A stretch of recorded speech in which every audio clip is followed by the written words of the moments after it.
grip of winter do people truly appreciate the warmth of flames.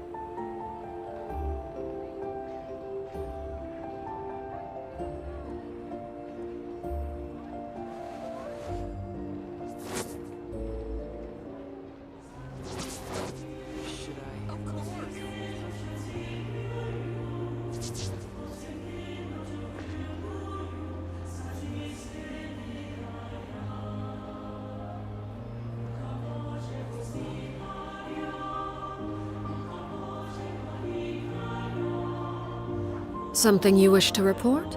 Go on. You have my undivided attention. Should I come with you?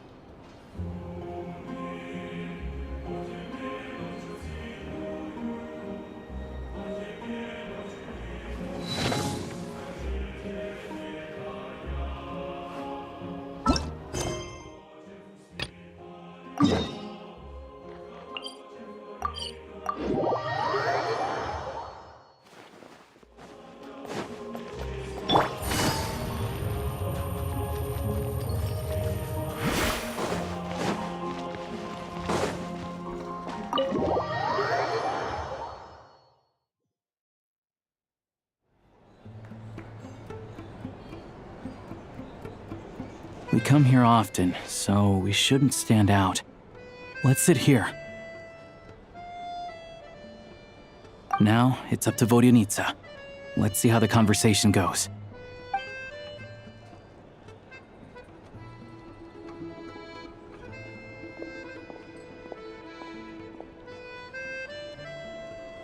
Mr. Mitya! Over here! Over here!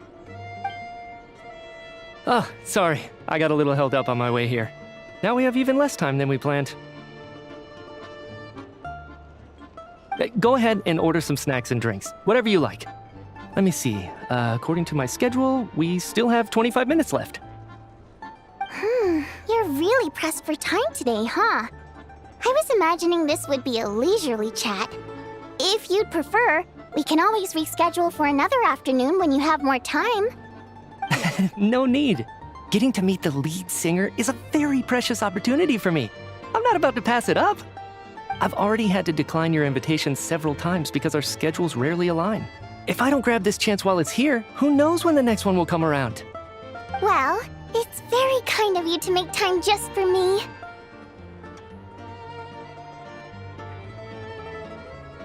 I'm not too sure, to be honest. But SNEZNAYA's full of weird and wonderful things like that, so people tend not to bat an eye. I'm sure the same will go for the Eye of Grey and Paimon. The reason I invited you out for tea and a chat today was to get some feedback from a true fan of the theater. Well, I genuinely have nothing bad to say. No matter how many times I hear you sing, it never gets old. It always seems fresh and new somehow. Maybe it's because the more times I listen, the more details I notice. Or maybe you simply improve with every performance, delivering it better each time. Thank you! I'm delighted to hear that. Could you give me any specific examples?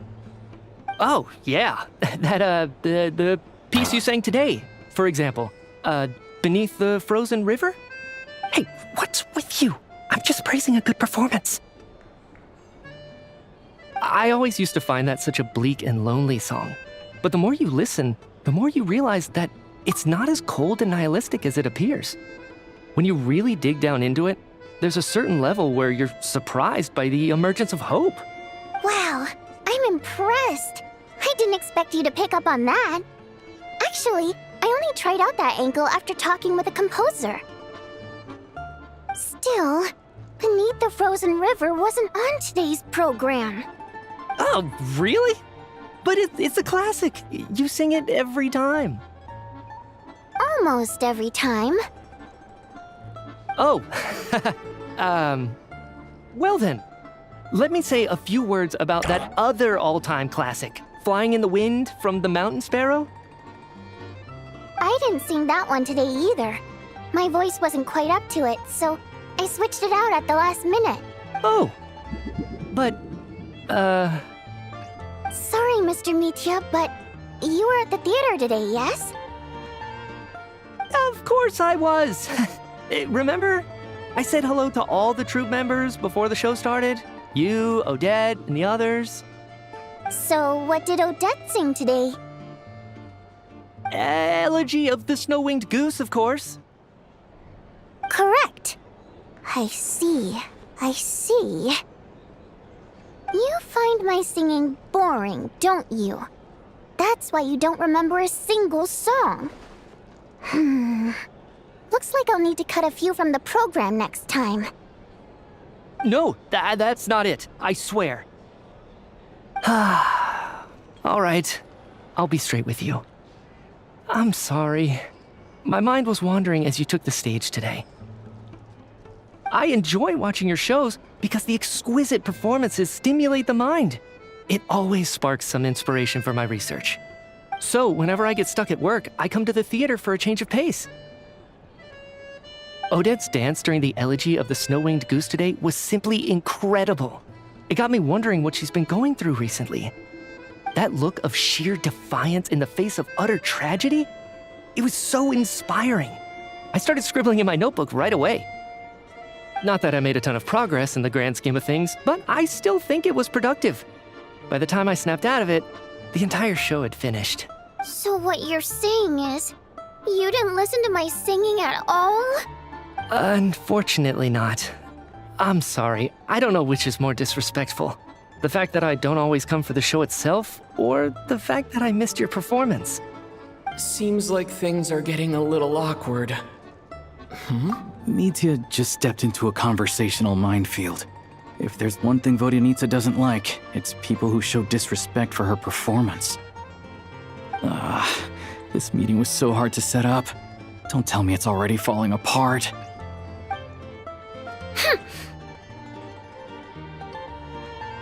It's fine. I suppose this is affirming in its own way. At least, it shows that our performance really touches people's hearts, right? Don't let it bother you. It certainly doesn't bother me. She's showing a lot of restraint. Well, I'll be sure to let Odette know how much you adored her performance. Please don't say that. I always love your performances too. It's just that inspiration struck at the wrong time today. I'm usually all ears. I know, I can tell. That's why I value your opinion. I'm sure some people can't stand it when others praise their coworkers right to their face, but not me. No, sir. Fair enough. I still feel kinda bad though. But you know what I really can't stand? People who only show up to the theater to pretend that they're cultured. Makes me sick to my stomach. Oh yeah, 100%. There are too many of those people around. By the time they're walking out the door, they've forgotten all about the show. What's wrong? You look furious. I don't know if you've heard about the boss of the Eastborough manufacturing plant. He isn't even a theater investor, but he always demands the same privileges as actual investors. Box tickets only, premium drinks, even the right to request specific songs. Well played, Vodyanitsa. Seems like she's harnessing her rage to steer the conversation back on track. Now that you mention it, I've interacted with that guy before. I gotta say, everyone holds him up as an example of a benevolent businessman, but I don't know. I don't see it. Yeah, he couldn't care less about what's happening on stage. He's just there to flaunt his social status. I hate that I have to prepare programs for guys like that. What's the big deal with that factory he runs anyway? I asked around a bit and heard some pretty shocking stories. Sounds like he's just another greedy capitalist. Oh, really? Yep, the things people are saying are pretty damning. Low wages, insanely long working hours, equipment running around the clock.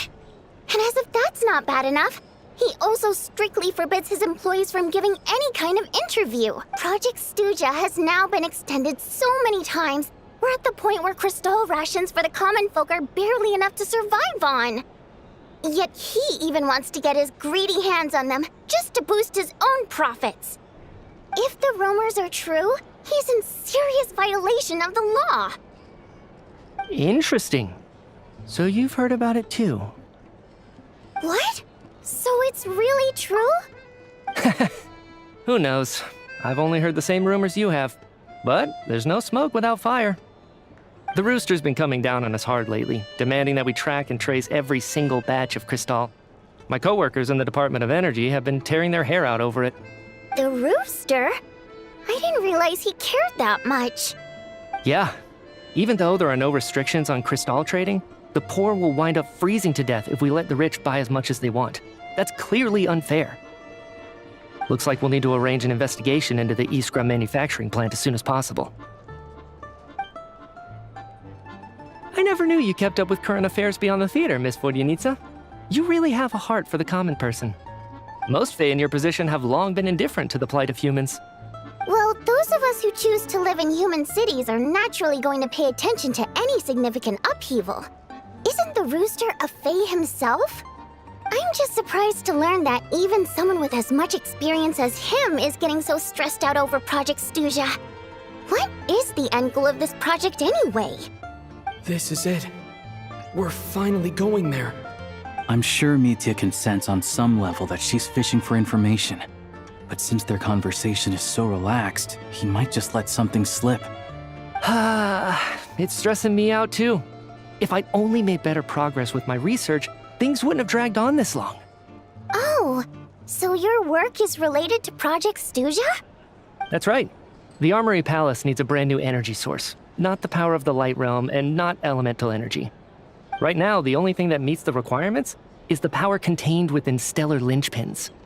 But harnessing that power is costly. Each step of the process requires enormous amounts of Kresnet crystal, from extraction to quantification to attempts at conversion. Progress has been painfully slow, and the team is getting burned out as time goes by. Sometimes, I see people staring into space as if in a trance. Could it be that this new energy source has side effects? No, it doesn't affect us, because the energy is used for... Okay, I got it. Stop choking me. Sorry, I can't talk about that. I think we're all just exhausted. We've been working ourselves to the bone for so long with so little progress to show for it. It's no wonder people are struggling to stay motivated. Seems like I owe you an apology. I shouldn't have gotten so mad at you for not paying attention during the show. Don't worry about it. I count myself lucky, to be honest. I don't envy the people who work closely with the Tsaritsa herself. I'd much rather be in my current position. At least I don't have to shoulder any major responsibilities. So they're trying to develop a completely new kind of energy. Yeah, censored by a scarf. Who would have thought? Oh, dear. It looks like my time is up. I'm afraid I have to leave. I'm so sorry. We ended up barely talking about the theater. That's okay. It was a pleasure chatting with you, really. Let's make up for it next time. Yeah, hopefully once the work pressure eases up a little, I'll be able to focus more on the performance, and then we'll have more to discuss. We touched on some confidential issues today. I'd be grateful if you could keep it between us. That could have gone worse. Nice job. Why was Mitya in such a hurry to leave, though? Sorry, routine inspection.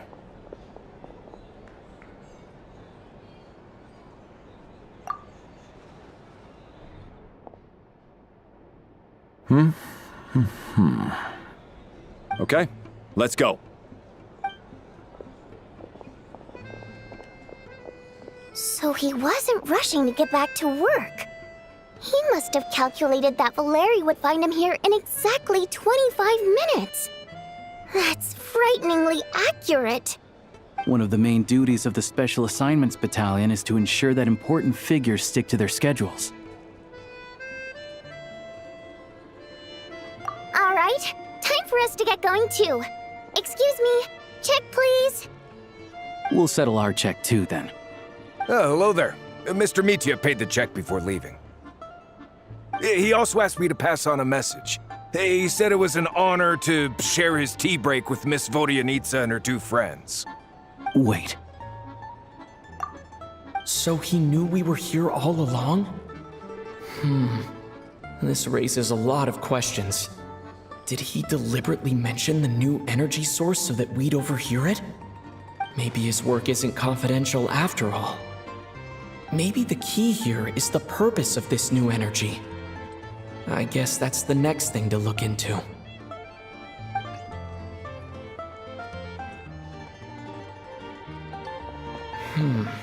Vodyanitsa and Alosha have left. Time to head back and call it a day.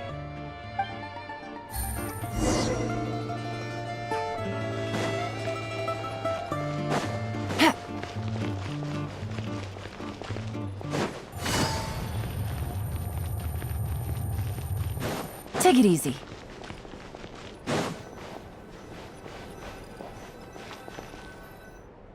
You're back! Here pretty early today. Paimon was just gonna mention that. After she woke up today, Paimon felt like her temperature was completely back to normal. But her strength still hasn't returned. Still, there's some good news. Paimon thinks she might have figured out the source of the problem. It's like there's some kind of mysterious power affecting Paimon. Paimon's never felt this way before during any of her travels. She only started feeling this way since we arrived in SNEZNAYA. That's right. The Armory Palace needs a brand new energy source. Could that have something to do with this? What is it? You're making that face again. You know, the one you get whenever you have a light bulb moment?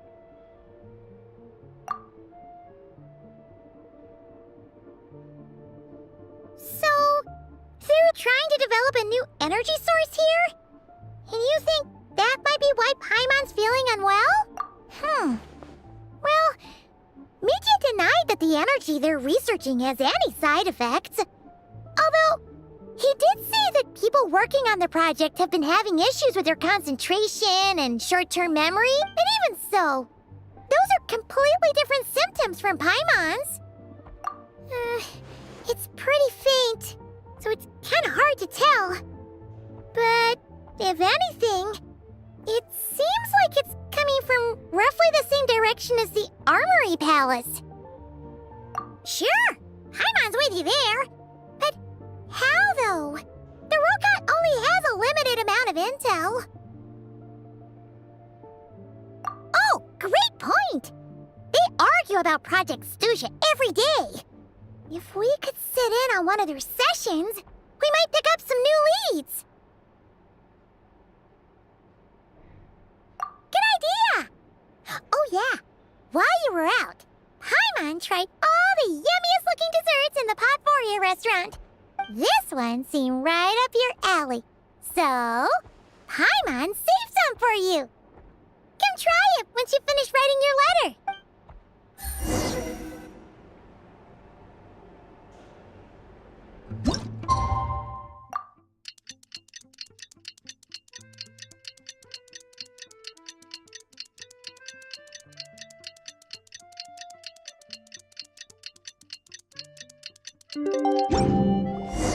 Alosha replied.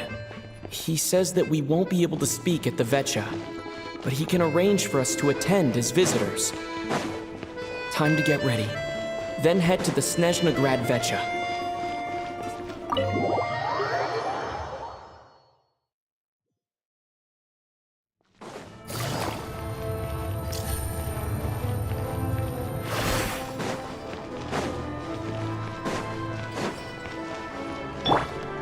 How tiresome.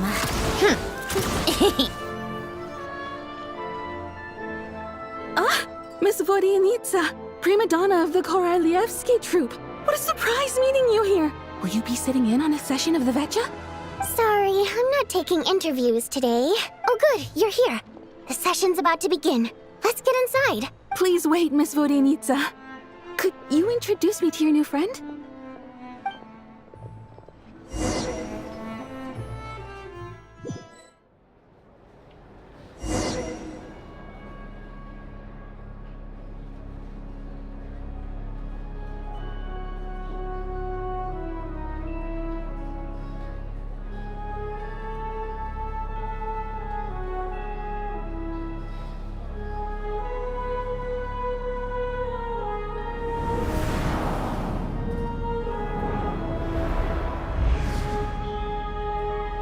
In summary, the energy management commitments made for the outgoing period have been delivered upon.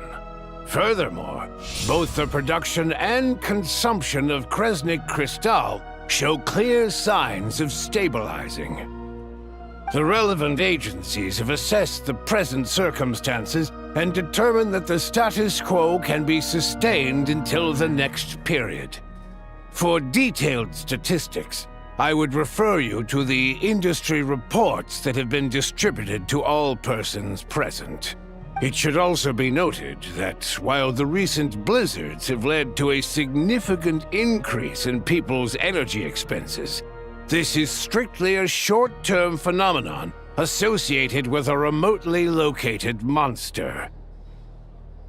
Her Majesty the Tsaritsa is giving her full attention to this matter.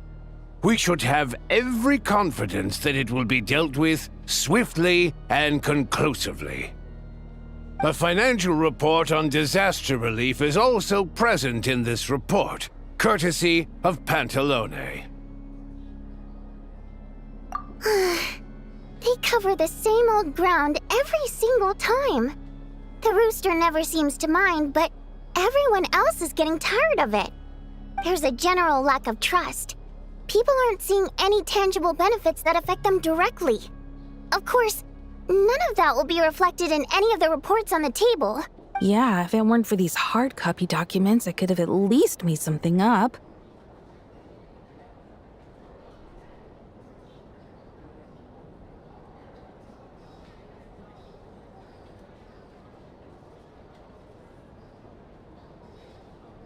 Oh, don't mind me.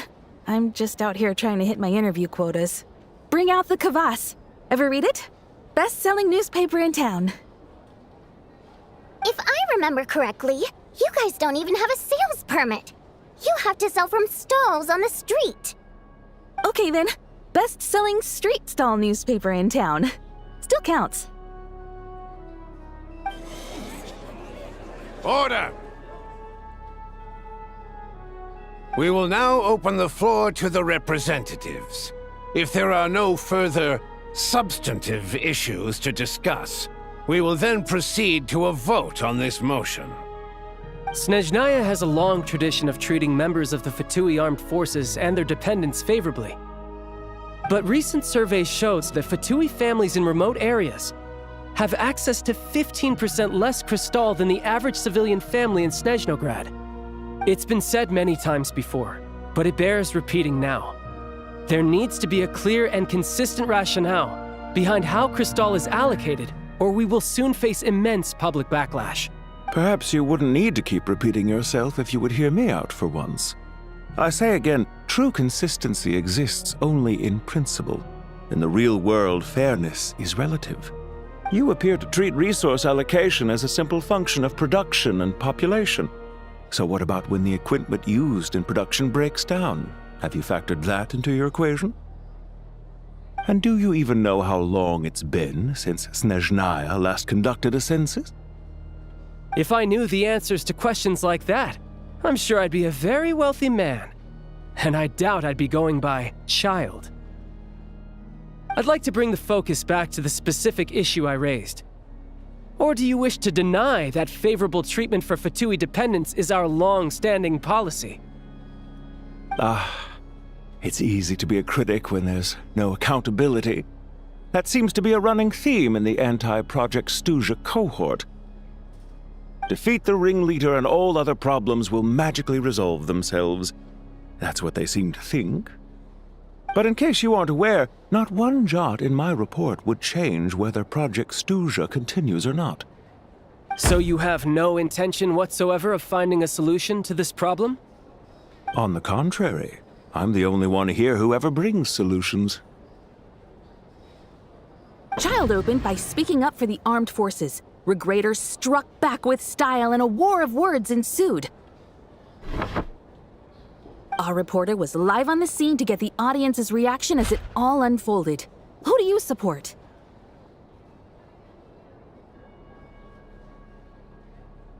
The people have spoken! Regrator delivered a deft rebuttal to Child, as we've seen so many times before. Ugh, but how could child take this lying down? Now you see why they don't have a sales permit. However this reporter wants to spin things, I haven't forgotten that Tartaglia was representing the Northland Bank when we first met in Liyue. So surely, their relationship can't always have been this strained. You two are getting off topic. Let's focus on what the data is saying. Mr. Pantalone, may I speak on your behalf? Oh, please do. I'm more than happy to save my breath. Crystal distribution policy undergoes modifications with each new period. The ultimate goal being to find the most reasonable method of allocation, which I believe is what Mr. Tartaglia also seeks. But I fear many may have been misled on this topic by extremist activists. To clarify, Project Stuja is not the root cause of the problem. It is merely a framework for resource distribution. The most recent reports all point to SNEZNAYA's resilience and adaptability during this period of fine-tuning, and give clear indications that a distribution framework is improving with each iteration. To make drastic adjustments without first considering the risks would likely do more harm than good. It would be a waste of the hard-won experience we've gained to date. Renowned scholar of finance, Arapov spoke up to clarify the fiscal logic, clearly alluding to social organizations like the Rokot in his words.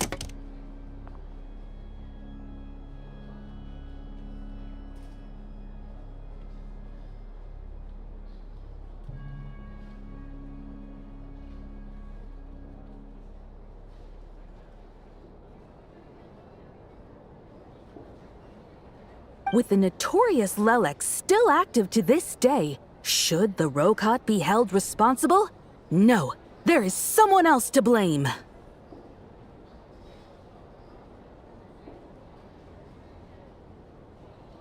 She's just rephrasing what Mr. Pantalone said. The Rokot are the critics he accuses of taking no responsibility for their actions. As for Lilac, you won't have heard of him yet. He's currently the most famous member of the Rokot. Well, more like infamous. Ending Project Stuja has become an obsession for him. Unlike the more decent ones among us, he believes that votes in the Vetcha are all that matter. So whether it's threats, coercion, or bribery, he'll use whatever means necessary to get people to change their vote. And since we're already on the subject, what do you think of Lelec's methods? Are you for or against?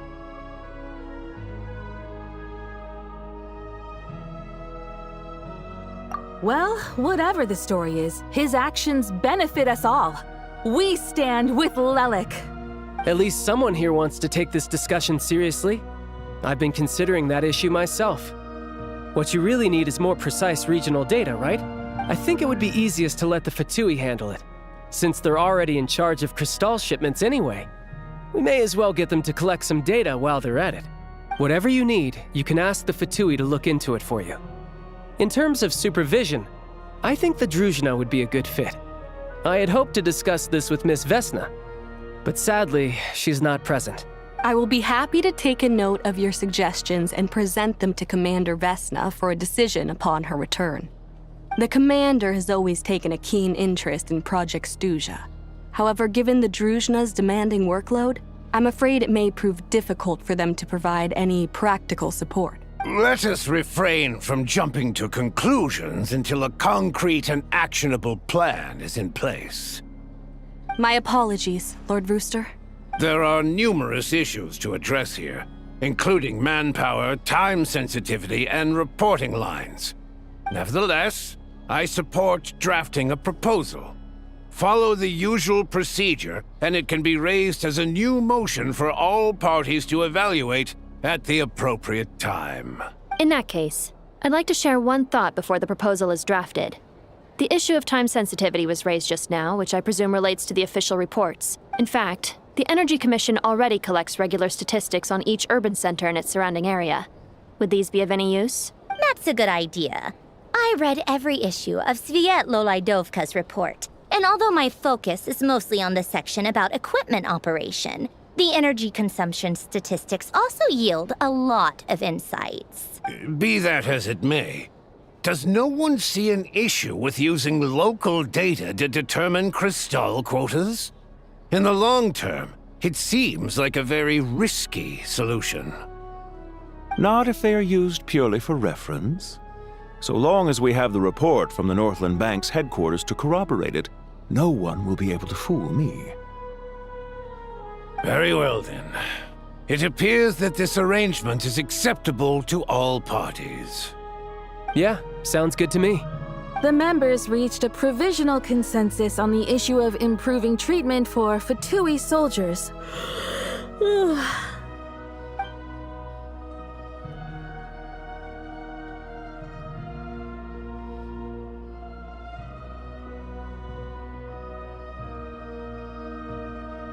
Today, the prima donna of the Korailievsky troupe attended a session of the Snezhnograd Vecha in the company of a dashing young man.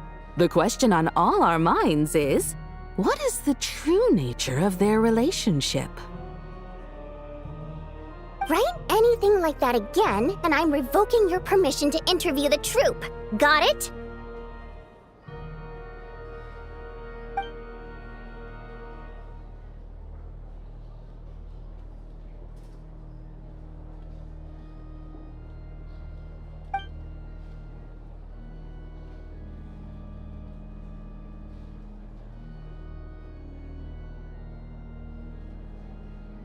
Now then, if there are no further contributions from those present, we shall proceed to the final vote. Hey, check it out! What made him vote against? Why now?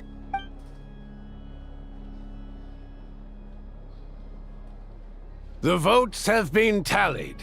Those in favor of continuing Project Stuja total 61%, securing a clear majority. That was too close. The margin has shrunk yet again. Chuganov was a huge loss. I'll bet Lelik is behind this. I wonder how Pulcinella will respond this time. Chuganov. I see. Lelik strikes again. Yes, go, Lelik. Once Project Stuja is defeated, our unwavering support at Bring Out the Kvass will finally pay off when we make our comeback. I can taste our victory already! In accordance with the result of this vote, Project Stuja will remain in effect until the next Vecha period. Finally, may I remind us all, we debate only for the greater glory and solidarity of our nation. May the aurora shine ever on, and the tundra always stand firm. The session is concluded.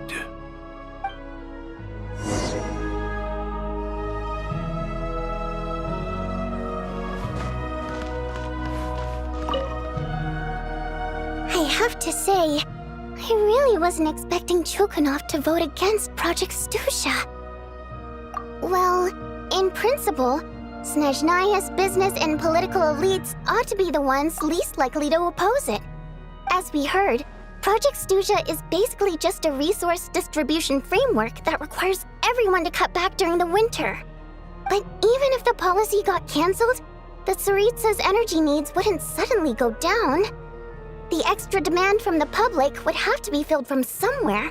So logically, the factories would have to take the hit.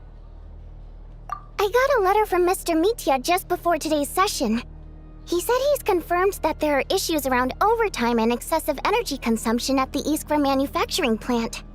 In a situation like this, once the Rooster receives the report, he'll order the factory to halt production and submit to an investigation before issuing a penalty. But that's a week-long process, and thus didn't make it onto the Vecha agenda this time. I don't think he suspects anything so far. Exactly. And as you know, he's a very selfish person. I was originally gonna try and flip him after he received notice of the official sanctions. My plan was to convince him that the whole thing was completely unfair. Rather than just sit back and take the hit while his factory stopped production, he'd be better off voting to end Project Stuja. At least that way, no one else would be able to make any money either. because all the factories would suddenly have more limited energy to work with. But now, he's already voted against it. Which means someone must have used more forceful means to change his vote. Just like with everyone else who flipped. Yeah, no one knows why Lilac is so obsessed with ending Project Stuja. But by the looks of it, he's inching closer and closer to success. Lilac must have strong motivations, given how he'll stop at nothing to achieve his goal. Maybe he knows the full truth of Project Stuja. Maybe my next step should be to focus on him. Oh, right. What are your plans for the rest of the day?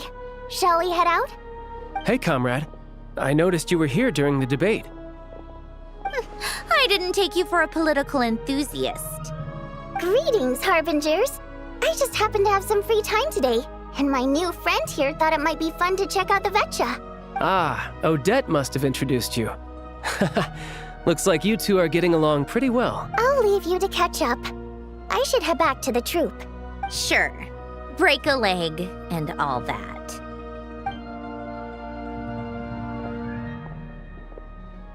Thought it might be fun to check out the Vetcha, did you?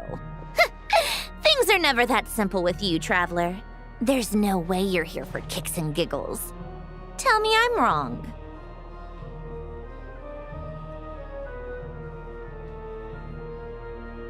Oh, yeah. To some, he's a captivating enigma. To others, he's the bane of their existence. No one ever thought that some anonymous nobody from the Rokot could cause such a stir.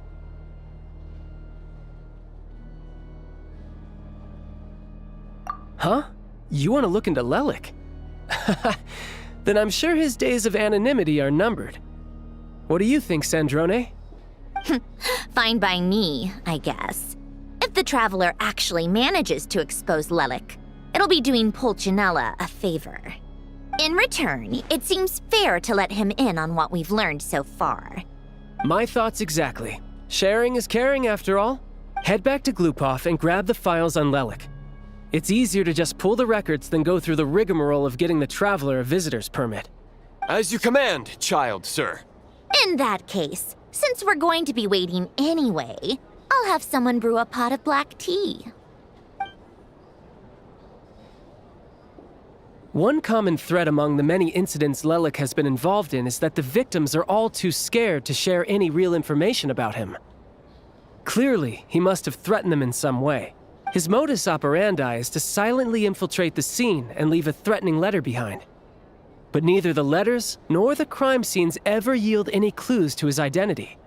So all these files have to offer are short statements by the people affected. They don't give us a lot to go on. If nothing else, it shows we're dealing with a trained professional who's versed in counter-surveillance. Yes, and to that point, he often strikes in highly secure locations. The victims are high-ranking and influential people who take their personal security very seriously. Somehow, Lelik slips right into their rooms without making a sound. There's never any eyewitnesses, nor the slightest trace of a break-in. If he can get in and out undetected, it means he can strike without warning. Not that that's ever happened so far, but the thought is enough to scare these people sleepless. It's hard to believe that a human being could pull this off flawlessly every time. So they switched the focus of the investigation to Faye. Unfortunately, no one's found anything yet. Careful, don't underestimate me. Although truth be told, I'd probably find it hard not to blow my cover.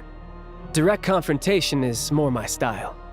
We haven't ruled out the possibility of Lelik being human. It's just, there can only be a handful of people in all of Teyvat who'd fit the profile. Faye, on the other hand, plenty would have the ability, but few would have the motive. No, not as strong as me. You'll never find the culprit with criteria like that.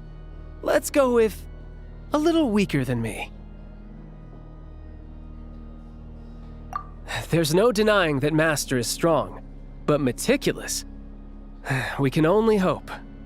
He's just trying to find a reference point. Stop getting fixated on who's stronger than who. But that's the most important thing. In my opinion, anyway.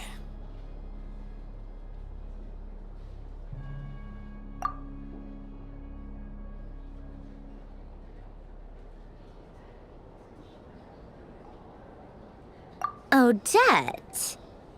Yeah, that seems about right. Her skills are solid, and she's always calm under pressure. Except she's Fatui, so the likelihood of her working against us is pretty low. But yeah, much more accurate than your previous example, at least. No, wait a moment. Maybe we should interrogate that assumption. What do you mean? Which assumption? Her Fatui identity doesn't necessarily exonerate her. And when you think about it, the Rokot would be precisely what she needs to conceal her identity. Plus, she wouldn't need to be such a pro at covering her tracks. She'd already know where the Fatui will be and when, so she could choose the perfect time to act. Oh, yikes. I was just thinking out loud. Why is this starting to sound like such a convincing theory? Still, what reason could Odette possibly have for trying to call off Project Stuja? Arlecchino would be the best person to ask. She knows Odette best. Unfortunately, she isn't back yet. Rosaline used to open up to her in private about her struggles with Odette. As I'm sure you can imagine, Arlecchino is quite a lot better with children than Rosaline was. She gave her some tips on how to handle the situation, and Rosaline managed to reach a settlement with Odette before leaving. So I suppose there were at least no lifelong regrets left behind. Beyond that, I don't know the details about that side of things. But I do know that Odette definitely has a motive to hold a grudge against Project Stuja. The reason being, her father passed away during the early stages of the project. That was back before it had been named Project Stuja, when things were still being worked out. But in essence, it's remained the same ever since. Huh, the more you know. Rosaline was always so self-centered. I never understood why she started paying so much attention to Odette. Is that such a surprise?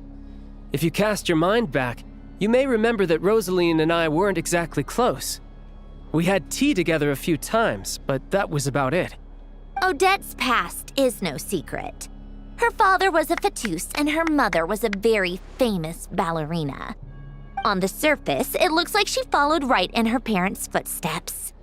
But the truth is quite a different story. After her father passed away on a mission, her mother was overcome with grief. She broke her leg during a performance and could never dance again. Odette was only interested in ballet at the time, but this tragedy left the family with both breadwinners gone. They could barely make ends meet. Per Capitano's policy, family members of Fatui who died in the line of duty had to be appropriately accommodated and provided with adequate assistance. So, regardless of how Rosaline may have felt about it, it fell to her to resolve the issue of Odette's family's livelihood. In the end, the solution they agreed upon was to have Odette join the Fatui. Right, because the alternative would have been a one-off compensation payment, I guess. In that sense, joining up was definitely the better option. Still, she must have had mixed feelings about it, right? If she doesn't even like the Fatui. It's just a theory, a possibility. But as a motive for Odette to become Lelik, it holds up. That said, I have no idea where Odette's head is at right now, or what her conflict with Rosaline was about. Plenty of people were on bad terms with Rosaline. I have no intention of trying to figure it all out. Yes, but there's not much point in discussing that now. Yeah, back to Lelik. Since our investigations so far have turned up next to nothing, we've got nothing to lose by trying a new angle. Funnily enough, Tonya and I had actually made plans to go to the theater tomorrow to watch Odette's rehearsal. Unfortunately, thanks to this Lelik situation, I'll be stuck working overtime again. Which means you can go in my place. No point wasting the ticket. Plus, you'll get to meet Tonya. Spirit Seeker. Quite the classic ballet. It was passed down through Odette's mother's family for generations, though it hasn't been performed in years. But Odette's been practicing it diligently, and it's finally ready for a return to the stage. Excitement is through the roof. Tickets for the official performance sold out long ago. Tonya's excited for it too. She's desperate to see it no matter what. Personally, It's not really my kind of thing, but since she's my little sister, I had to figure something out. I've actually seen it several times before. The story's pretty straightforward. The lead character follows a trail of clues left behind by a spirit, gradually recovering her memories along the way. It's a tale of love and regret. So not exactly reinventing the wheel, at least by today's standards. But when that classic melody kicks in and the lead character begins to dance, it always gets me. It really is beautiful. Not an easy dance to do justice to, though. I know it's always been Odette's dream to perform this piece, but I'm not sure she's really ready. In that case, I think that even if she is Lelik, we should wait until her performance is over before we respond. I'll let you take it from here, comrade. Take a break, pick up the pace.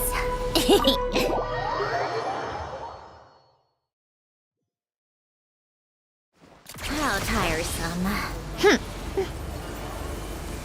Pick up the pace.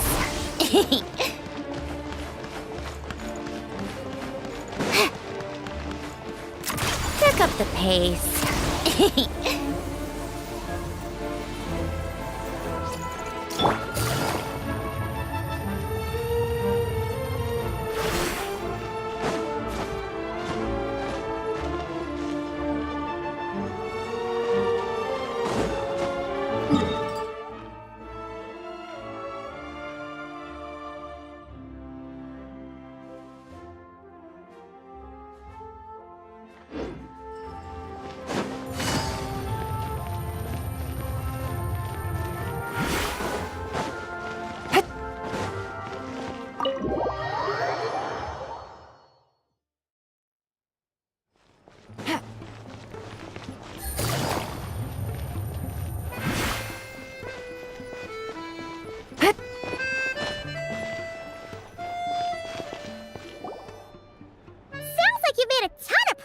Today.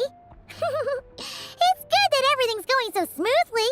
Next step is to head back to the theater and get a clear answer from Odette. Either way, Paimon doesn't get the sense that she's a bad person. Sure, she might have done some pretty extreme things, but Paimon bet she has her reasons. Maybe this is going too far, but like, with everything she's managed to do so far, wouldn't it make more sense in theory to be even more, you know, heavy-handed? Why leave a letter when she could, well, we know there are plenty of other ways to keep people in line, right? The point is, she could have gone further, but she didn't. So, if it is her, she's got some principles at least.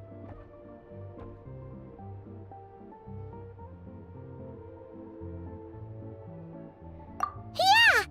Well, all you can do is follow the facts wherever they lead.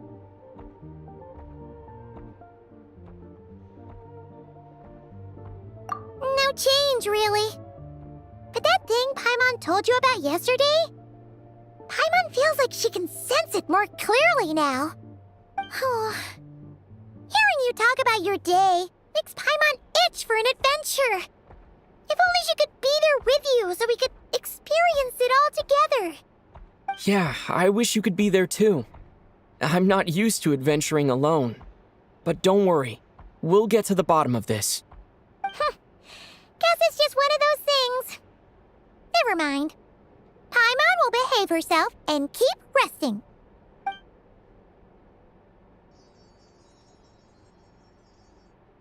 If Odette is Lelik, she may well have inside information on Project Stuja. Her father was involved with the project's early implementation and tragically died in the process. Now, she's dedicated herself to bringing it to an end. It's hard to imagine she could have gotten this far without knowing anything at all about the Tsaritsa's true intentions. When she spoke to us as a member of the Fatui, how much did she let on? And how much was she hiding? Only time will tell. Maybe tomorrow, everything will be answered. Hey look! It's snowing! Could be a tough day ahead. Make sure you wrap up warm tomorrow!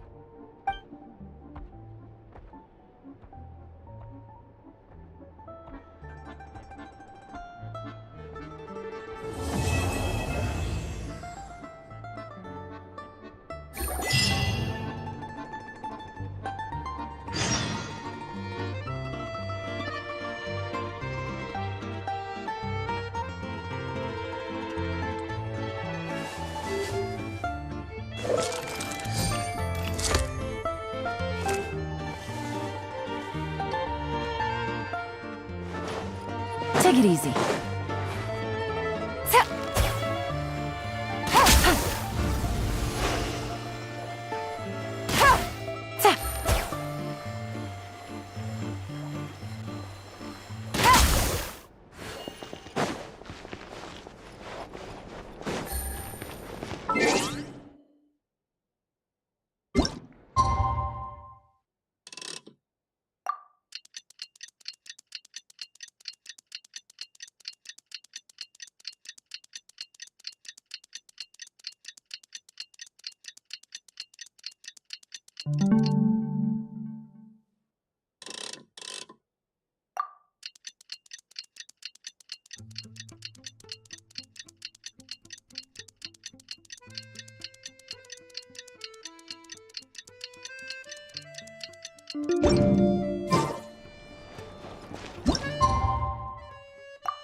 Take it easy.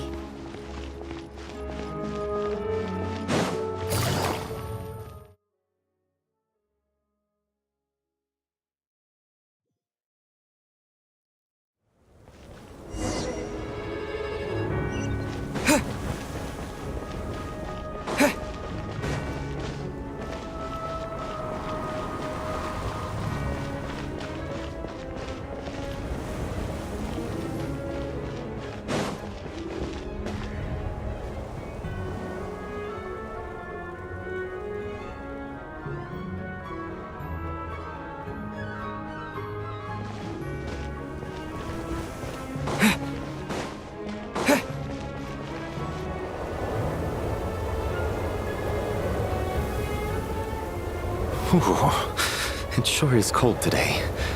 I wonder how much heavier the snow's gonna get. Here to see Odette? I just need to see your tickets for the preview. Perfect. Thank you. I'll hold on to your tickets. Come on in. It's freezing outside.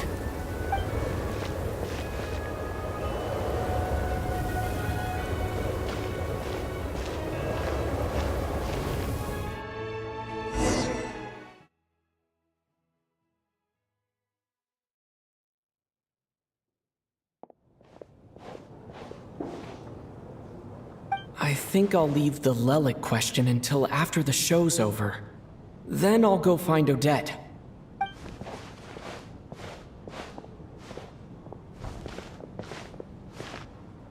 Child said he was originally going to come with Tonya. So I'm guessing Tonya's already here somewhere. Is there anyone here who looks like a Tonya? Let's see. It's a small audience. Makes sense for a preview. But wait, I do see some familiar faces. Mr. Chuganov's back again by the looks of it. Oh, and is that Mitya? And that Fatui officer, Valeri. Guess he must be playing cat and mouse with Mitya again. Oh no, it looks like the show's starting and I still haven't found Tonya. Never mind. I'll just have to take a seat for now and see if I can catch her afterwards.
Members of the audience, I'm a staff member here at the theater.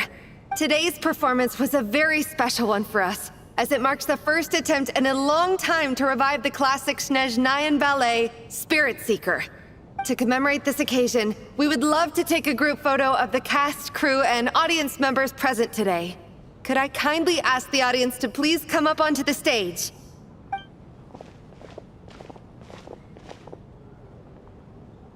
All right, everyone, huddle in a little more. Now, look at the camera. 1, 2, 3.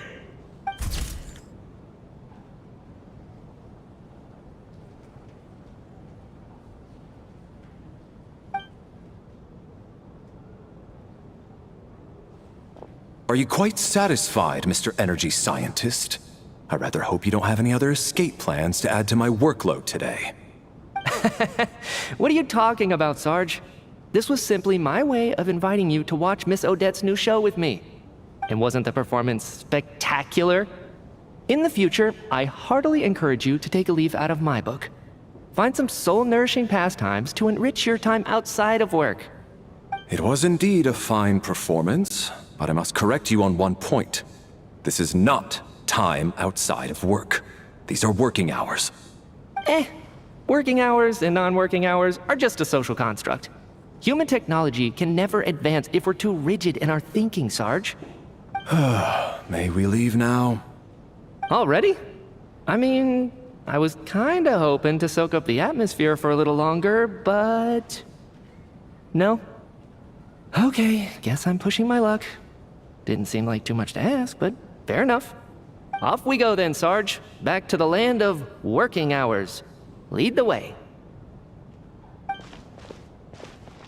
That has to be her. She's the only person in the audience around Tonya's age. Excuse me, are you Tonya? Huh? Your brother's busy today, so I took his ticket. Don't worry about him, he's fine. Oh, okay. Sorry for the trouble. What's wrong? Are you sick? No, I'm fine. It's nothing. Maybe she caught a cold on the way here because of the weather.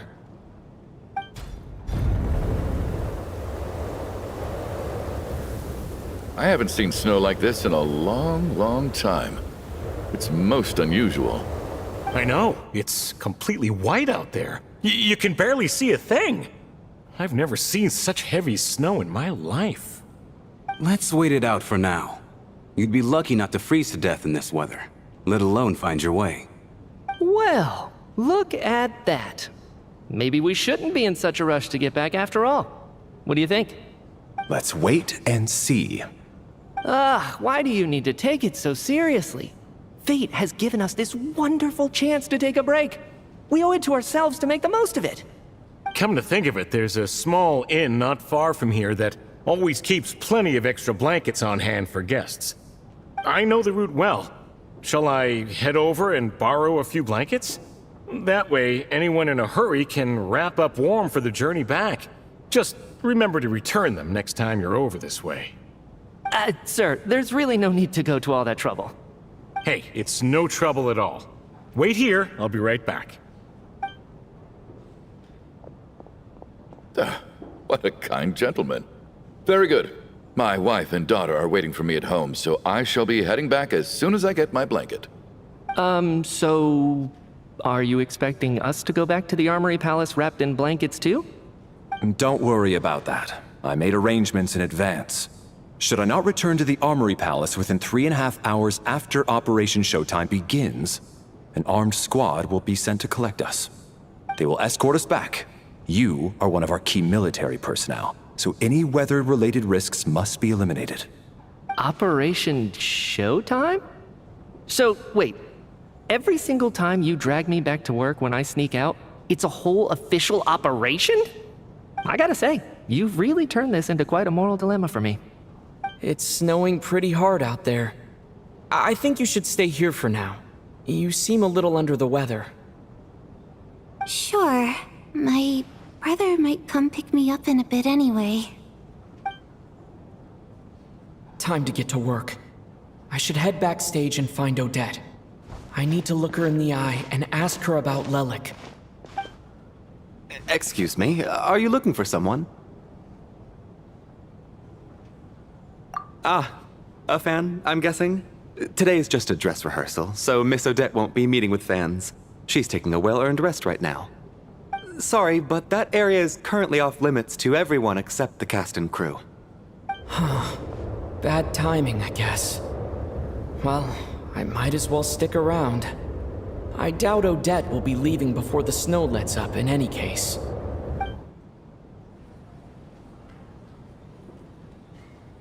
What happened to the gentleman who went to fetch the blankets? How has he still not returned? I was thinking the same thing. It's still snowing very hard. Do you think something might have happened to him? Whatever the reason for his delay, I must say I hate nothing more than people who make empty promises and fail to deliver. Well, I have to treat my employees like that on occasion, but that's different.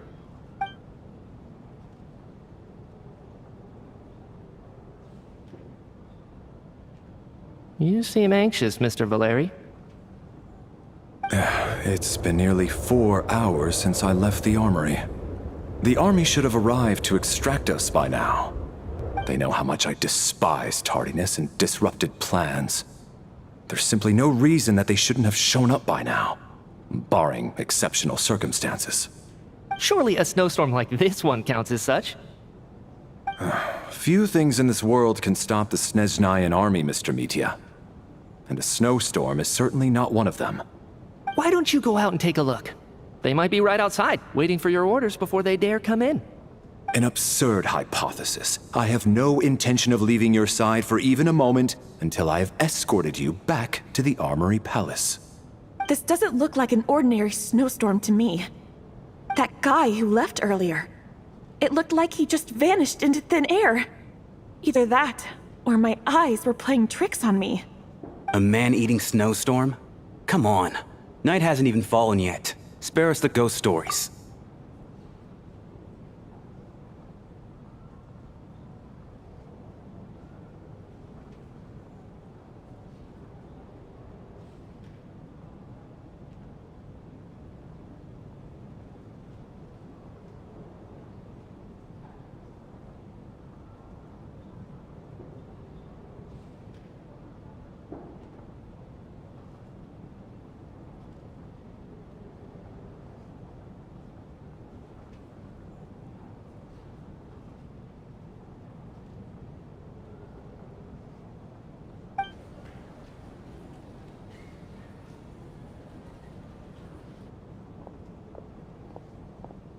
Traveler, didn't know you were coming today. How come you didn't say anything?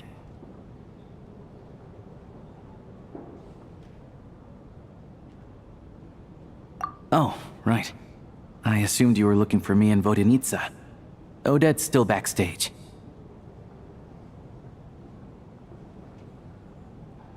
Whoa, that's quite a snowstorm out there. I've been working backstage this whole time, so I didn't even notice. No wonder the audience hasn't left yet.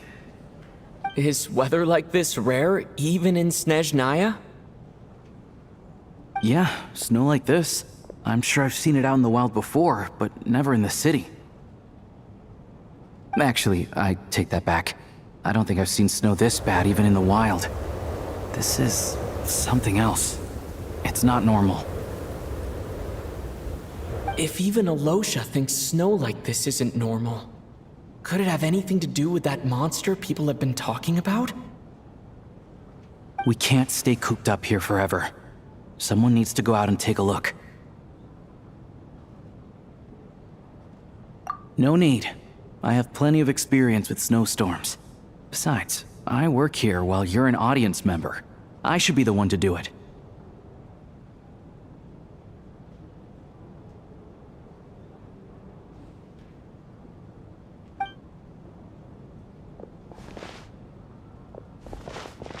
Everyone by the door.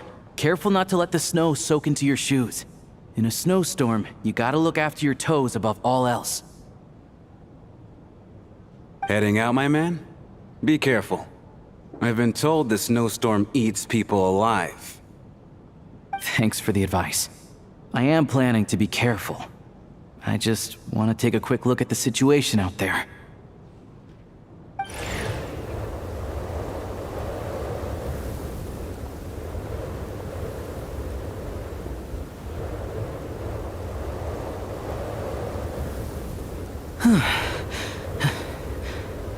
He's back! He's back!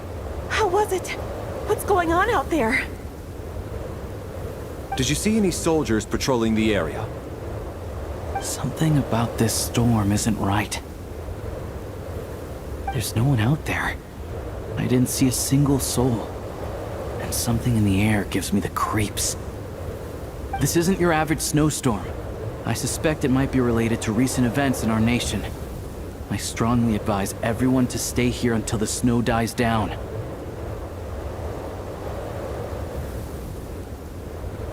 Are you serious?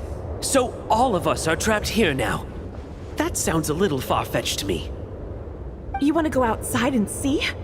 I, for one, am not risking my neck in that weather.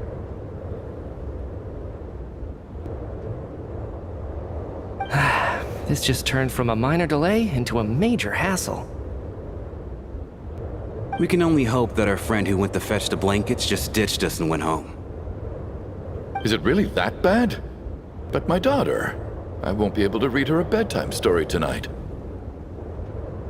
Huh? What are you all still doing here? Whoa! It's snowing hard!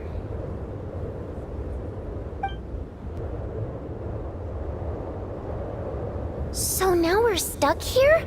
Oh, this is terrible!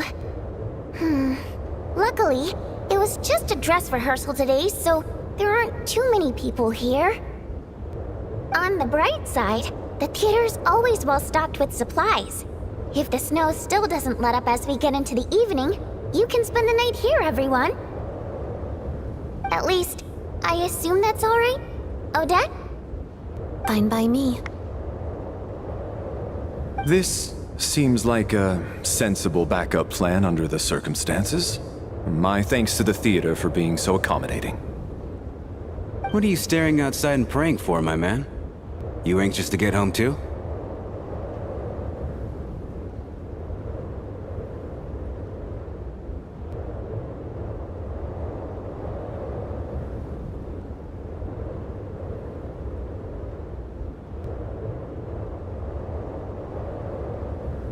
Oh, Your Majesty the Tsaritsa, I beg you, please do not let tonight's snowstorm stop. This is a golden opportunity to spend the night under the same roof as the two top stars in all of SNEZNAYA. It's a once-in-a-lifetime experience. I think I've changed my mind. Sir, if you so much as look at us funny, you'll be seeing stars in a whole other way. Behave yourself, or you'll be begging for that blizzard. It's getting colder. We need to keep the indoor temperature up. Close the door and lock it tight. Let's head somewhere warmer.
And then there's the aristocrats.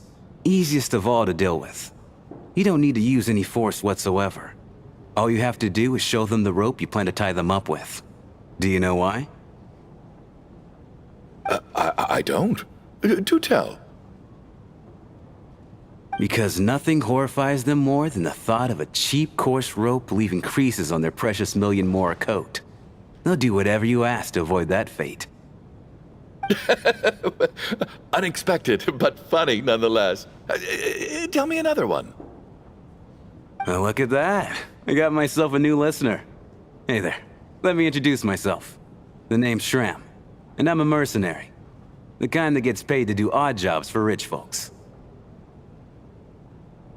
And I am Chuganov, an entrepreneur. If my name is unfamiliar to you, you will no doubt have heard of my factory, the renowned Iskra manufacturing plant. Are you really that famous, Mr. Chuganov? How come I've never heard your name before?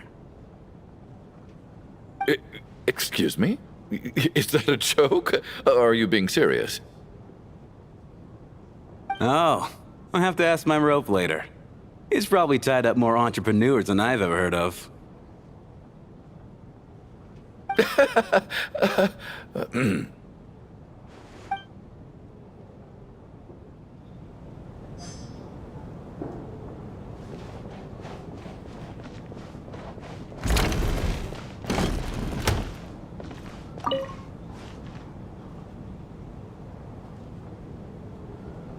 don't think it's ever been this lively backstage before. I didn't know you were coming today.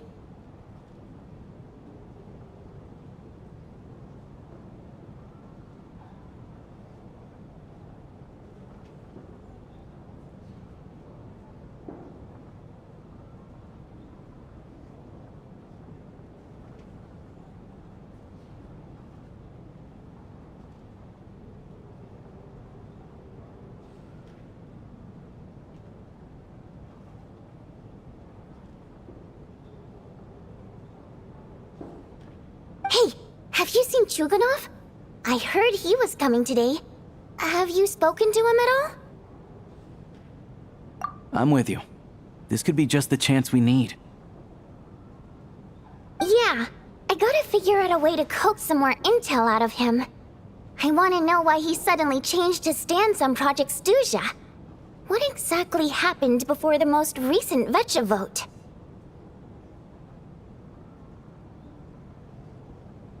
For the Rokad, or just out of personal interest? Shh! There are other people around. Don't say the R word.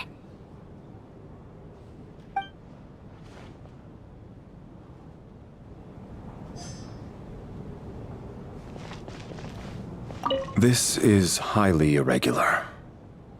A delay of over an hour during an operation like this theoretically warrants a Harbinger-level response. I wonder what the issue is. Sarge, the day you learn to let go and just enjoy moments like this is the day you'll finally understand the meaning of life.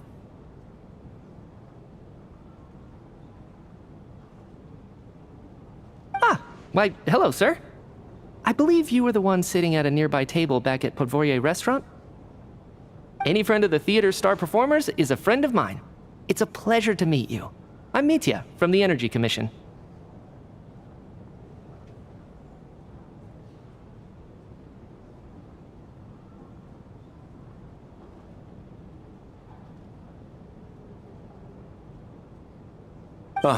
Greetings. Major Valeri, head of the Special Assignments Battalion. Armory Palace Royal Grenadier Guards, 1st Regiment.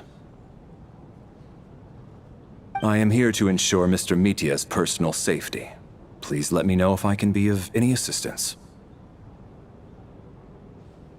Mr. Traveler, I cannot help but notice that Miss Odette is stealing glances at me. Any idea what that could be about? I've racked my brains, but I can't think of anything I might have done to offend her. Perhaps she noticed me spacing out during her performance? What? You mean I really did do something to upset her? Well, thanks for letting me know.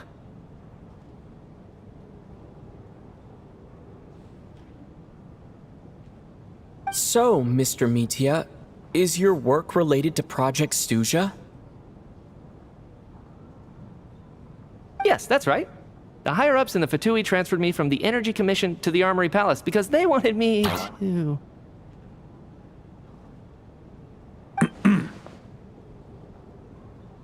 Really? I can't even talk about that? Pretty sure it counts as part of my private life.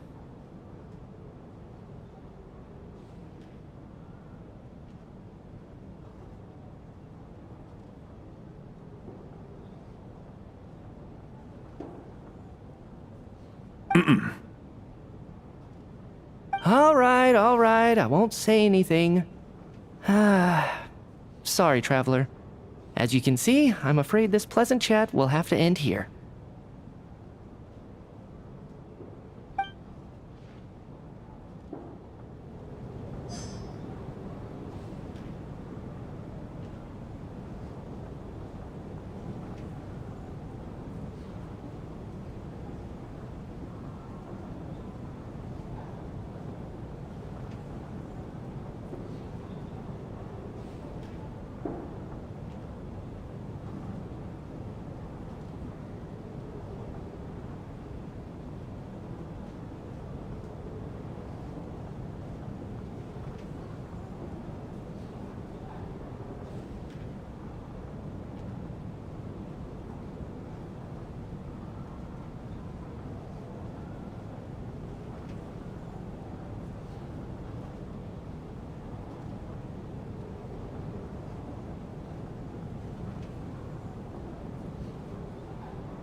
I have to say, even though today was a rehearsal and there were some hiccups along the way, Miss Odette's performance was one of the best I've ever seen, even compared to an actual show.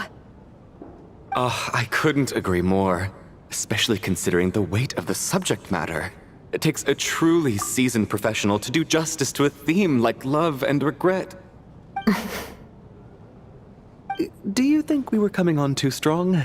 Odette's ignoring us again. What about you? What did you think of today's performance?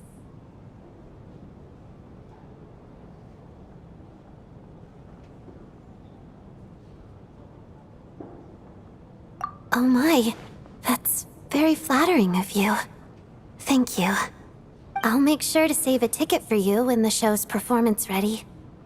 This doesn't seem like the time or place to bring up the subject of Lelik. I need a chance to speak with her in private. So unfair. Talk about double standards. And now it looks like I've been spotted.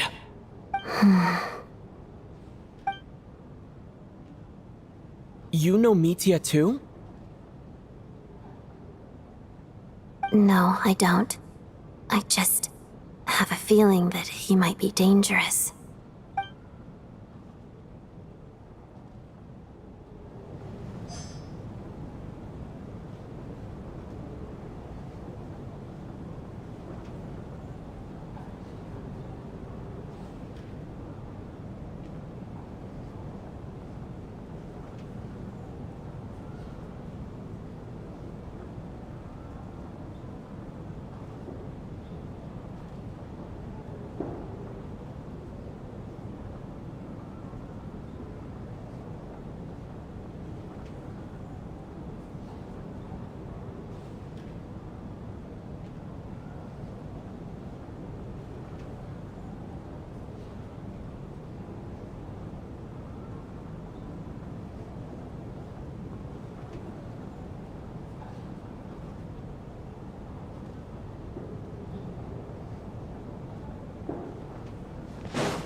How are you feeling, Tonya? I'm fine. Sorry to worry you. I'm used to it by this point. I take medicine for it. My brother usually helps to get it ready for me. Child must take great care of his sister. He's never mentioned Tonya's illness, though. You know, I actually find this whole thing kind of exciting. Stuck in a strange place thanks to a snowstorm. Having to spend the night with a bunch of interesting characters. It's pretty cool, don't you think? Exactly. It's like one of those stories where an ordinary school trip turns into a magical adventure. I've always wanted something like that to happen in real life.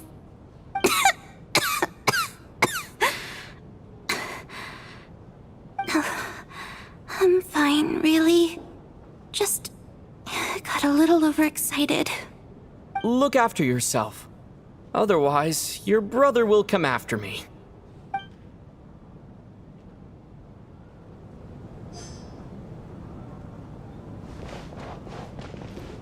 My husband has major trust issues.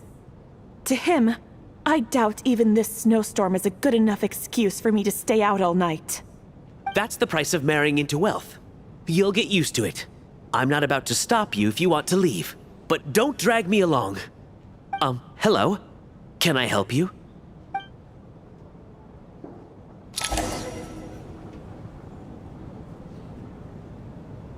How's it looking, Alosha? No change from this afternoon. Heavy snow with no sign of slowing down. May I have your attention, please? The storm is unlikely to stop tonight, and it'll be even more dangerous outside at night than it was during the day. We at the theater owe everyone here a duty of care. Therefore, we strongly suggest that you stay on site overnight and avoid going outside unless absolutely necessary. In a few short moments, we'll give you a tour of the theater's various quarters. You can choose to sleep in the VIP room, the office, or backstage. Or on the stage if you'd prefer. We won't mind. I'll pass on sleeping. Sleeping? That could be fun. Maybe we could come up with a title for the production.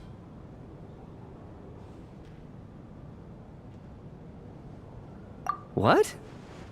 Gotta admit, I didn't get that one.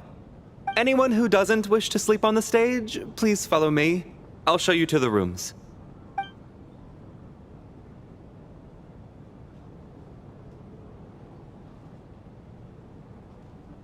I guess I'll call it a night.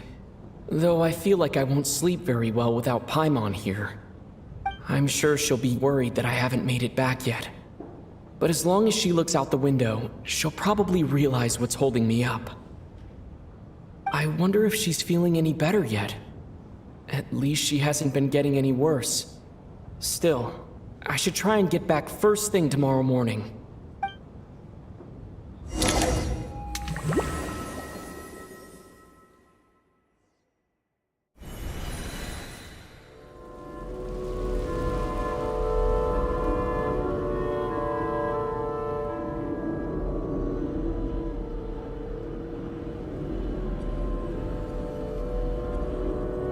Ah, finally. Welcome back to the world of the living, lazy bones. I was about to wake you. The black mist is almost on us. Still waking up, huh? You know, the black mist. It's been chasing us from below ever since we were born. You're just dozy. There's no way you've forgotten. Come on, let's keep heading up. Onwards and upwards is the only way to survive. Don't listen to a word those black mist cultists say. Here we go again. The endless march toward survival. What's going on? That black mist down there is creeping me out. And it's rising. Guess I should head upwards and get away from it. The black mist cultists believe that being swallowed by the black mist leads to everlasting peace.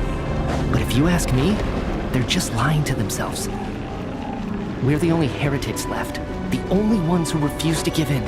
We have to keep going. But how do you actually know that they're wrong? Dangerous question there, Torgov. The moment your faith wavers, you start a chain reaction that ends in the collapse of your will. Put the question out of your mind. Stay strong and believe that the black mist means certain death. Okay, but it's not my mind that's the problem. I can't do this anymore. I've had enough of being forever on the run. What's the point of it all? All this will pass eventually, I promise. Keep fighting. It will be worth it. You accuse the Black Mist cultists of being liars. But you're lying too. There is no end to this path. It keeps going up forever. There was never any hope to begin with. The cult of the Black Mist has poisoned your mind, Sobolova. Are you thinking of giving up as well? I am.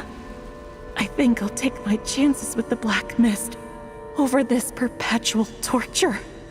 As much as I detest the Black Mist cultists, I'm just too weary. Then I bid you both farewell. Let me put my personal opinions aside for a moment and say, I hope that you both find peace within the Black Mist.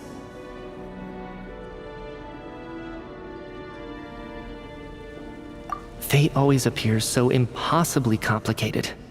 But at moments like this, its raw simplicity is laid bare. Their fate was sealed from the instant they entertained doubt. From then on, the outcome was both inevitable and irreversible. Let's go.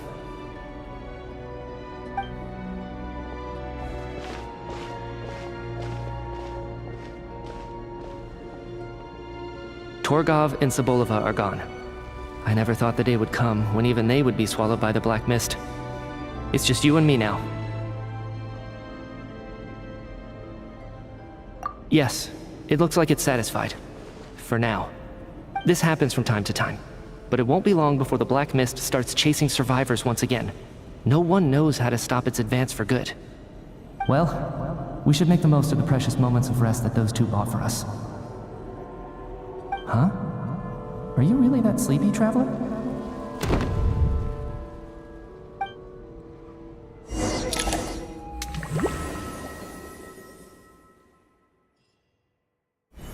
Ah!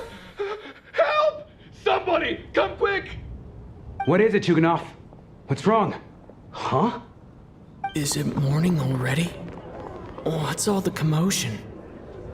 Sounds like it's coming from next door. I should check and see what's going on.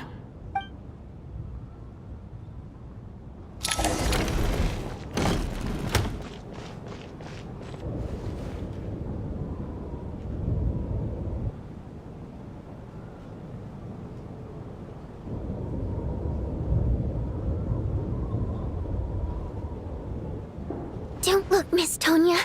Stay here. Okay. What happened to them?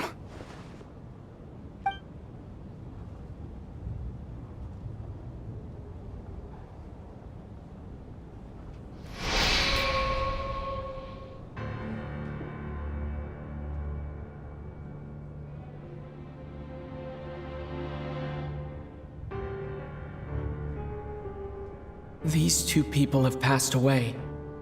And the strange thing is that somehow, I knew this was going to happen. I knew that they would be the ones to die. Have I seen this moment before? Or did I have some kind of premonition? I can't remember what it was. Let me take a look.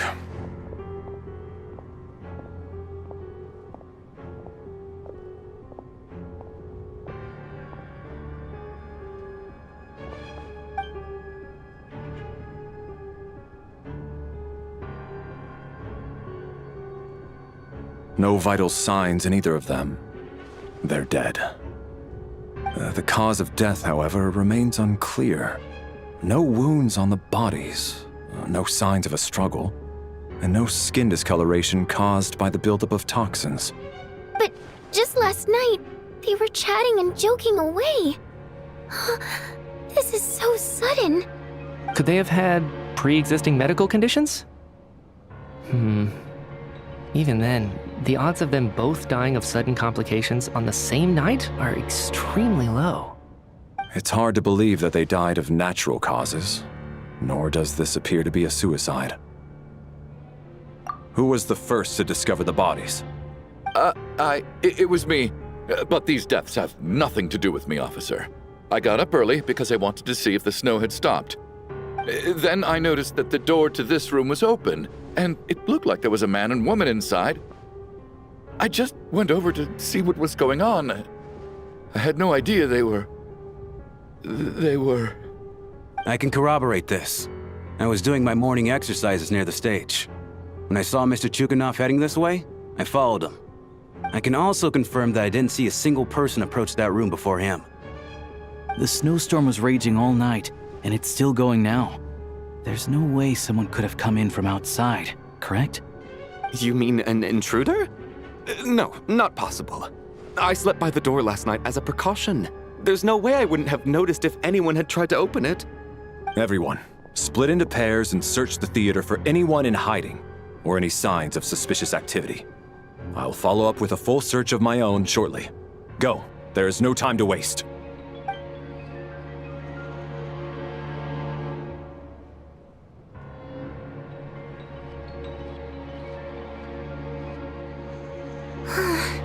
Nothing on your end either? Backstage is clear. No signs of suspicious activity. We checked the basement. Also clear. I don't think there's anywhere here that a living person could hide. Are we certain that the theater doesn't have a back door? Or any tunnel or passageway wide enough for a person to fit through? No, there's nothing like that. If people were sneaking in through some secret tunnel to avoid buying a ticket, we'd have sealed it off ages ago. I also checked the windows. All of them are locked from the inside, and there's no sign of anyone entering or leaving. It sounds like we can safely rule out the intruder theory. If anyone came in during the night in this weather, there'd be no way for them to avoid leaving footprints or water stains. This can only mean one thing. It's like one of those murder mysteries you see in novels and plays, isn't it? The ones where the killer is one of us. We can't quite jump to that conclusion just yet. Could he be right? It's hard to imagine something like that happening in real life. Set in a theater during a snowstorm, a murder takes place, and the killer is among us. It's such a classic trope that it seems unbelievable. Looking at who the killer targeted, and the clean entry and exit, it all adds up. I know what this is. It's obvious now that I think about it. What is? What have you figured out? Both victims were wealthy, well-known local merchants. And the door was deliberately left open so I would discover the bodies and witness the crime scene first thing in the morning. Such ruthless methods. This was your doing, wasn't it, Lelik? Lelik? You mean Lelik is among us? And he's the killer? Lelik. I know this code name. Member of the Rokot, anti-Project Stuja. Walk me through your reasoning, Mr. Chuganov. What do you know about Lelik?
What now, huh? What now, Lelik? What more do you want from me? I already voted against Project Stuja at the SNEZNAYA. You snuck into my house the other day while I was asleep, left a threatening letter, and I did all that you asked. But Project Stuja cannot be so easily shaken. Not with the rooster in charge.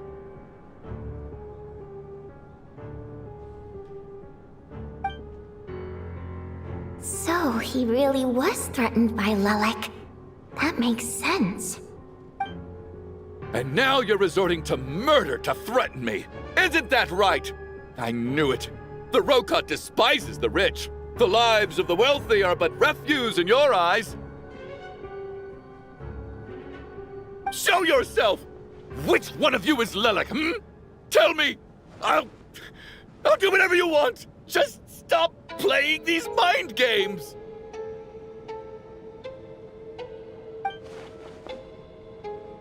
Was this really Lelik's doing? Would Odette really do something like this? If Odette really is Lelik, this seems out of character. But then again, how well do I really know her? I'm probably the only one here with a compelling theory about Lelik's true identity. But if I reveal it now, I'll be putting Odette in the line of fire. What should I do? I don't think it's likely that Lelik killed anyone. At least from the stories I've heard, he's never killed anyone before. And his name has never come up in connection with any murder cases.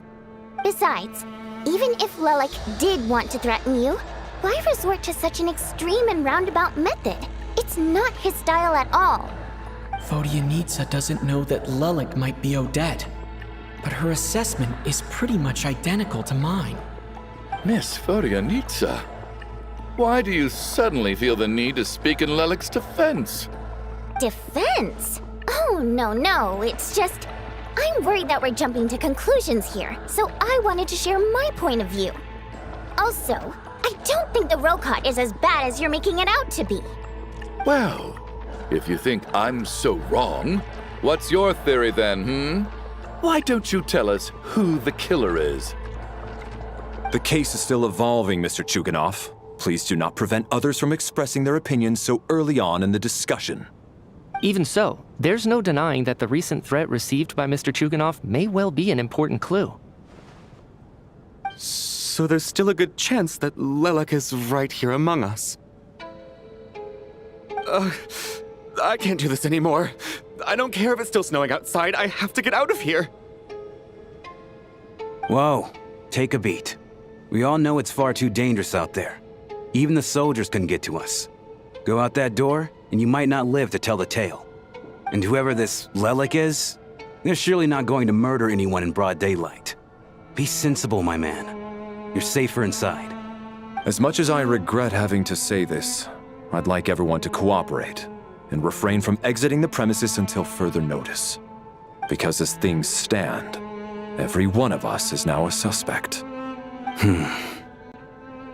Unless anyone has further information to share, let's adjourn for now. Feel free to keep searching for clues, but make sure you don't go off alone.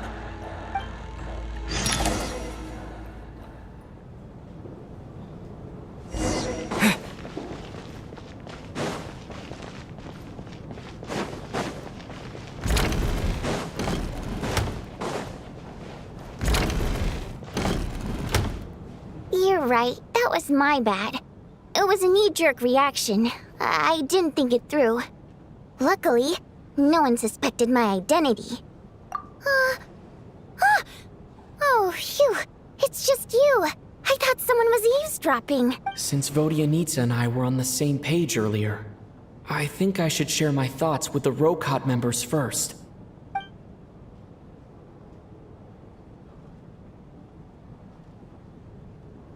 Whoa. Are you serious? I don't know if this counts as gossip, but it's definitely on track to be the juiciest this whole year. Odette? Really? Odette? Oh god, how dumb does this make me look? Lelik has been right under my nose this whole time, and I didn't notice a thing. Actually, it's exactly what you'd expect. Sometimes, hiding in plain sight is the best strategy. And now that you mention it, the more I think about it, the more sense it seems to make. It all adds up. What are we up to now? 1, 2, 3, 4... Odette's identities. She's my coworker, specifically a ballerina, and also a Fatous, a member of the Rokot. Now, Lelek. It must be so exhausting. I just want to give her a hug. I guess since I've always known her as a member of the Fatui, it never even crossed my mind that she could be involved with the Rokot, let alone be Lelek. I don't understand. If she's with the Fatui, what reason could she have for being so opposed to Project Stusha? Probably best if you ask her that in person. Well, since you waited until now to bring this up instead of announcing it to everyone earlier, does that mean we're all on the same page here? Yeah. Lelek may not follow orders from the Rokot leadership, but as far as I'm concerned, she's never crossed the line. If anything, her actions benefit the poor. We need to confront her face to face. Do you think she'd really admit to being Lelek? I don't know. We'll have to see how it goes. For now, we'll work on the assumption that she didn't kill anyone, and see how much she's willing to tell us.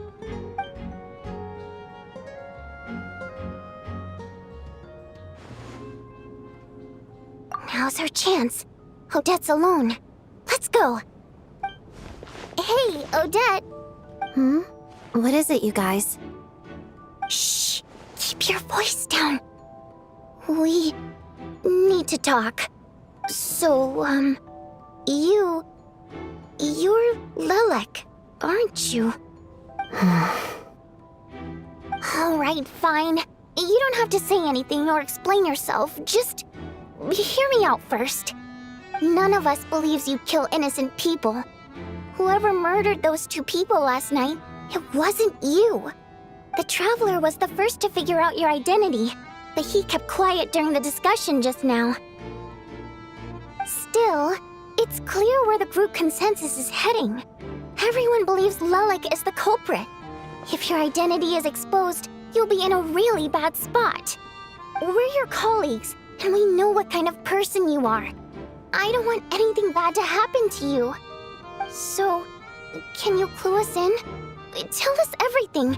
The more we know, the more easily we'll be able to cover for you. Alright. Yes, I'm Lelek. And no, I'm not the murderer. And thanks, but I don't need you to cover for me. Actually, I'm planning to reveal my identity. Huh? You're gonna reveal that you're Lelek? Here? That's right. I'll admit I was surprised at first when Chuganov guessed that I was here. It was just a lucky guess, but it caught me off guard. But after taking some time to assess the situation and confirm where everyone stands, I don't believe I have anything to worry about. Are you sure you don't need a second opinion? Given the circumstances... Mr. Valeri! What?!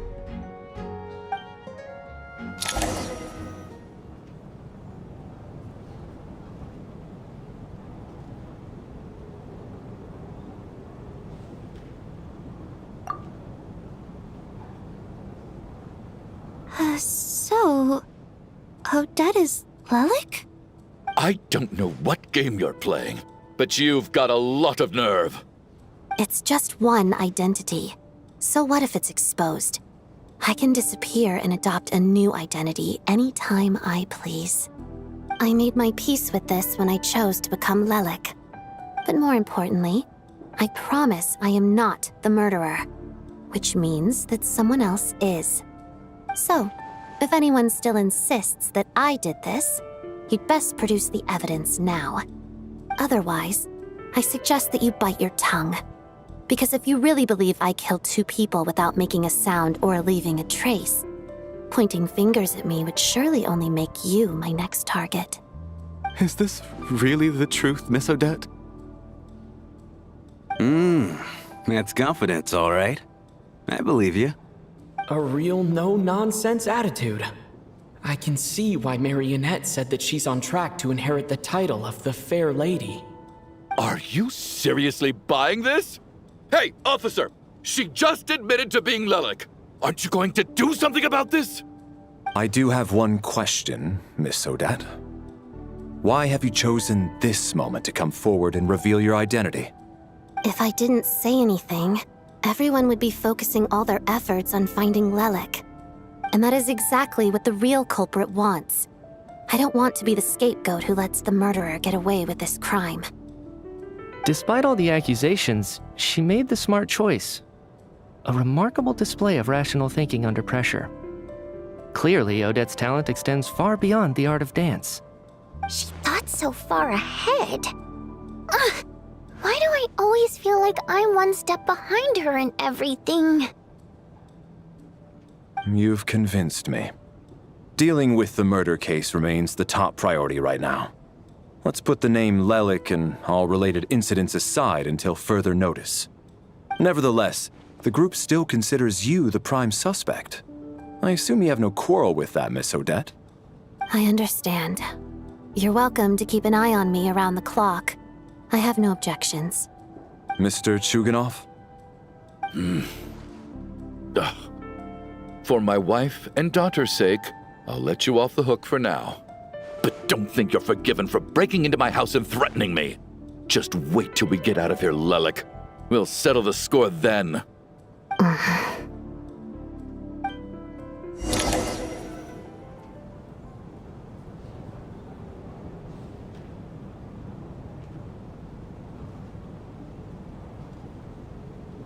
Good work, Lelik guard team. And Lelik too. Here, have some hot water. Turns out Valeri knew about my exploits. So now I've been told I have to guard Lelik with him. Shouldn't you be facing my way if you're guarding me? At the moment, it looks more like you're my bodyguards. If the true culprit is indeed still at large, as you have claimed, we must keep our guard up against them also. Don't worry, Tonya.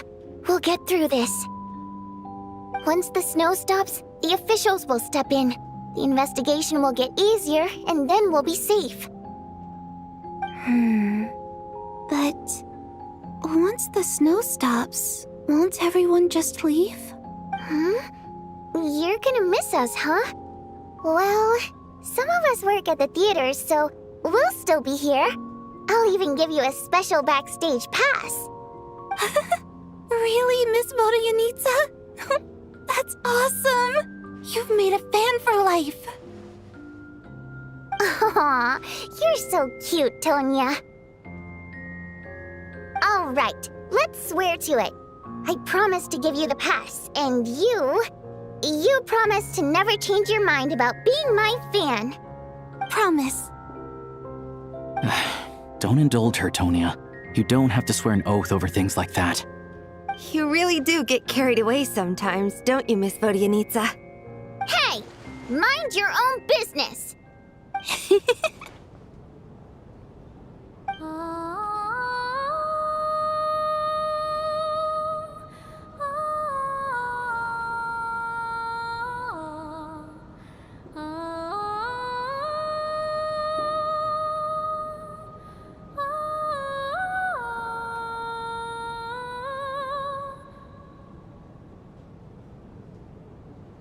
Don't be nervous, Miss Wateramp. Everyone's here. There's nothing to be afraid of. Excuse me? Do I look nervous? Don't be ridiculous. No. You sound nervous, lass. Oh.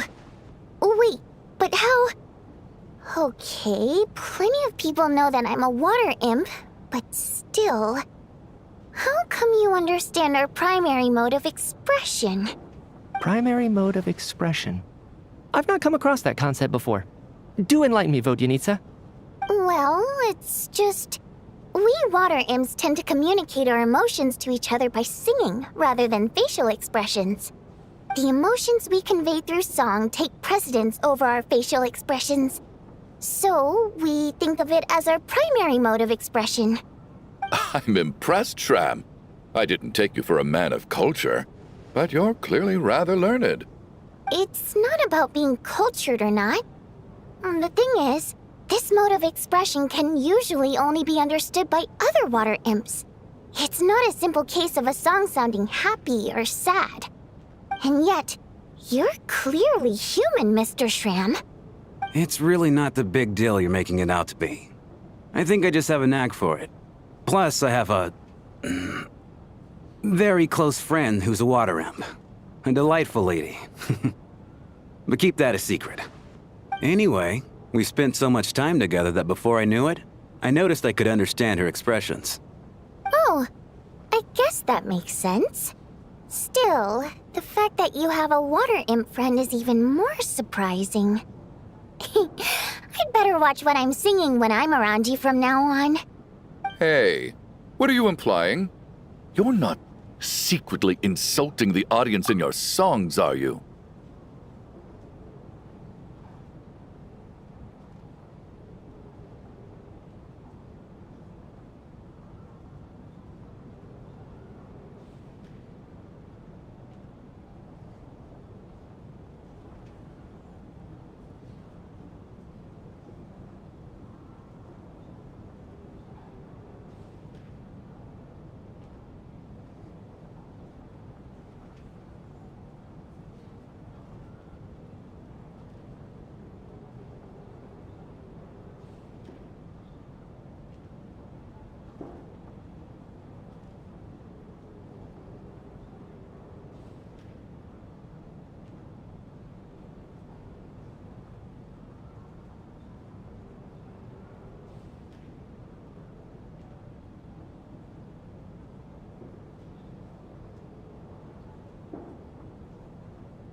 Heavens! Why would I do a thing like that?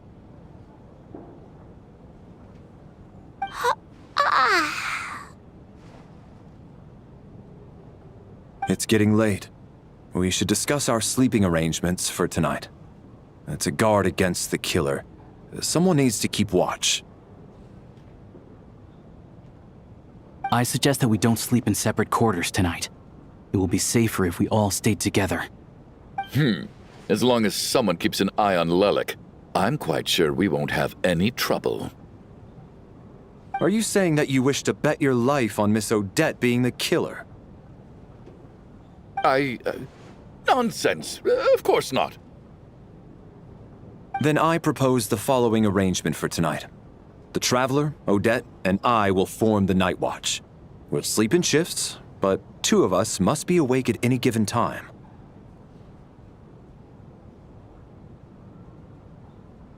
An excellent idea. This allows us to handle the Night Watch while also keeping an eye on Lelik. Meanwhile, the rule of taking shifts in pairs resolves the other issue. Namely that we can't necessarily trust the Traveler or Valeri either. I expect that plan took you quite some time to come up with, didn't it? Actually, our field combat manual outlines a similar approach. Although the scenario there involves guarding prisoners overnight during field operations. That being said, I must clarify that I harbor no disrespect towards you personally, Miss Odette. In fact, Lelik's numerous covert operations make fine textbook examples for military agents. I care less about respect and more about the fact that you just robbed me of 2/3 of my sleep tonight. I'm calling dibs on being the first to rest. Good night.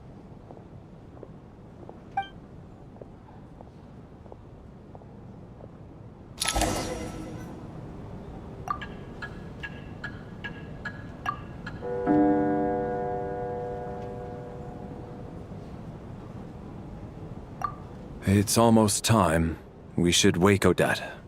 How are you faring?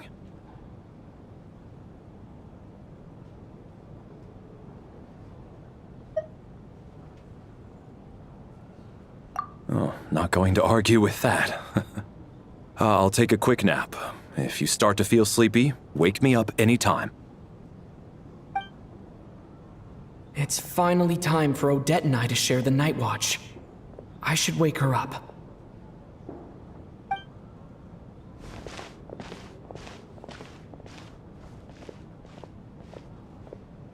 I came here to get information from her in the first place. Maybe I should think about what questions I want to ask before she wakes up. How long are you gonna keep staring at me?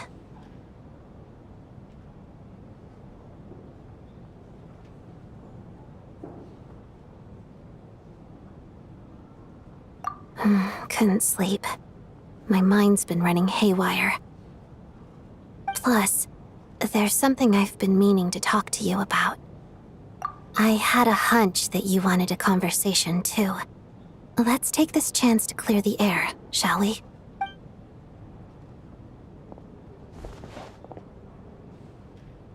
I just had a simple question for you, really. It's, Rosaline. In her final moments, did she have any last words or anything?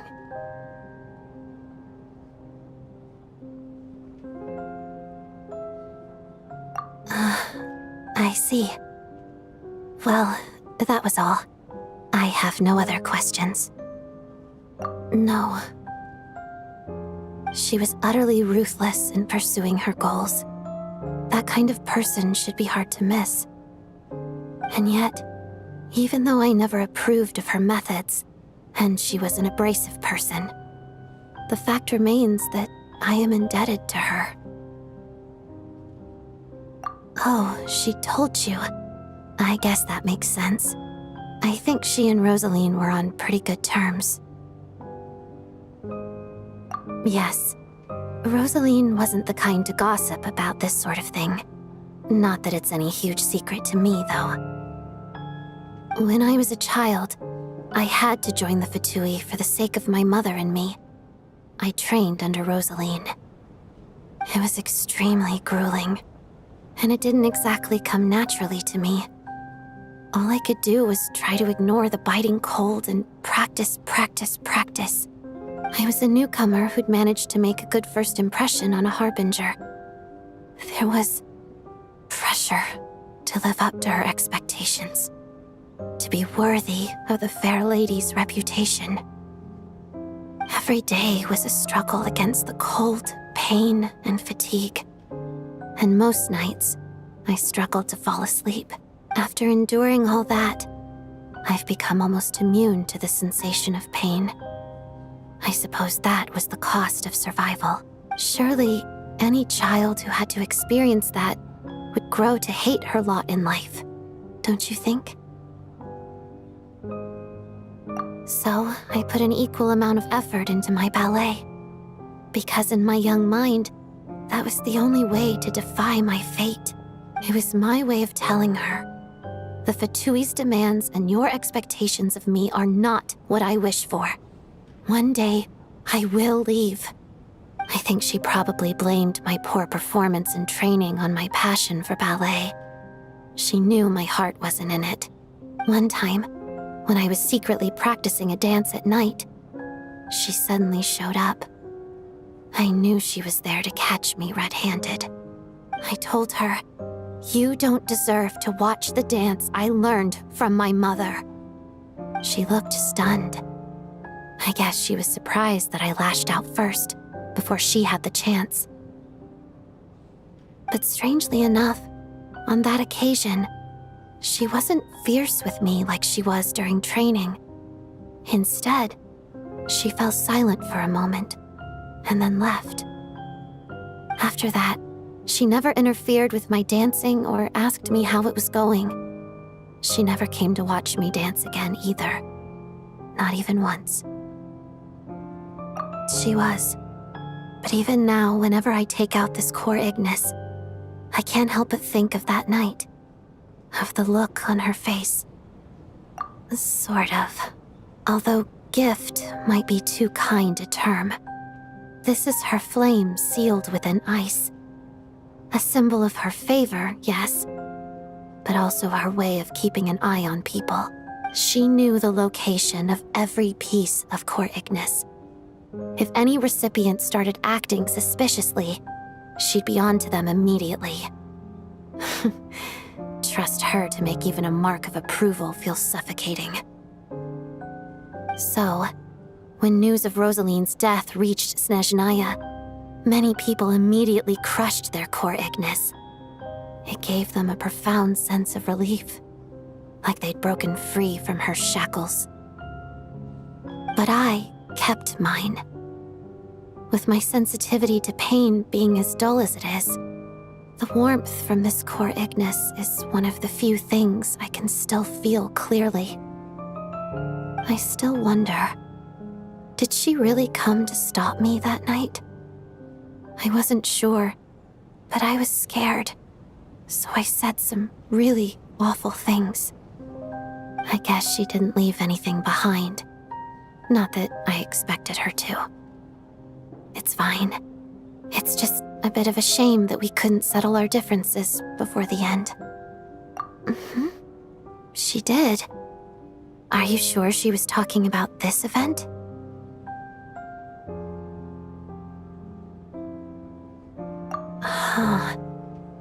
No, she didn't. I didn't even find out that she'd gone to Mondstadt until a while after she'd left. Wait, in that case... Okay, I will. Thanks for letting me know. There's something I'm trying to figure out.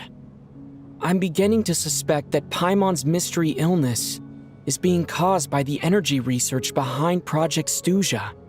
Paimon's very important to me, so I have to get to the bottom of this. I figured that since you're Lelik, you might know something about all this.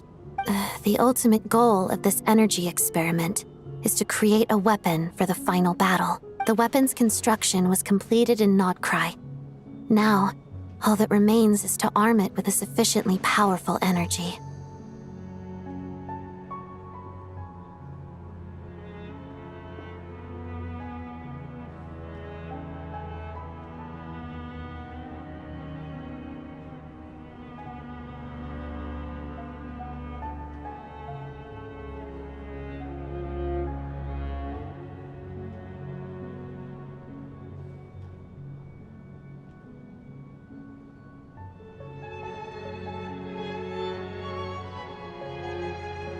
Yes. The weapon's development and all the related experiments are overseen by Lord Piero, the Jester, and the lab is located deep within the Armory Palace.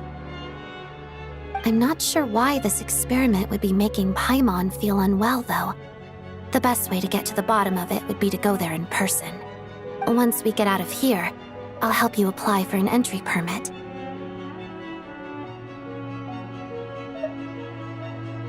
And I'm hardly the organization's proudest member, as you know. You answered my question about Rosaline. I want to do you a favor in return. It's that simple.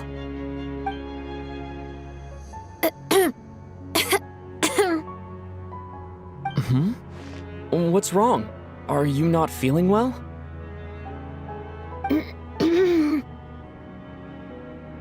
You two seem to be hitting it off.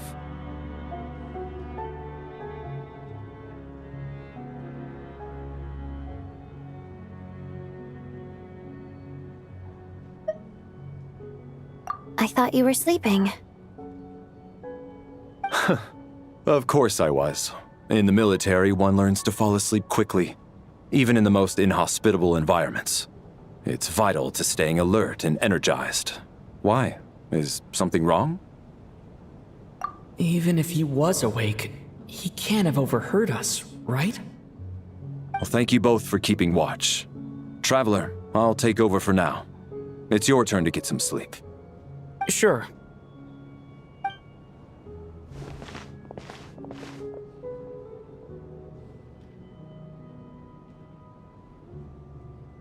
This is our second night here, but at least I've found out a little more about Paimon's condition. I hope she's been sleeping well the past couple of days. Why do I feel like I'm being watched?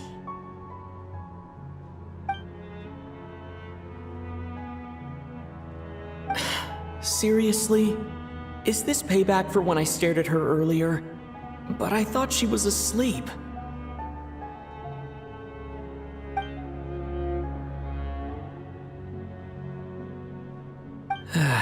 Never mind. I'd better try and get some sleep myself.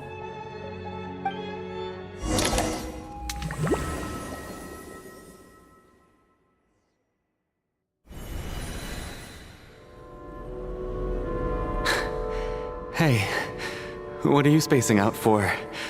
Are you reaching your limit too? How long have we been walking for? Do you remember? Time's lost all meaning. Ever since we noticed that thing above our heads. What was it called again? A star key? Or key star? Anyway, the person who named it was swallowed by the black mist. Whatever it's called, ever since we noticed it, we've been walking up and up, hoping that as long as we reach it, we can find a way out of this place. But it seems like no matter how far we walk, we never get any closer. Well, we've come this far. You never know. Maybe we're almost there? Come on, enough moping. Let's go. The black mist is catching up.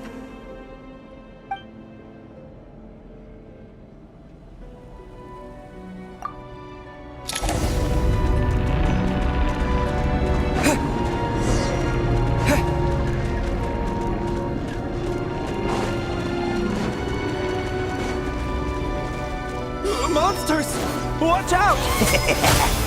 Not again! I've lost count of how many times we run into them.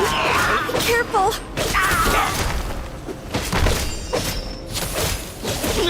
What the?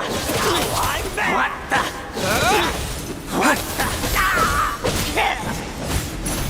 Cryostorm!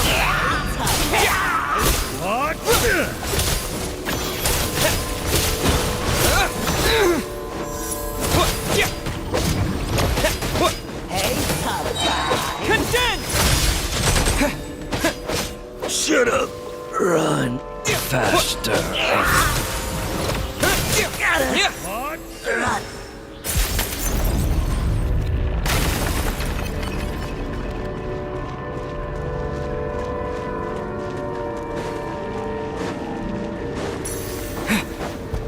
Here they come again! Get ready! You wanna fight? Let's go!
Monsters ahead of us? The black mist behind us?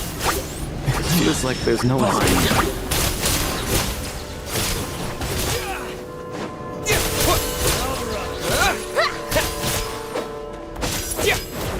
Alright, here comes another one. Condense!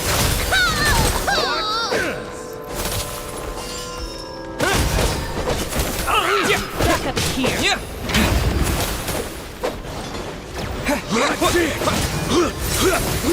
Should've run faster.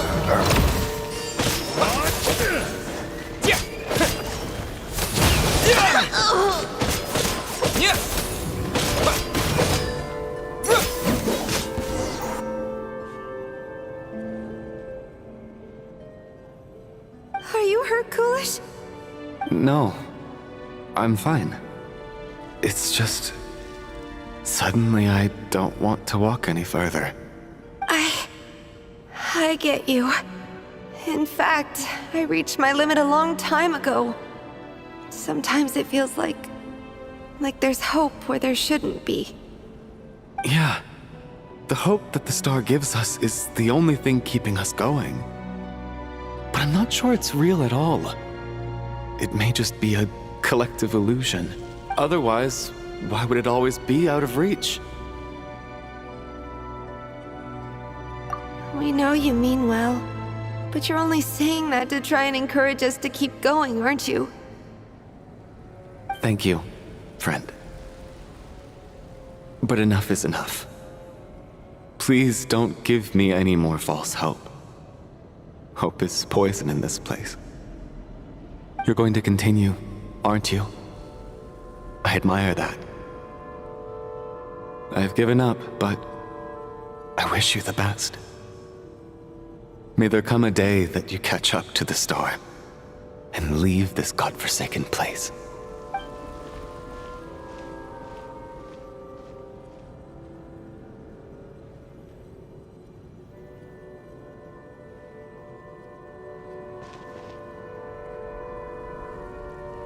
It's not an illusion. We really are getting closer to the star. Congratulations. You're the first person to make it here. I'm the star's envoy. The black mist has stopped rising. Its hunger is satisfied for now, having devoured your two companions. This is a good opportunity. I'll let you get some rest before we continue. What do you mean, leave? The star represents the starting point.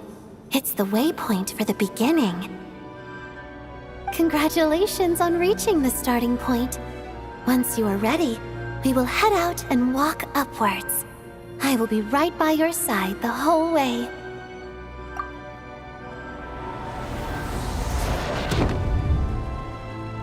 Huh? What's wrong? Hey, don't give up before the journey's even begun.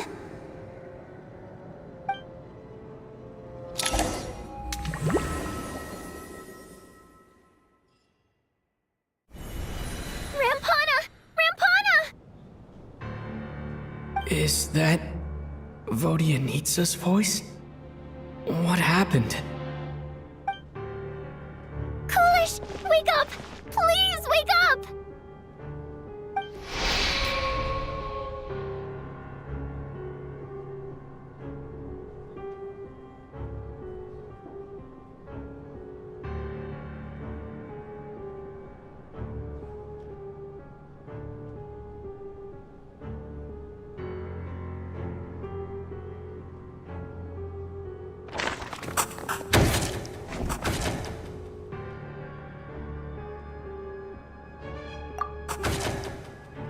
The situation is identical to that of the two casualties yesterday.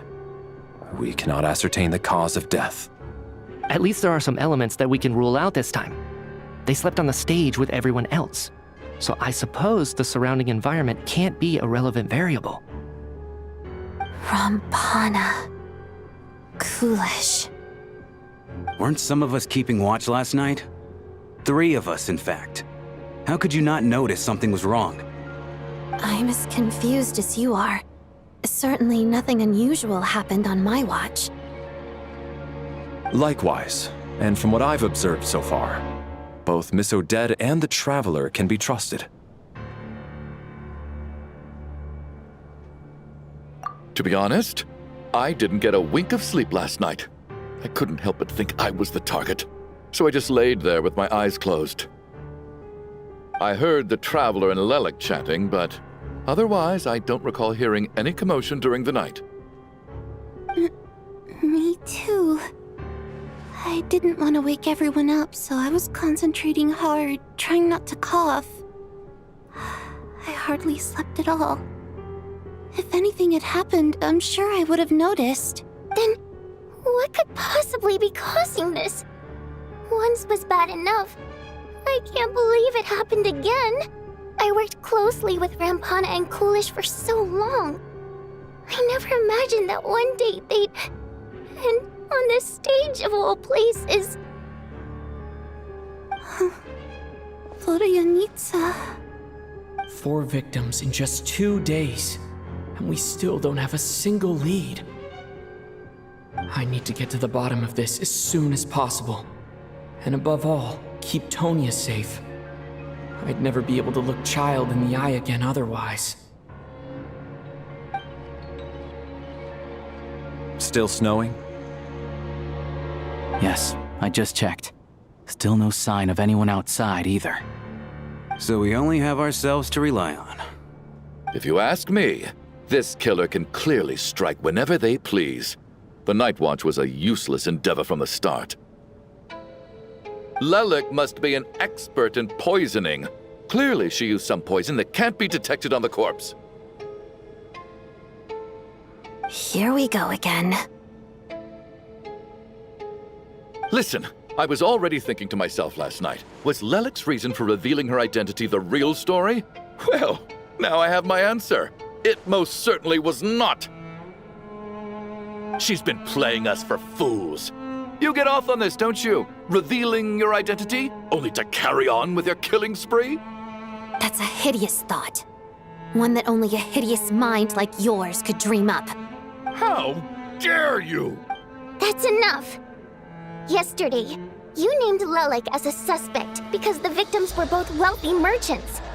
Lelik might have had a motive then, but today's victims were just ordinary people.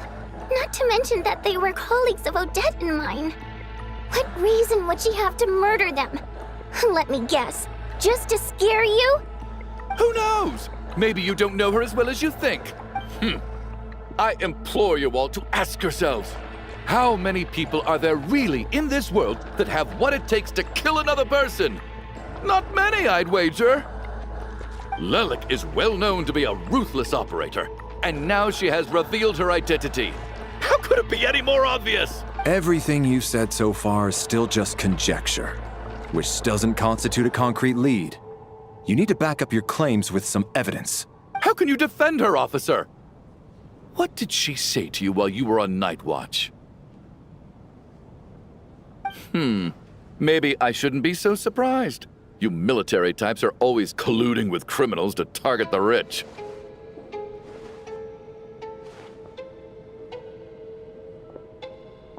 All so you can get your grubby paws on our hard-earned fortunes, then tell us to fall in line. The Fatui, the Druzhna, and the Rokot. Thugs, the lot of you!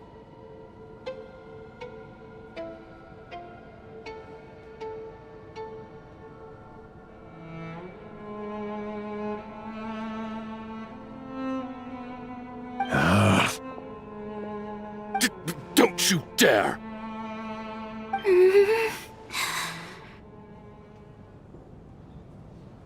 Sir, but... You were the one who told us not to stop other people from expressing their opinions yesterday.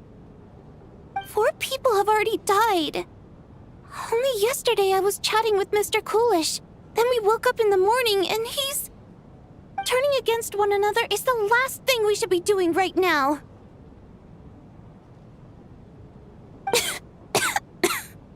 Little girl. Even if Mr. Chuganov is a puffed-up, pig-headed windbag who doesn't have a clue what he's talking about, he's still one of the victims here, isn't he?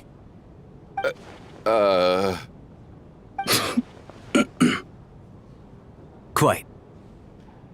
I had no intention of resorting to violence. But you're right, Miss Tonya.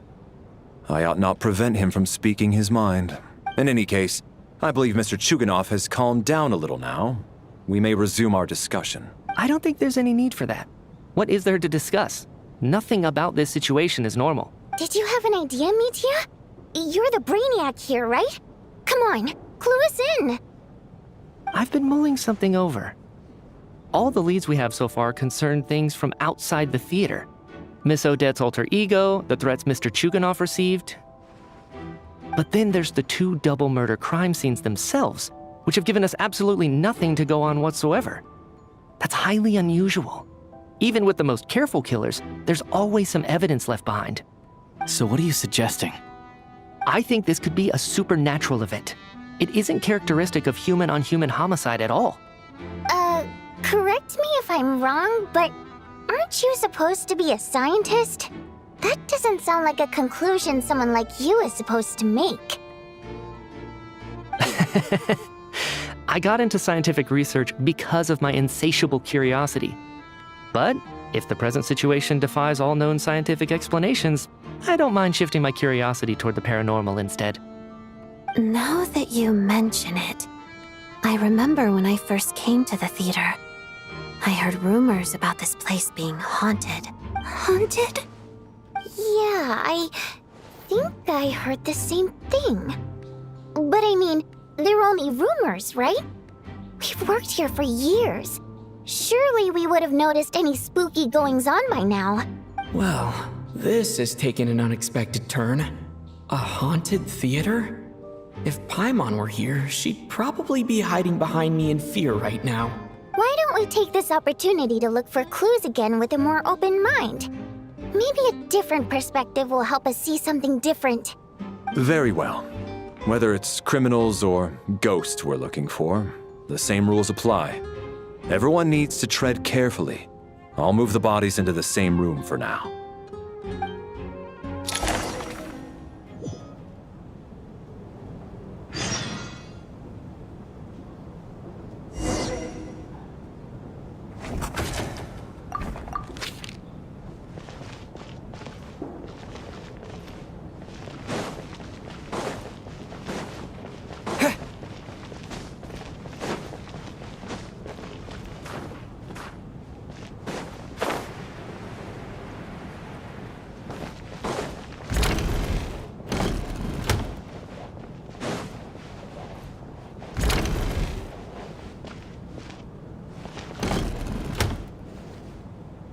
Valeri, come take a look at this. You too, Traveler. Some sort of notebook. What is it for? It's the on-duty logbook for the theater. Kulish was the main person to use it. He mostly used it to record any unusual incidents during a show, audience numbers, exit times, and so on. Yes, he'd always have this logbook with him when he checked tickets at the entrance. This should confirm a lot of key details about the recent show. So, find anything unusual? Yes. The number of people. I've checked and double-checked, but the numbers just don't match what's recorded in the logbook. Apparently, we have an extra person among us. Are we certain that logbook is accurate? Could someone have sneaked in without buying a ticket or something? Unlikely. Kulish took his duties very seriously. I've rarely seen any errors in his work. Not to mention that this was a dress rehearsal, meaning smaller audience numbers and tighter ticket restrictions than usual. Everything would have been well within his control. We no longer have our tickets with us, do we? They got collected on entry. I assume there's no way we can check them again. Unfortunately not. The theater recycles tickets. Once people are in the door, they don't tend to leave until the show ends, so we collect the tickets at the point of entry. Still, I'm inclined to believe that this discrepancy in the head count is significant somehow. Did an extra person just materialize out of thin air?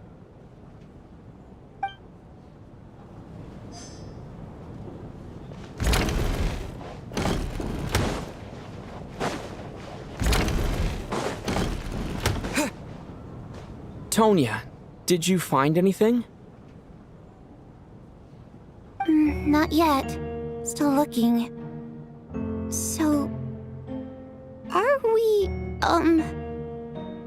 Are we supposed to be looking for something paranormal?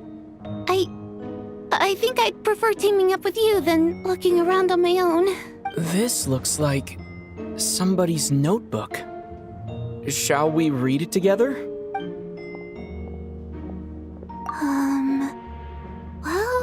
doesn't look scary or anything, so I guess it should be fine. Alright, let's read it together.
Huh. This has to be Vodyanitsa's writing, surely. Maybe it's a little rude for us to peek at this. I feel like I just read someone's secret diary by accident. It sounds like she's writing this for her parents, right? I don't understand. Why put this stuff in a notebook instead of mailing it in a letter? Because her water imp parents belonged to the aristocracy, who were driven out of Sneznaya by the Tsaritsa long ago. And now they live somewhere new, where the postman can't get to.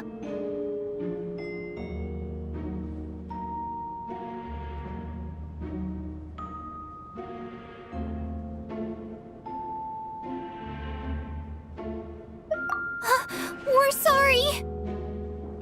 It's fine. My fault for not storing it properly. I can't leave things lying around and expect them to get ignored when everyone's scouring the place for clues. Alright, give me my notebook back. I'll take over the investigation in this room.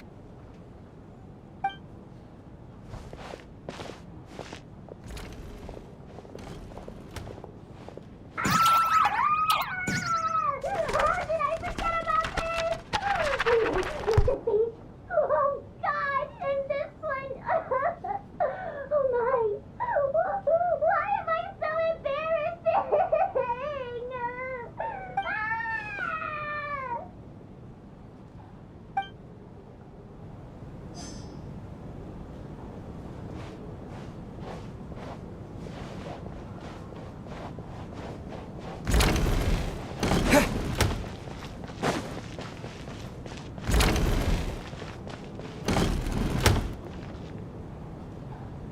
Ah, Traveler. Since you're here, come take a look at this. Alosha found it. We're both curious to hear your perspective. It appears to be an investigation report. And the focus of the investigation was the rumors of haunting we heard about earlier.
An investigation report, huh?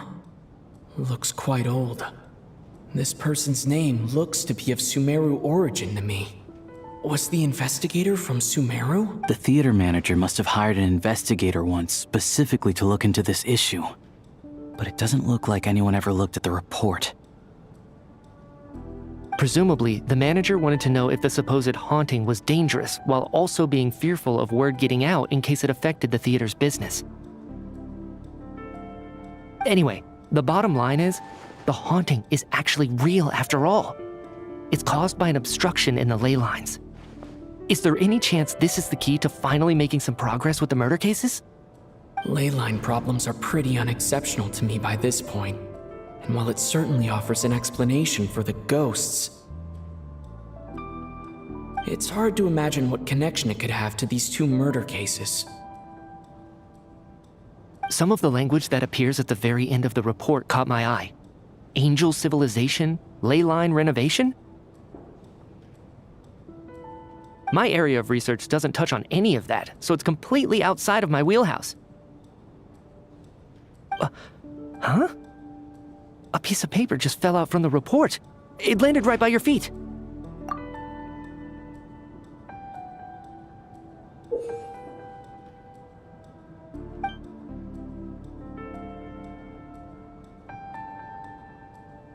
How unnerving. It was tucked inside the report, so it must be a note left by the author. Death is near. Is that supposed to be what's going on here? With us in the theater? But if so, how did the author foresee it? Could he predict the future somehow? Maybe things are more complicated than we thought. No, wait a second. If we take the report and the note at face value, they completely contradict one another. The report definitively concludes that the hauntings in the theater are harmless and cannot affect the real world. But the note seems to be warning of potential danger. The question is, what exactly does the note mean by death?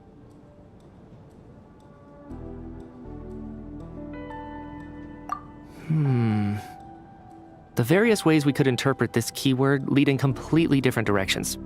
Let's pause our analysis here for now. I think we need more information.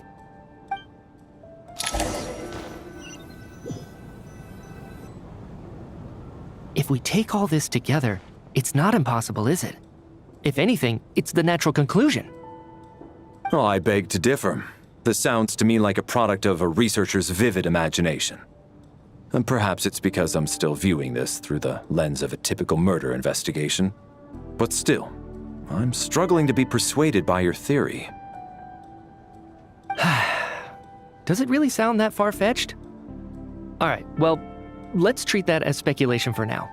I do agree with what you've said, so let's go with your idea for now. Good.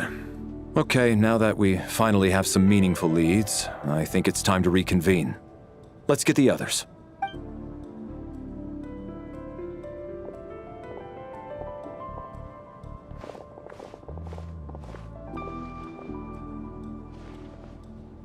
So, that's about everything we've discovered so far. I'll share my theory first. Based on what we've learned from the logbook, I believe the extra person among us is most likely the killer. If the killer had simply bought a ticket, it would have greatly increased the risk of their identity being exposed. I expect he or she either hid in the theater ahead of time, or found a way to slip past the ticket inspection. They then blended in with the group and waited for an opportunity to strike. What about the note found in the investigation report? Any thoughts on how that fits in? The killer may have simply planted it there as some sort of sick joke. I've seen my fair share of psychopathic killers. They love playing cryptic mind games. So, it has nothing to do with the haunting of the theater after all. This theory makes sense to me. If we have an audience member unaccounted for, chances are they didn't come here to watch the show. Could it really be that simple? So, in other words, all we have to do is find out who got in here without a ticket, and all our problems will be solved? Then let me make one thing clear. All the theater staff should be well aware that I came here for the rehearsal legitimately, yes? There's no way I'm the one who didn't have a ticket. It's true. I hear you used every trick in the book to get a hold of that ticket, too. Everything short of throwing a temper tantrum and rolling around on the floor at the entrance. I most certainly did not degrade myself in such a way. Probably a stupid question, but I might as well ask. Did anyone here get in without having their ticket checked? Guess it was naive of me to expect them to just admit to it. Especially after the unprompted Lelic reveal. Once was already a miracle. Twice would be unfathomable.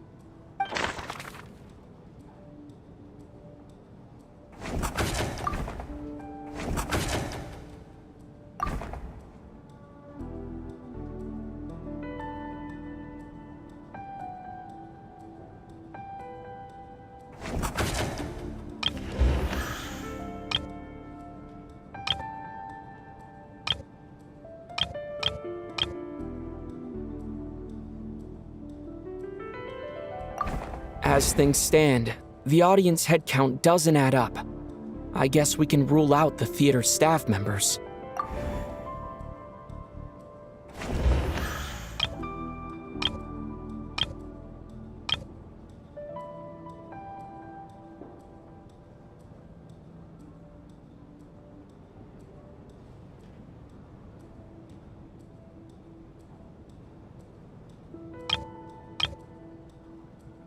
Sounds like Chuganov went to a lot of trouble to get his ticket, because everyone at the theater knows about it.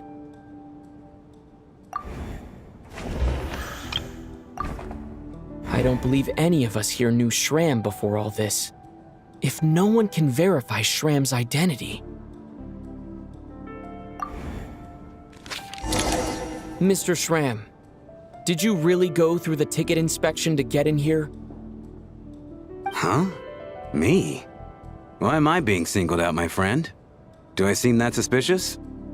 It's not that you stand out as suspicious, more that everyone else has been ruled out as trustworthy. Okay. Well, we spent the best part of 2 days together now, so I'm sure you can all tell what kind of person I am. I'm a true gentleman. I never dream of doing something like sneaking to the theater without a ticket. Yeah, I have no doubt that you're a good person. But the problem is, none of us here actually know you, so no one can say for sure that you are who you claim to be. Although, actually, what was it you said last night?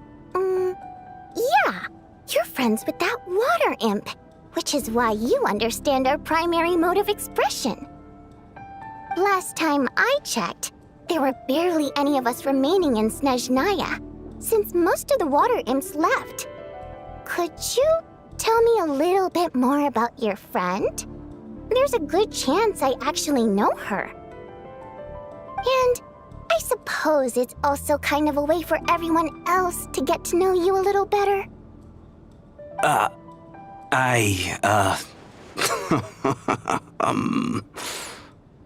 Good grief. Are you blushing? Pull yourself together, man. Stop giggling like a teenage boy. It's revolting. Hey, revolting is a little strong. All right, fine. I'll admit it. That water imp friend of mine, the truth is, we're dating. I was just a bodyguard hired by our family. But the stars must have aligned, because sparks began to fly between me and their daughter. Never in my wildest dreams did I think I'd get so lucky. We don't need details. Just get to the point. Okay. I'm just a little hesitant to reveal her name, that's all. You know how it is. These are delicate times. Even with me to protect her. If word gets out that she's dating a human, both the Fae and human factions will give her a hard time. Really? Wait, no. That can't be. Huh? Shram, what the devil are you talking about? Why is everyone looking at me like that? Surely you can understand where I'm coming from. Delicate times? Factions? Yes? You know, the Civil War? Last time I checked, the Fae and the humans were still at each other's throats. If I'm not mistaken, the last significant civil war in SNEZNAYA history was over 400 years ago, when Her Majesty the Tsaritsa had just taken the throne and was consolidating her reign. What do you mean, 400 years ago? What's going on here? Is Shram from the past? All right, Mr. Mitya, you win this round. As far-fetched as it is, it appears that your theory may be correct. I'm just as amazed as you are. I didn't even believe it myself, to be honest. Is someone going to explain what's going on here? From the look on your face, you figured it out too, haven't you, Traveler?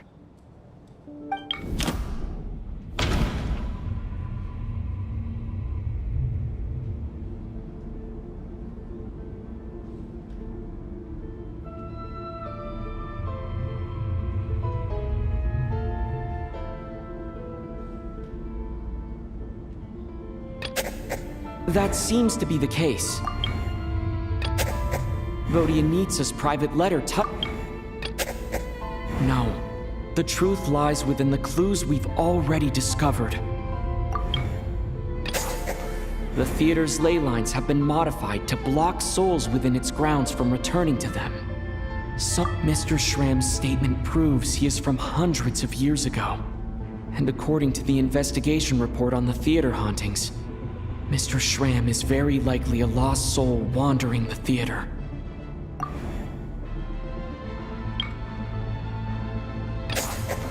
For some unknown reason, the soul that has been wandering the theater due to the ley line issues has joined our group and blended in. Yeah, that must be the immediate reason why the ticket count doesn't match the number of people present.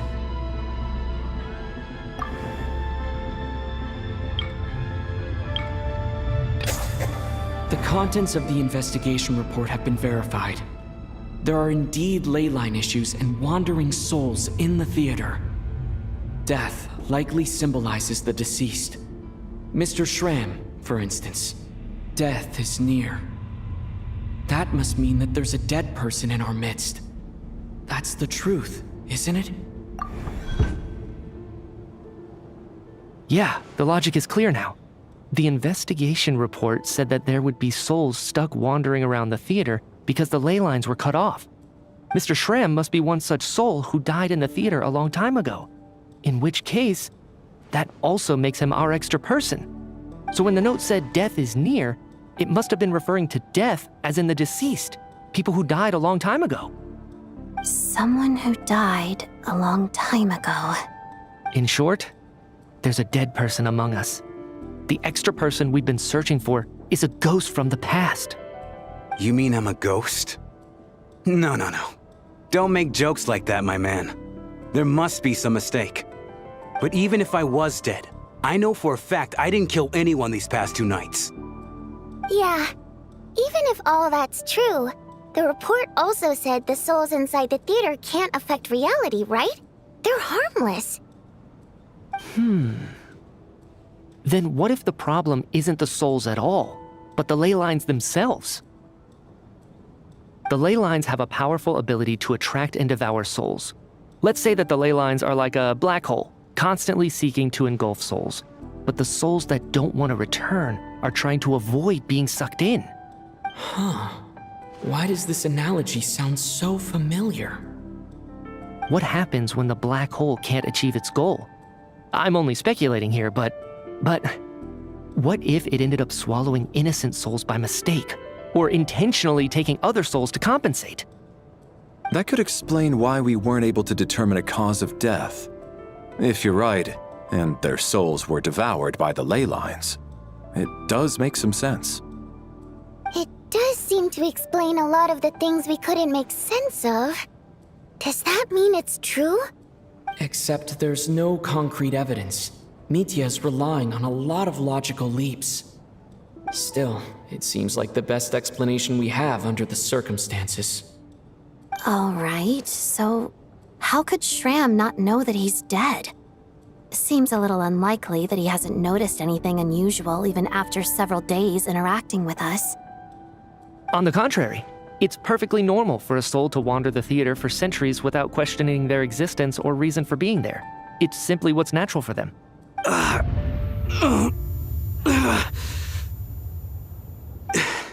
You know what, Mr. Brainiac? I think you might actually be right after all. I'm trying to remember and... even though my head feels like it's going to explode, I think... it's all coming back to me.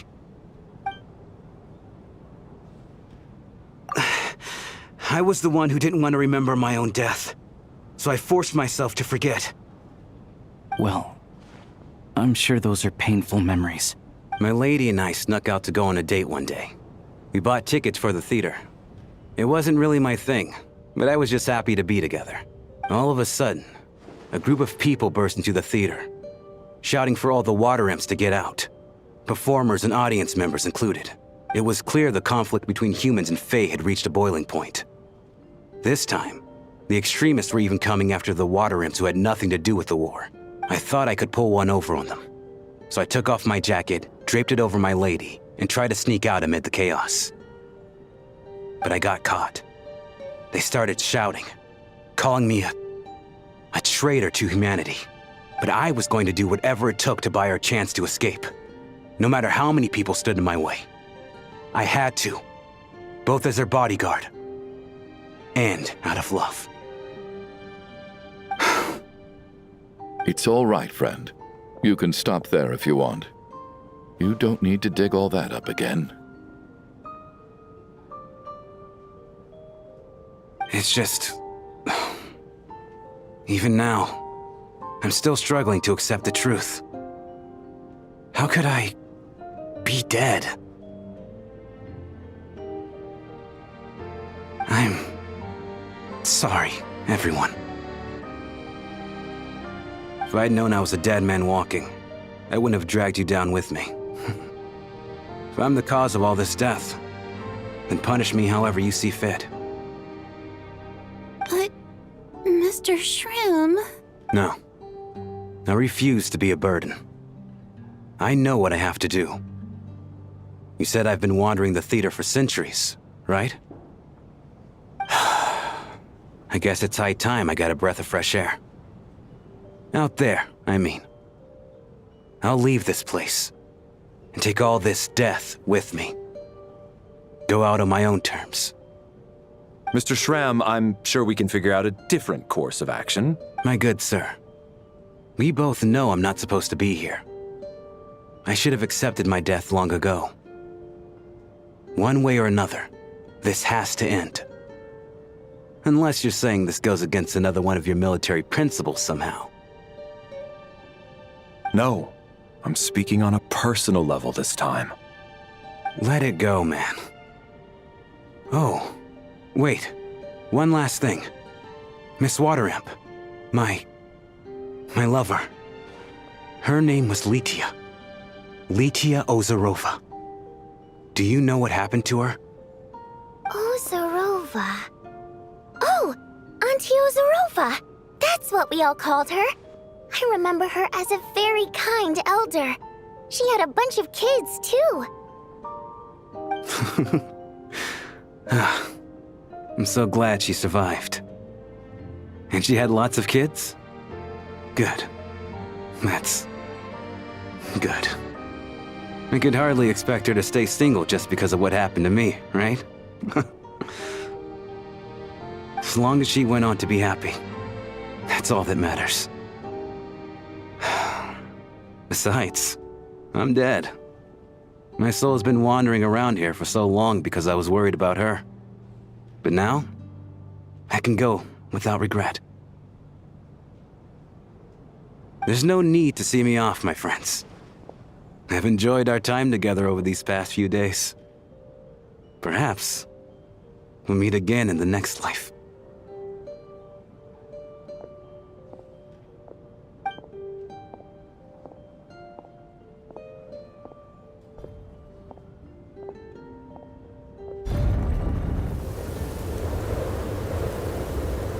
Take care, my man. I knew Mr. Shroom was already dead, but... I still feel so sad. Death is cruel, no matter how we might try to make sense of it.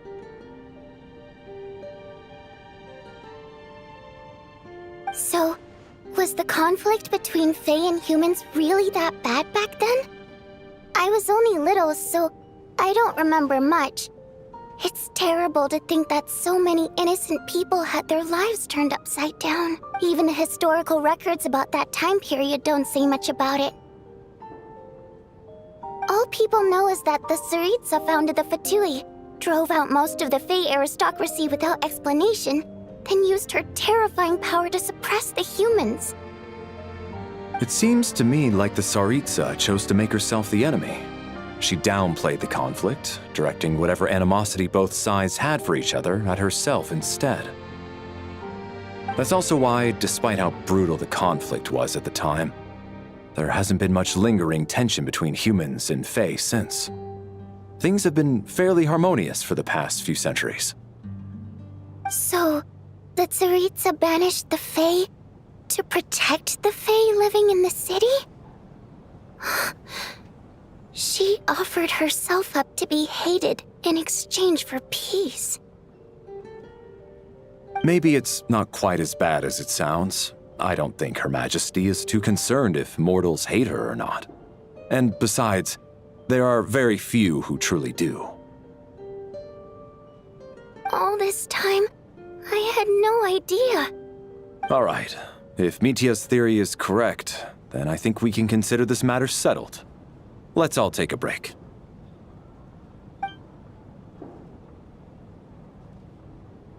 Ugh, if only this blasted storm wasn't still raging on.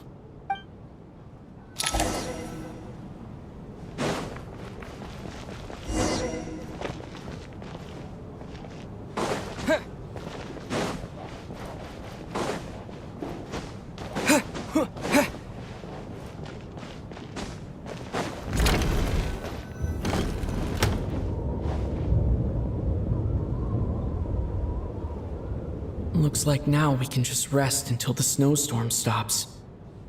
I still can't believe Shram turned out to be a ghost who'd been in the theater for hundreds of years. To think he was dead this whole time. What a strange turn of events. Knock knock. Huh? Knock knock. You know the door isn't closed, right? You don't have to knock. Think of it as a signal then. When I'm entering someone else's room and I knock, I'm here as Odette. If I don't knock, it's Lelik.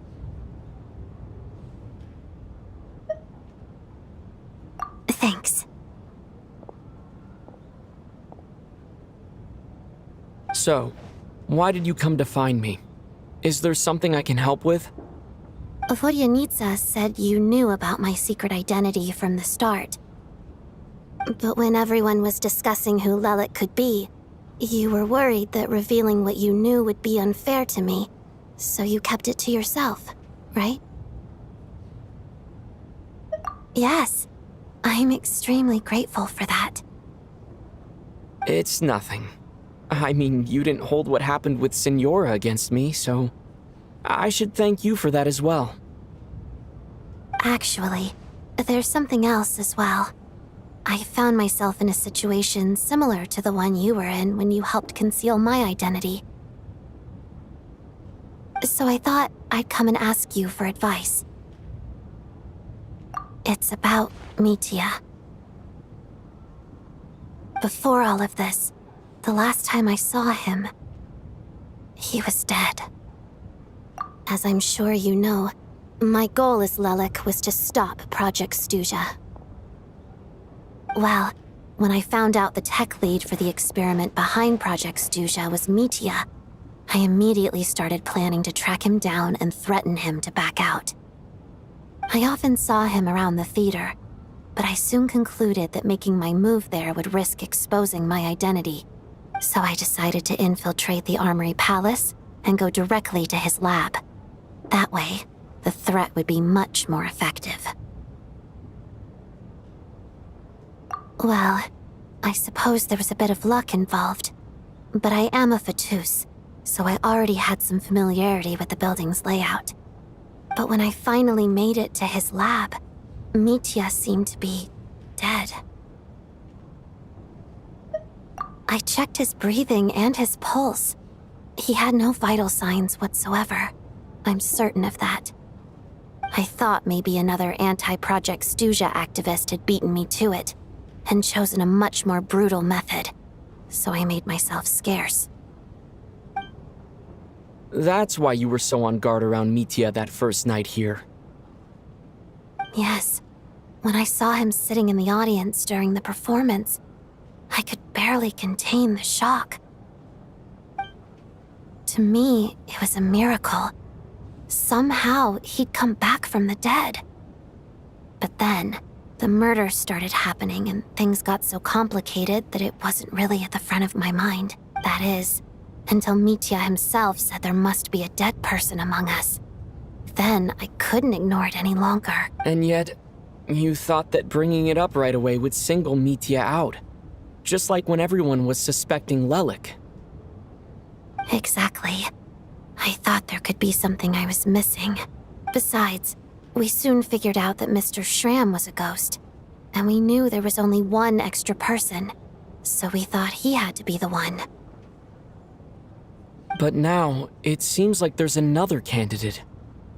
I understand why you kept it to yourself. There was so much information being thrown around during that discussion. Bringing up Mitya would have just introduced more confusion. So, what do you think we should do?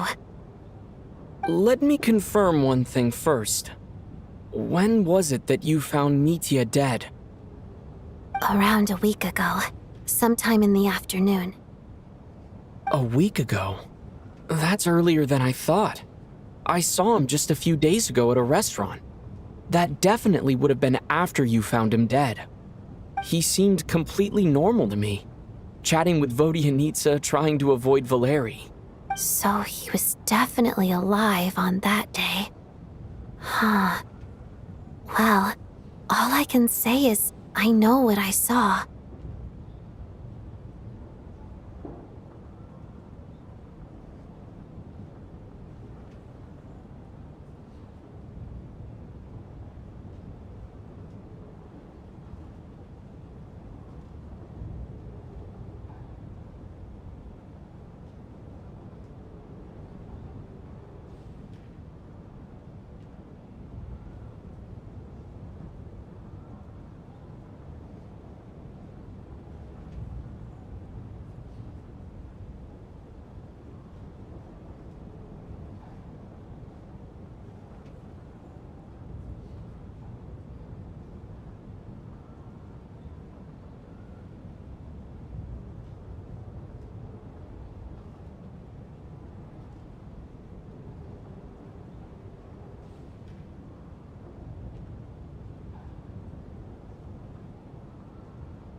Here's a thought.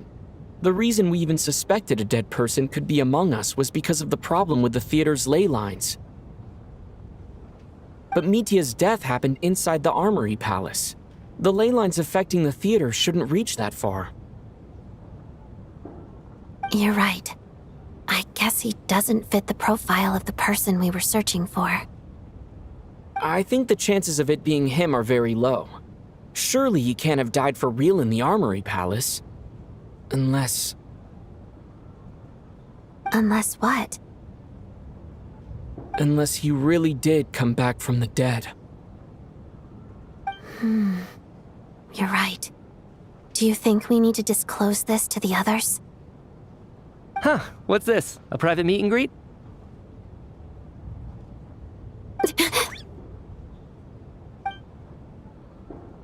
Where do I line up?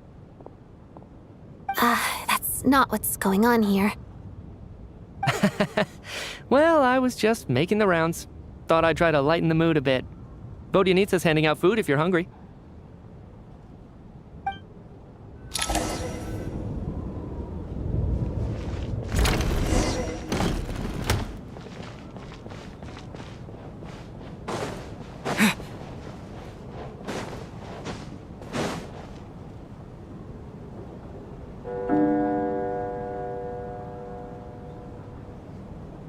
What is going on with this storm?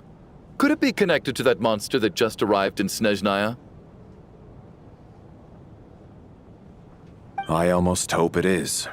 Her Majesty the Tsaritsa left to vanquish that beast herself. We just need to wait for her triumphant return. Do you think people still feel the cold after they die? I'm wondering about Shram. Oh, maybe we should have given him a coat before he went out there. Death itself is cold, isn't it? I'm sure the storm will embrace him. Well, I hope he has a safe journey. I'm going to miss him, I think. It's not like we can blame him for Rampana and Kulish's deaths. Thinking back on it, we barely made it out alive ourselves. Once we get out of here, how are we going to explain what happened to their families?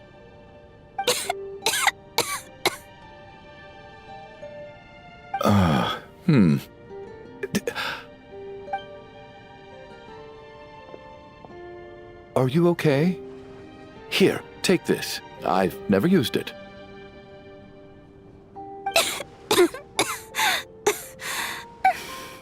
Thanks. Look who's Mr. Nice Guy all of a sudden. Is it because Tonya stood up for you this morning?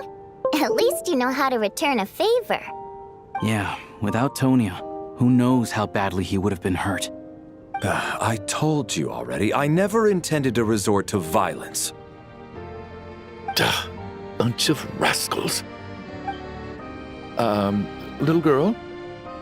I was rather surprised when you spoke up for me this morning. I didn't think I had many admirers here, so, thank you.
No need to thank me. I said some bad stuff about you too. I've been too embarrassed to admit it, but you remind me a lot of my daughter. So kind to everyone, but never lets her old man off the hook. Unless my wife and I are having a fight, then she's always on my side. Especially when she was little. Every time I took her out...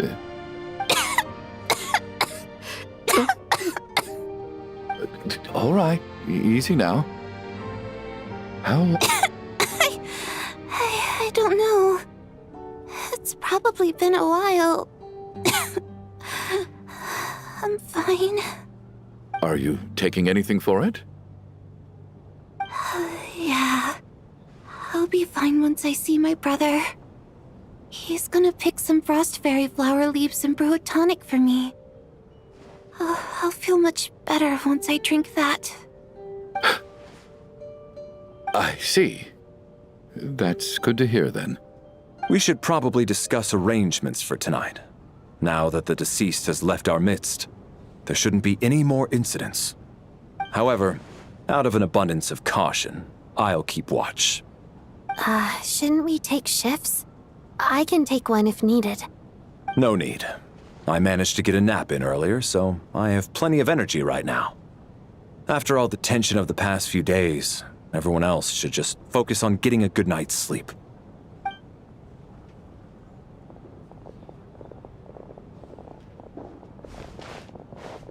What a long day. This whole situation turned out to be way more complicated than I expected. But Valeri's right. I should just try to calm down and get some rest.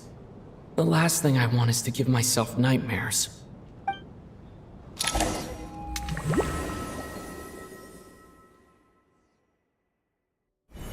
He's awake!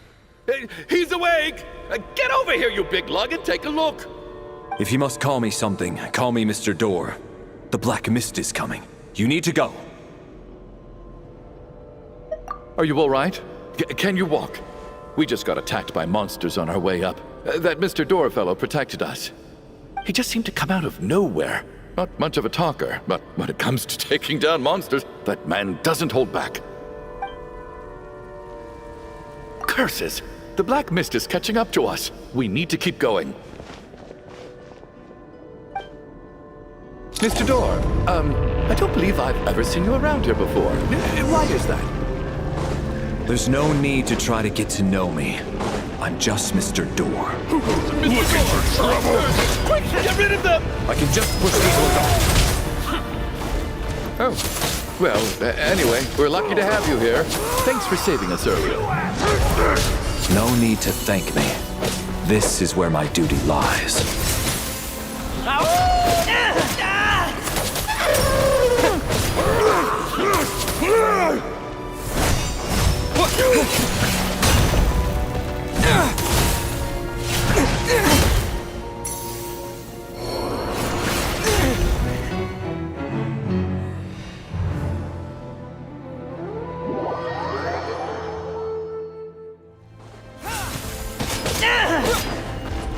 Who goes in looking for trouble? Take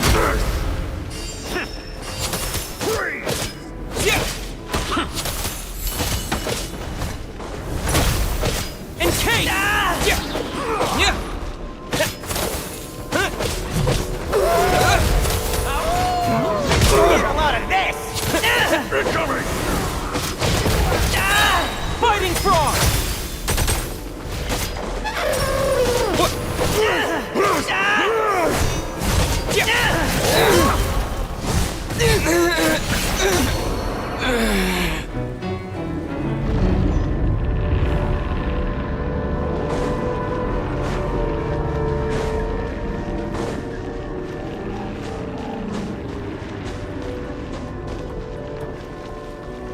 Looking for trouble? Cryo sword! Fists!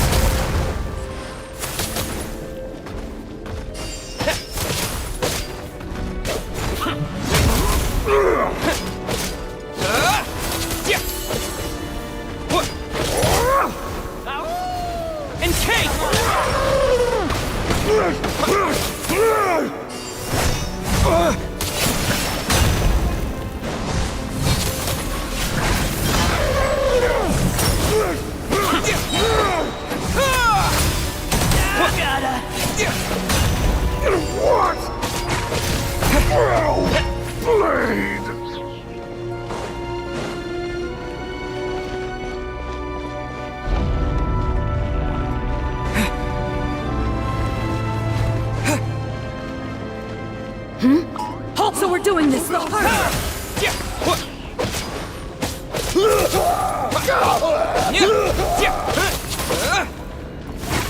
Just you wait.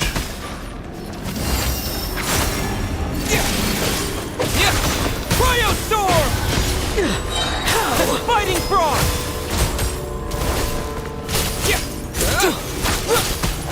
Oh, remarkable work, Mr. Door. Oh, if I had your muscles, I'd do the same.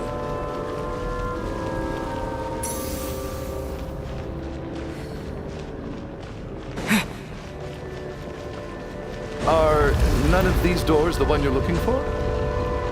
No.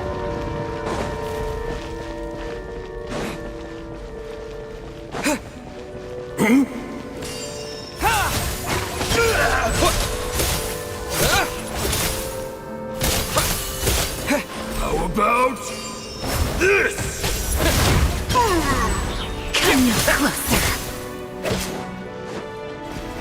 Cryo Storm! Impossible. I'm so exhausted. And the black mist is still rising. Oh. Wait, look! There's more monsters down there. Are they coming from within the black mist? No, no! They're gaining on us! Quick, keep going, or they'll be at our heels any second!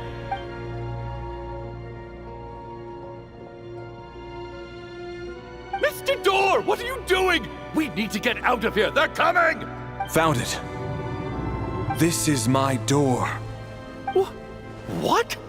You mean you're going to stay here? I am a door. This is where my duty lies. No! You saved us. We can't leave you behind. You must keep going. A door can only keep things out for so long. You must make haste. But... Oh, you're right. Let's go. We can't let Mr. Door's sacrifice be in vain.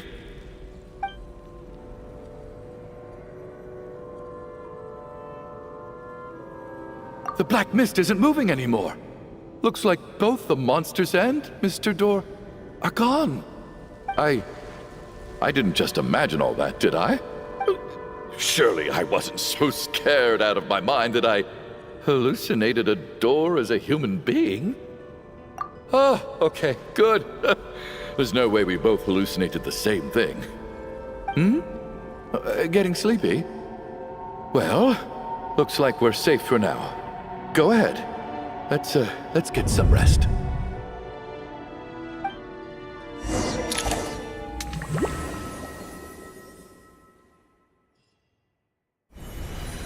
What time is it? Is it morning? I think I had a nightmare. I guess everyone's still asleep? These past 2 days have been exhausting. Valeri's keeping watch though, so he's probably the only one awake. Valeri?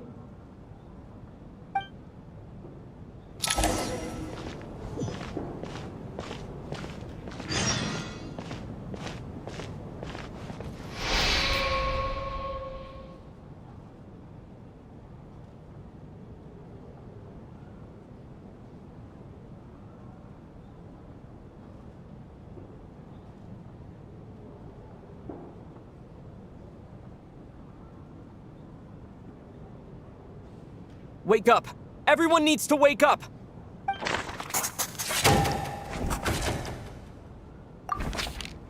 Just like the last 2 nights. No clear cause of death.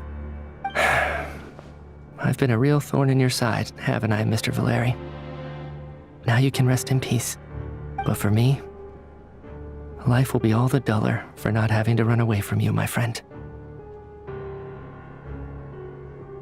How's Tonya? Is she okay? I just checked on her, and it doesn't seem like anything serious. She's just exhausted from the past couple of days, and she's still recovering from her illness. We should let her sleep a bit longer. That means Valeri was the only one who died last night. If Valeri was awake and keeping watch, it would have been impossible to kill him without waking everyone else up. That much is certain.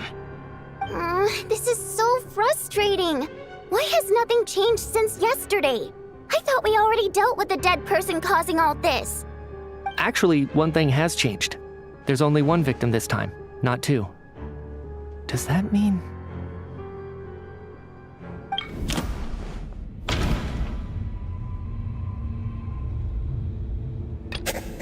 No similar cases have ever been confirmed, so this theory doesn't seem to hold up. But Mr. Schramm was already deceased to start with. That doesn't seem very likely. Can a death at night even be defended against? This logic seems baseless to me.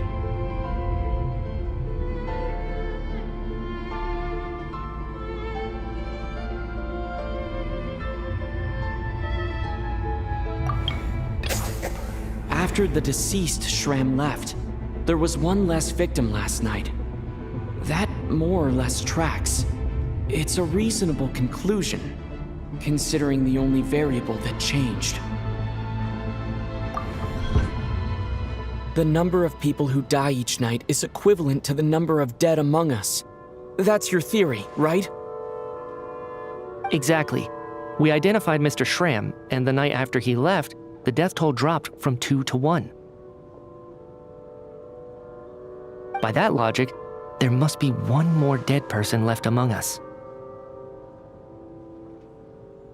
Another one? But there was only one person unaccounted for in the ticket checks, right? The head count should match up now. Having an extra person was definitely a cause for alarm, but being one person short isn't nearly as unusual. Someone could have left in the middle of the show, or made it out before the storm hit. One more dead person among us. If Mitya's theory is right, then what Odette told me seems a lot more relevant. It's just, at the time, we had no reason to think there was more than one dead person. If only we'd taken it more seriously as a possibility, maybe this could have been avoided. I'm sorry. This is my fault. I had information that could have been helpful, but I held back. I should have brought it up right away. I'm partly to blame as well. I was too quick to dismiss Odette's concerns. What is this about? What have you two been getting up to behind my back? Sounds like there's some big news you've been keeping from the rest of us. Well, we're all ears.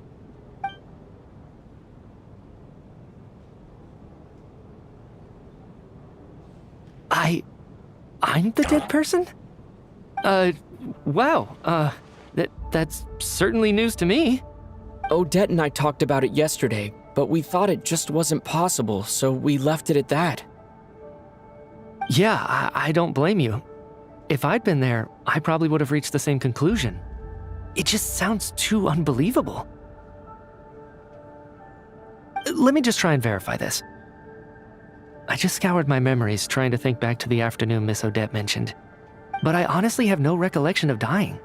That's where I'm different than Mr. Schramm. Having seen Mr. Mitya a few days ago myself, I also find it hard to believe he could be the other dead person among us. Well, if it isn't Mitya, then who? Do we vote on it? If you don't mind me asking, Traveler, I believe you mentioned that you know Tonya's brother. Had you ever met her before all this? No, never. Wait, are you saying... Now just 1 minute. I know where this is going. You can't just randomly point a finger at anyone you want. You're in the hot seat, and all of a sudden you want to divert our suspicions onto somebody else? Trying to pick a fight, Mr. Chuganov? Whenever you open your mouth, all you do is attack people, and I've had enough of it. If you don't want to engage in a civil discussion, you can shut up. You little brat! Did Mitya ask about Tonya because he suspects her? I suppose I only identified her by age, and nothing else. Could that mean... I'm just saying, you're going around casting suspicion on people for no reason. How could Tonya be dead? I can vouch for her if nothing else. I've seen her before.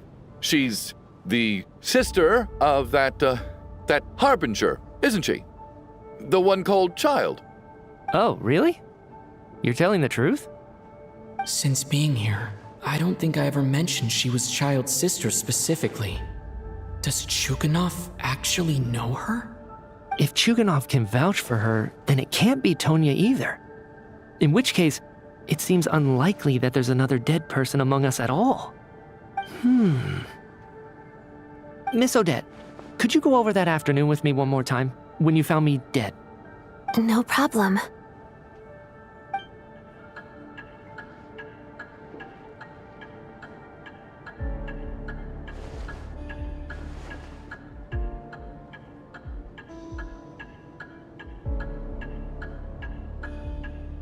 Huh.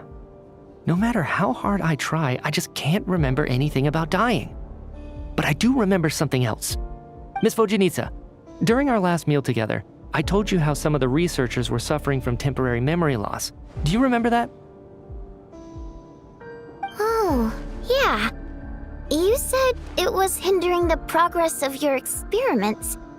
You thought they were just under too much stress or something. Right. And even though I don't remember dying that day, I'm pretty sure I experienced something like amnesia. Some of my memories from that afternoon are missing. Are you suggesting you're missing the memory of your... Of course, how am I only just realizing this? Humans aren't necessarily aware of their own death. You mean being silently assassinated, or dying in your sleep? Situations like that? The researcher's amnesia. Suddenly it all makes sense. I must thank you, Odette. I think your perspective just helped me reach a breakthrough on a series of issues that have been troubling me for quite some time. All right. It's decided then. I'll be the one to leave today. Oh, leave? Hey, wait a minute. Aren't you rushing into this? What if you're wrong? You'll pay with your life. Come on, kid. Aren't you gonna fight for your life? This seems like a rash decision. I have other reasons beyond what's been discussed. In fact, thinking back, I remember during Miss Odette's performance, while I was sitting in the audience stalls, a brilliant new idea for my research popped into my mind. But then, my train of thought suddenly cut off. I can't remember it now at all, and I didn't take any notes. I guess that must be another instance of temporary amnesia. No. Hold on. I see where you're going with this. You're suggesting that each instance of temporary amnesia is a death, right? There's a glaringly obvious flaw in that idea, no? How can one person die so many times? I believe Miss Odette's account. During the period where my memory is blank, I must have been either dead or in a similar state. All it would take is for the same thing to happen in the theater, and I would come under the effect of the ley lines in this vicinity. This increases the likelihood of me being the deceased, does it not? But... There's no evidence to suggest that anyone other than me is a candidate for the deceased. So allow me, as a scientist, to treat this as an experiment. Please relax, everyone. I don't think things are as bad as they may seem. If I really am the deceased, then to leave the theater will be a relief for me. If, on the other hand, I'm still alive right now, well, apparently you've all witnessed my resurrection recently anyway. Who's to say I won't return from the dead again this time? Mitya's right. This is the only thing we can try right now. I think he's deliberately downplaying the gravity of the situation, though. He probably doesn't want to burden everyone. What is a scientist if not someone who gambles on experiment after experiment in an attempt to obtain the truth? With this snowstorm, the ley line phenomenon, ghosts of the dead, and my amnesia, we've been paralyzed by not knowing and powerless to do anything about it. It's a terrible feeling. But if I do get resurrected, you can be sure that I'll come back with the truth of all this. Just you wait.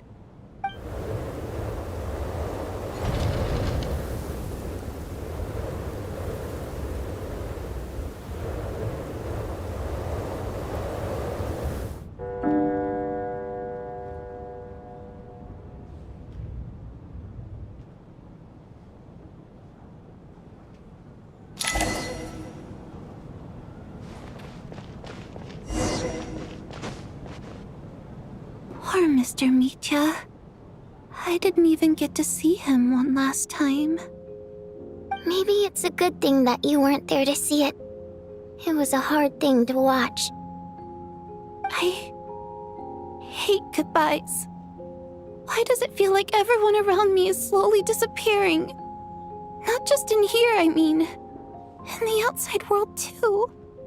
Maybe it's the realization that, at the end of life, everyone has to face it alone. Come to think of it, the main reason we're still alive right now is pure luck. Each morning here, for every one of us, there's the chance that we might not wake up. You could take it a step further and say that the same is true outside, too. Who can never be 100% sure when they drift off to sleep that they'll open their eyes again in the morning? If I make it out of here, I'm going to cherish every moment that I'm awake and live without any regrets. Without regrets. I feel like a strange sense of anxiety has been quietly growing inside me over the last 2 days.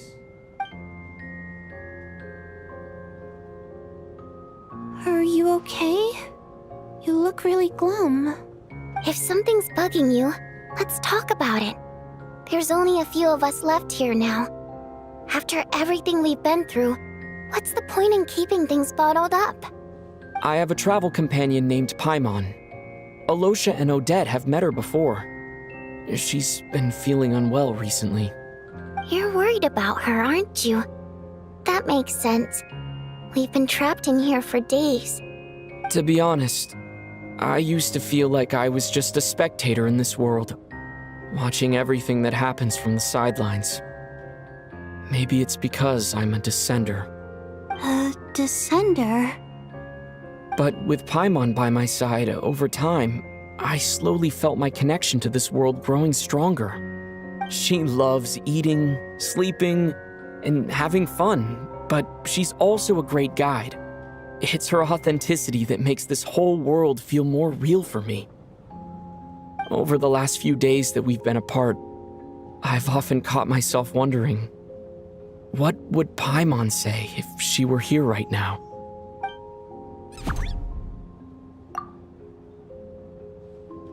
But by the time I snap out of it, the conversation has already moved on, and I'm still in my own little world.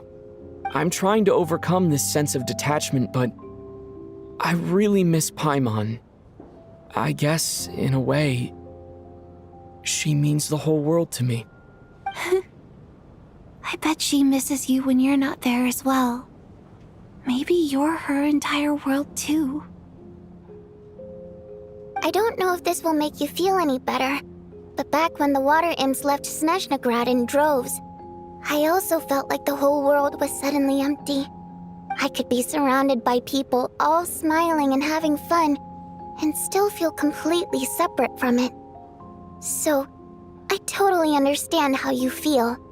Later on, I started to think, maybe accepting the fact that our loved ones won't always be with us is something that takes a lifetime.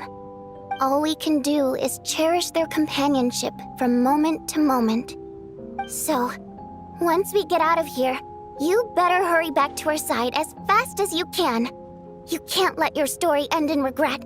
That's the trope I hate the most. Thank you. That's exactly what I needed to hear. But Vodyanitsa, if you hate goodbyes too, why didn't you leave with your people? That's just the choice I made. I used to regret it, but I don't anymore. Like I said before, singing is a water imp's primary mode of expression. It's how we convey our emotions. Our songs have echoed through this theater for hundreds of years, each one a story pieced together through moments of joy and sorrow. But does a story exist without someone to read it? To me, the answer is no. So I made the choice to stay. That way, there would still be someone left to sing these songs and listen to their stories. Otherwise, they could have been lost forever. Could you teach me how to understand your people's songs sometime? I want to be able to truly hear them, like Mr. Shram. fan after my own heart. Thank you, Tonya. How about I sing something for you, and you tell me what you hear?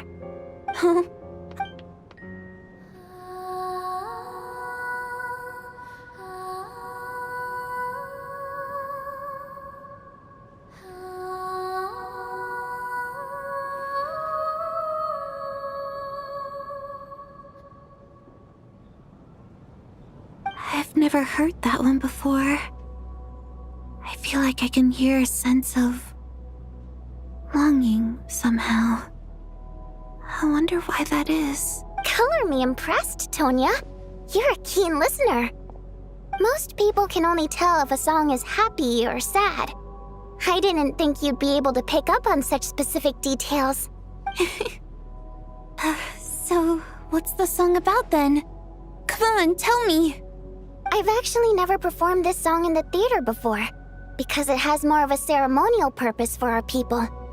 It's not meant for the stage.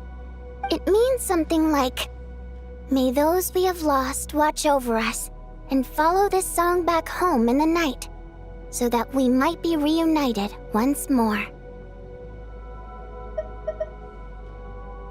No wonder I could hear that sense of longing.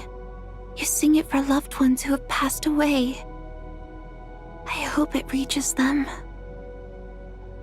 It's getting late, Tonya, and you're not well. We should all turn in early.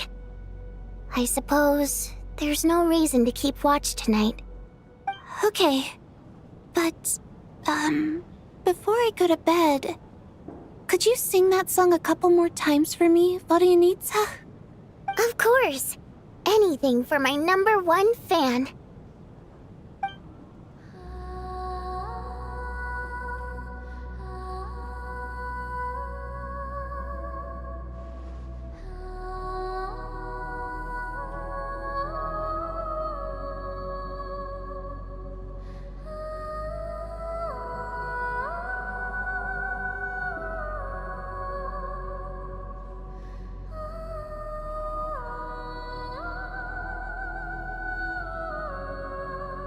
Once I get out of here, I definitely don't plan on ever coming back. But I guess that means I'll never get to hear Vodianitsa sing again. That's a sad thought. Before I fall asleep, I should cherish this moment of companionship while it lasts.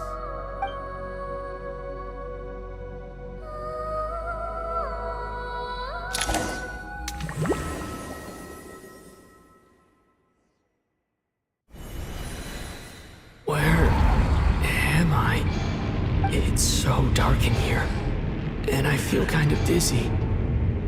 Am I alone?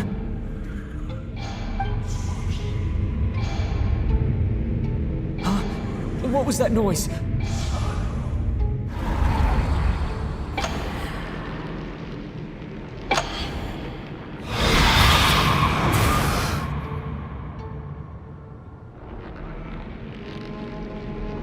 Return, O spirits. Fulfill your oath of protection.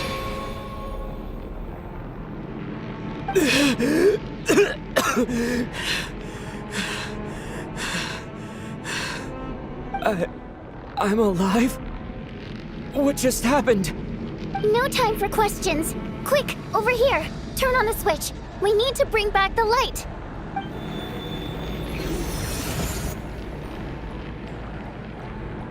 All right, we're safe. The spirit just now is called Night Prayer. The light subdues her, but she'll attack without a second thought in the dark. Sort of. I know it's hard, but you can't let this place go dark, or she'll kill you again. Yep. Luckily, I was here to resurrect you. Otherwise, that'd have been a real bummer. A bit more than a bummer, I'd say. Wait, so you have the ability to resurrect people? Sure I do. I'm your guardian spirit after all. I specialize in soul recall. Oh, it's nice to meet you, by the way. Thanks. It's nice to meet you too. All right, there's no time to waste. The black mist is already catching up. We need to avoid it at Night Prayer at all costs. Come on, let's go. We need to reach the next switch before the place gets too dark. If we bring the light back, Night Prayer won't be able to get to us.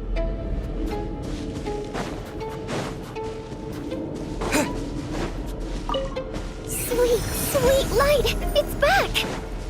Now that's a sight. Shh! It's Night Prayer. We need to move quick, but don't let her notice you. Look out!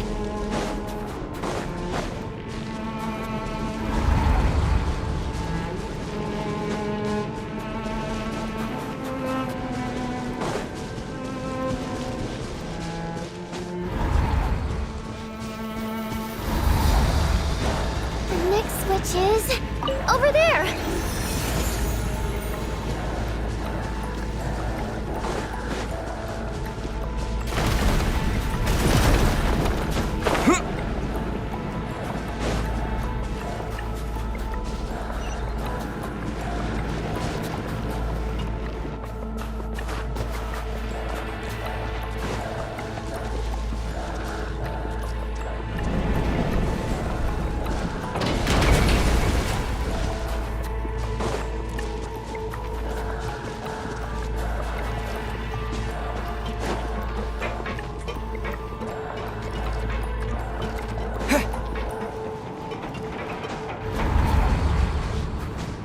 No, Night Prayer is here too. This can't be the only path. Let's head up there and take a look.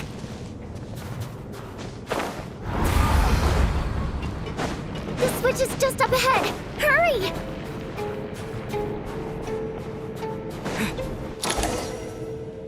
It's too dark. We're not gonna make it. Come on, faster!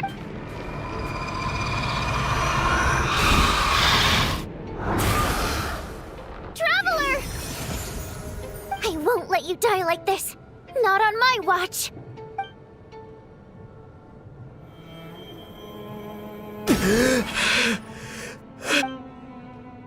Even though it's not permanent, dying is definitely not a pleasant experience. Great. You're back. Yeah, thanks to you. Time for you to get out of here. Quick, before the light runs out. What about you? You're not coming with me?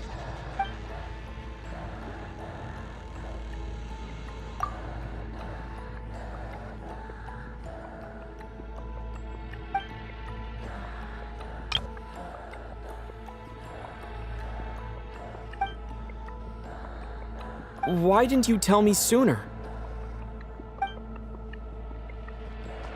But...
Well, I guess there's no need to inspect the body.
This wasn't supposed to happen. You lied to us, didn't you, Chuganov? You've been lying from the start. Take a long, hard look at yourself before you go around accusing other people. I suspected you on day one, Lelik, and now look where we are. By some strange coincidence, you've never been targeted. You just happen to have survived this long? No, you should be the prime suspect. And you, little hunter, ever so content with staying on the sidelines. Yet you were the one who stopped us from leaving from the start! Why are you trying to keep us here? Now you're just lashing out indiscriminately. That's either a sign of anxiety or a guilty conscience. Where was all this passion and bravado before? Decided to fight until the bitter end, is that it? Is that a threat? Fine, bring it on! You think I'm afraid to die after all this? You want to kill me?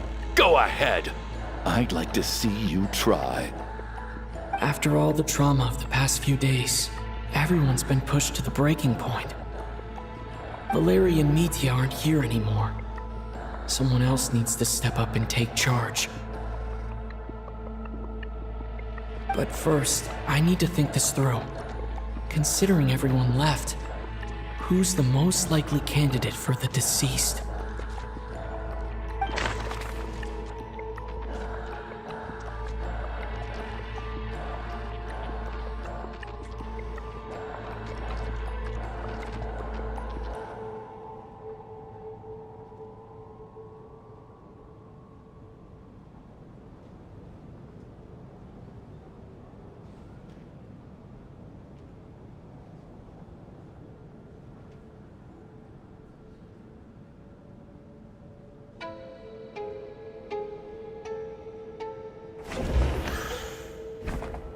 Of those who remain, the only person we've never met before is Tonya.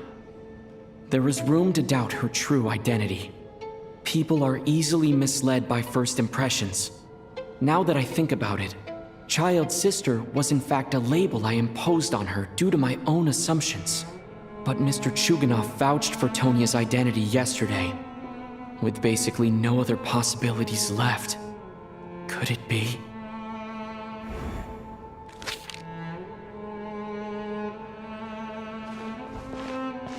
Tonya, how's Tusser been lately? Tusser? Your brother Ajax must have mentioned me in his letters home, right? Did he say anything about a blonde traveler? No. And my brother's name is Razik, not Ajax. Chuganov, looks like it's your turn to do some explaining. Yesterday, you said you could vouch for Tonya. Why did you give us a false testimony? I knew you were behind this, Chuganov. You've been lying through your teeth from the start. Everything about you is fake, down to the wife and daughter you're always talking about. Your entire family man persona is a charade, isn't it? That night, when I infiltrated your place as Lelik, I noticed you were home alone. Didn't think much of it at the time. Just thought everyone else was out. But thinking back on it now, that doesn't seem very likely. My guess is, you live alone, don't you? Even that was a lie? But why would he lie about having a family? Oh! Curses! Oh, why is there no end to this blasted snowstorm? If it would just stop! If it would just stop. I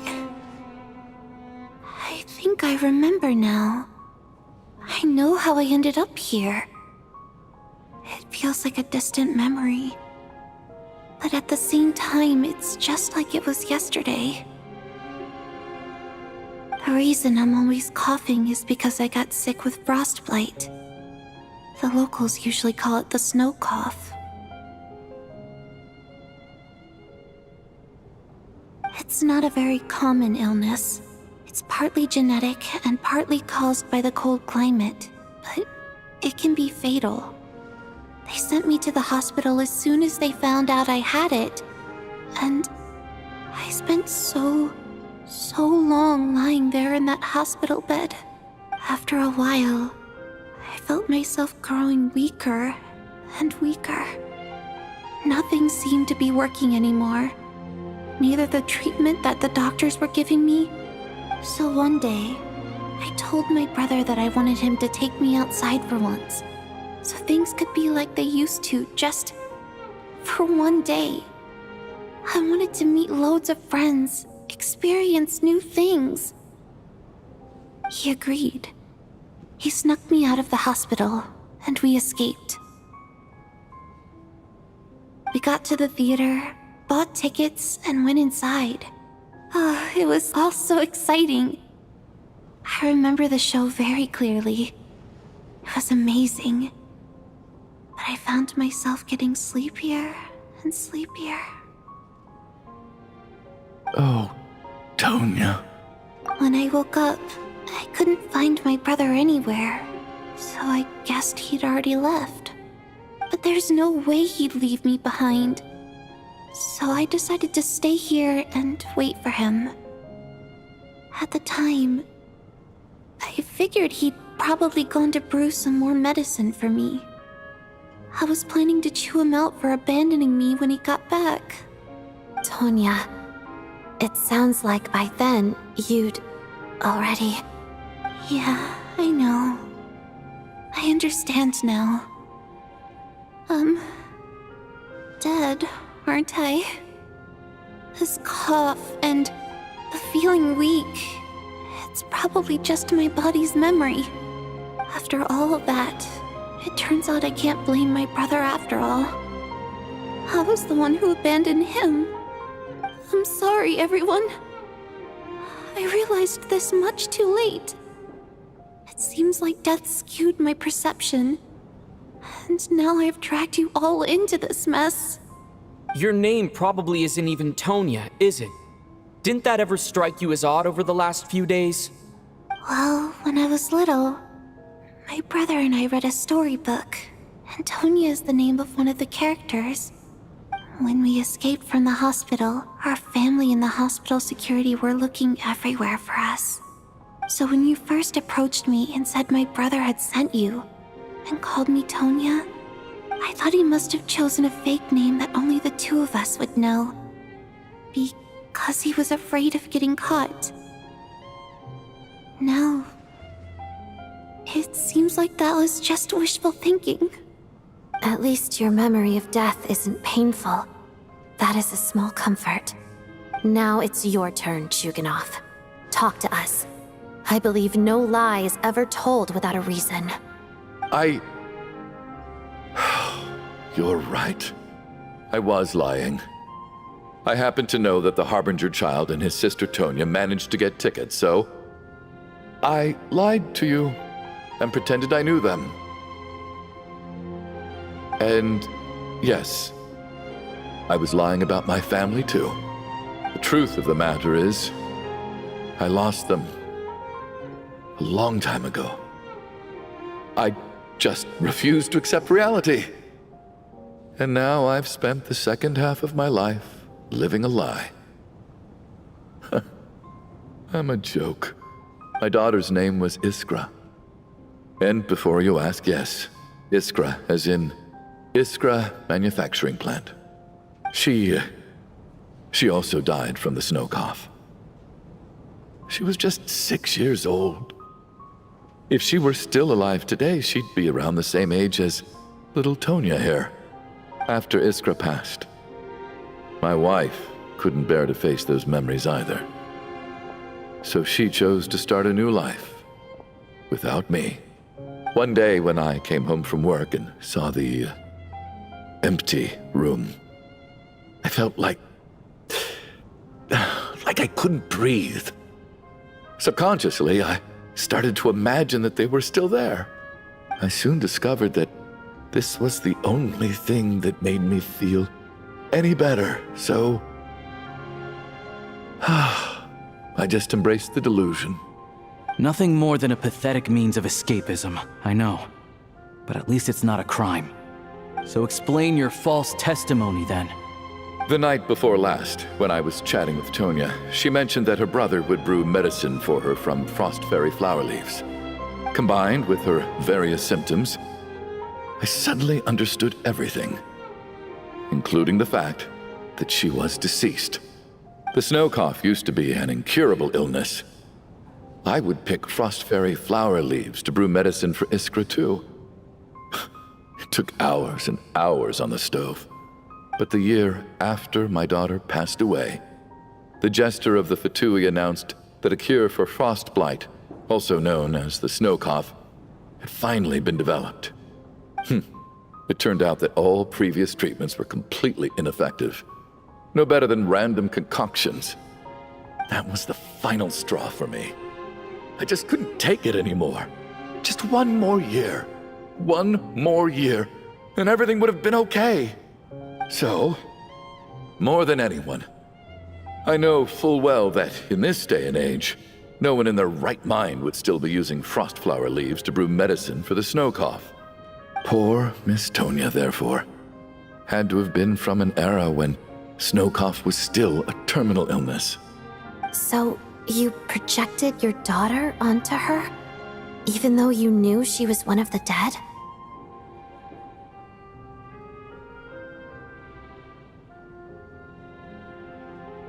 That doesn't make any sense. You knew she was already dead. What did you hope to achieve by protecting her? I just don't believe in your crackpot theories, nor do I approve of your actions.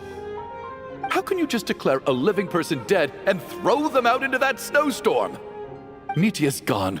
My good buddy Shram's gone. And now it's Tonya's turn, isn't it? The others I can make my peace with, but little Miss Tonya, here she is, standing right in front of us, alive and breathing, and fighting her own battles.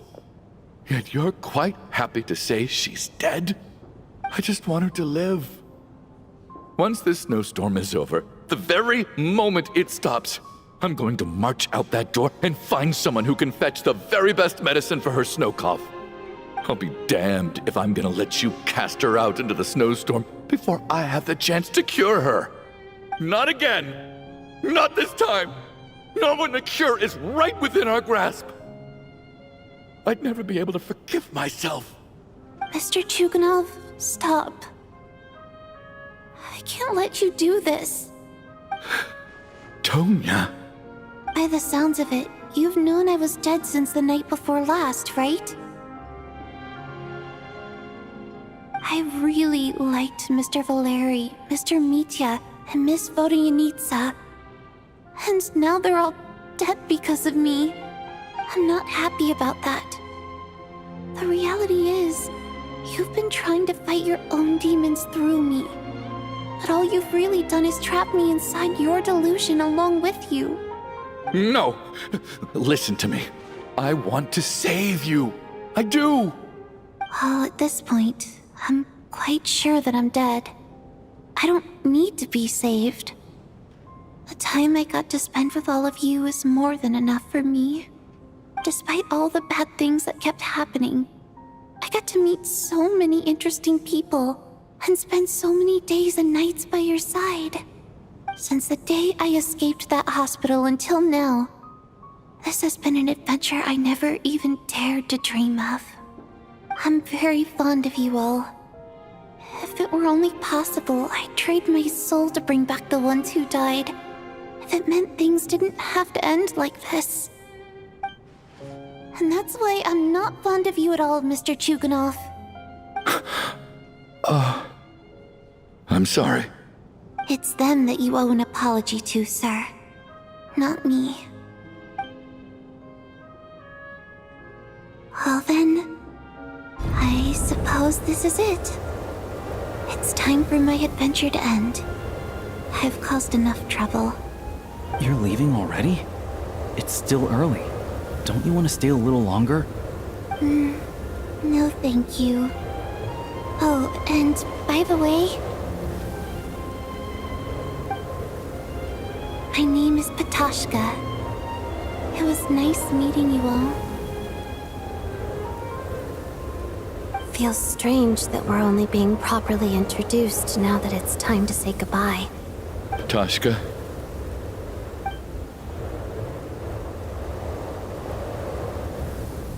What are you doing, Chuganov? Are you crazy? Let me leave. I can't keep lying to myself anymore. In your dreams. Don't think you're getting off that easy when you had a hand in the deaths of so many people. The Fatui have honed quite an array of enhanced interrogation techniques since they were founded. Once we're out of here, Lelik will personally give you a taste of every last one.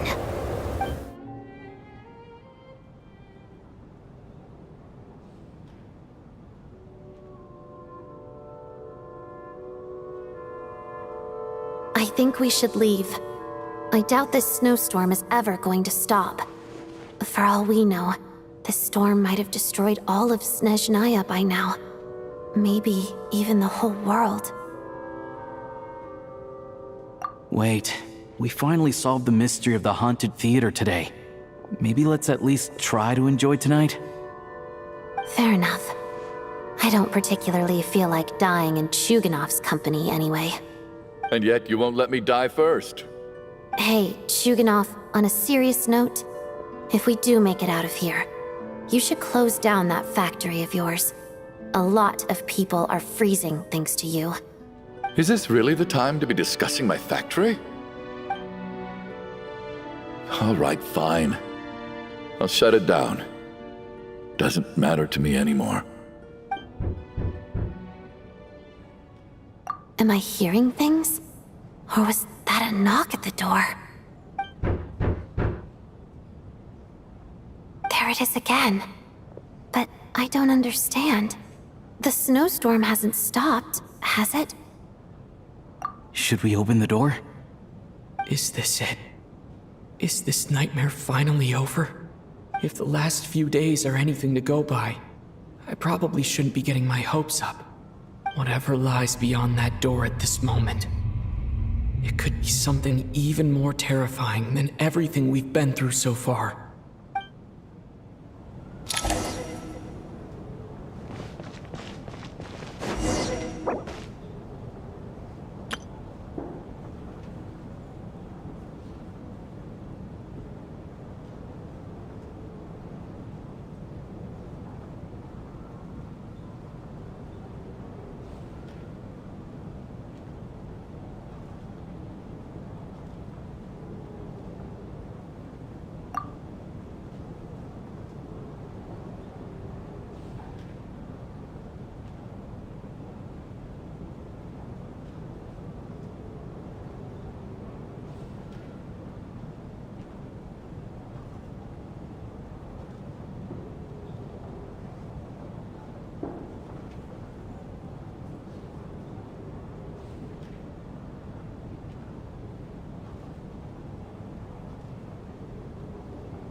everyone. I'm back. How are you doing? Feeling any better? Much better, thanks.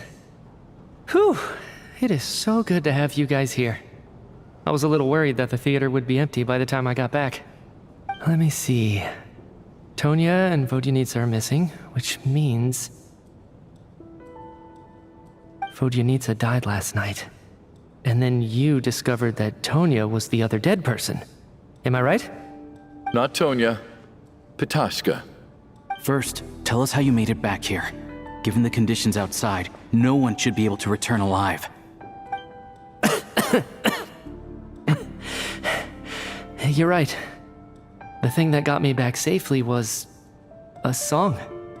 I heard someone singing. After walking into the snowstorm, my mind grew hazy. I don't know how long I walked through the storm before my mind completely slipped away. Then, suddenly, I heard the sound of singing. The voice instantly brought me back to my senses, and I regained consciousness. So I followed the voice, searching for the source of the singing. I searched and searched, until finally, just a few moments ago, there was the entrance to the theater, right in front of me. I've actually never performed this song in the theater before, because it has more of a ceremonial purpose for our people. It's not meant for the stage. It means something like, "May those we have lost watch over us, and follow this song back home in the night, so that we might be reunited once more." That must have been Vodyanitsa's Requiem. Who knew it actually worked? That song is meant to guide the souls of the dead. Mitya, that must mean that you... Huh. No kidding. Seemed like I guessed right then. This is what I've been so desperate to tell you about. When I first stepped out of the theater, I was still quite lucid. My memory of it is still pretty intact. I remember the outside world being completely different than what I'd expected. It was like this was a world where only the snowstorm existed. There wasn't a trace of any humans or buildings ever having been there. I don't know how else to describe it, except to say that it just didn't seem like the real world. And as for the Requiem, if I was guided here by Vodyanitsa's song, it can only mean that I must already be dead. And this is my soul, not my body. But I didn't experience a clear moment of death while I was out there. Nor do I feel any different now than before I walked into the snowstorm. You don't seem any different to me either. In fact, this is something I've been wondering about for a while now. If souls aren't physical, shouldn't they lack tangible form? Both Shram and Pitashka were clearly deceased, and yet their souls didn't look or feel like ghosts at all. They were visible, tangible, no different than you or me. This raises a truly terrible thought. Is that really what Mitya is suggesting?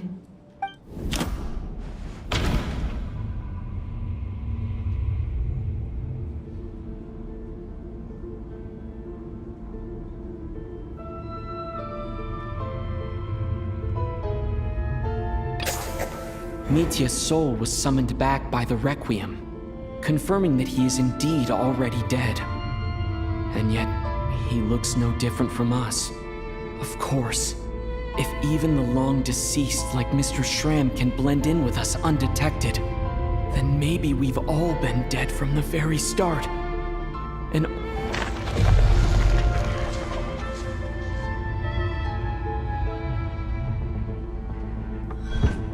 Yes. I think that this is probably the afterlife. What did you say?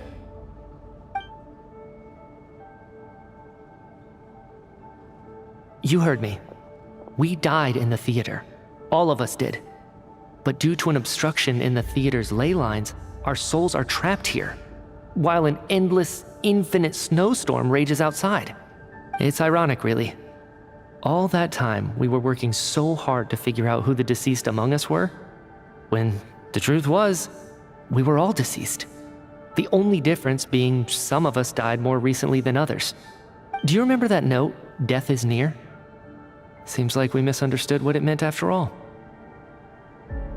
Death was nearer than we wanted to think all along. The note simply meant that all of us were already dead. So all our attempts to survive, our search for the deceased, it was all for nothing? Hard to say. At the very least, we hope 2 lost souls find clarity and go to where they belong. The presence of those 2 is probably what caused our souls to be drawn in by the ley lines. In which case, the deaths we've awoken to over the past few days were just souls returning to the ley lines for good. If what you're saying is true, doesn't that make us the lost souls now? Huh, no wonder. This afternoon, when I was moving Vodyanitsa's body, I noticed that the other bodies in the room hadn't decayed one bit after all these days. That's further proof that those aren't physical bodies at all, but merely our shells here in the afterlife. Am I really dead? This doesn't feel real to me at all. No, that's impossible. This cannot be how it all ends. I still find it hard to believe that all of us are dead. How exactly did we die in the real world? None of us have any memories of dying, right? Not even knowing how we died is preposterous. Good grief! Surely there has to be some reason. Exactly. It's hard to rest in peace when you don't even know how you died. It gave me lots to think about as I strode out into the snowstorm. I racked my brains trying to remember the cause of my death, the exact moment I died, the root of all of this, right up until my consciousness faded. Wait. Hold on. Right before I lost consciousness, I think I saw something. I can't remember. And I think I lost my notebook and pen. Mitya, your hand. Is that blood on your fingers? Huh? You're right. There's blood on the fingertips of my right hand. Looks like it's already dried. When did that happen? What the? I guess this was what I saw. I must have desperately drawn it in my own blood right before losing consciousness. What's wrong? Do you recognize the symbol? It's Renova, the ruler of death. Alosha, do you still remember that SNEZNAYAN folktale you told me about? It was about the Grim Reaper.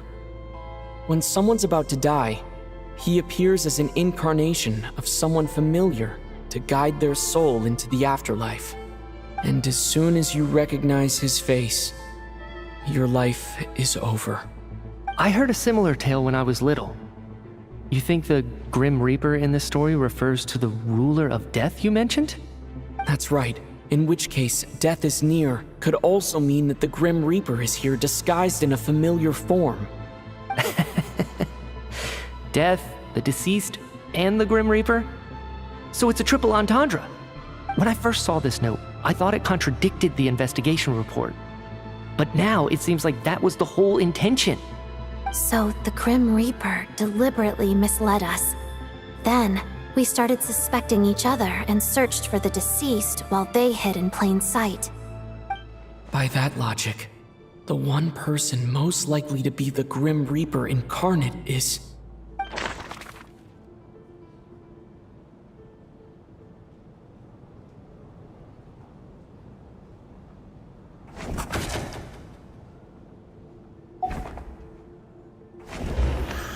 Identifying the Grim Reaper is a major decision to make. I should think it over carefully.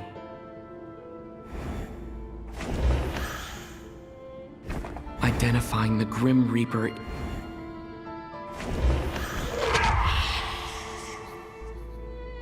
No doubt about it. It's Alosha. Looking back at how everyone has acted over the past few days, Alosha is most likely the Grim Reaper lurking among us.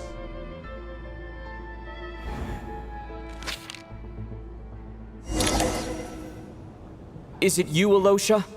You were the first to discover the investigation report, and you had plenty of time to slip the note inside to mislead us.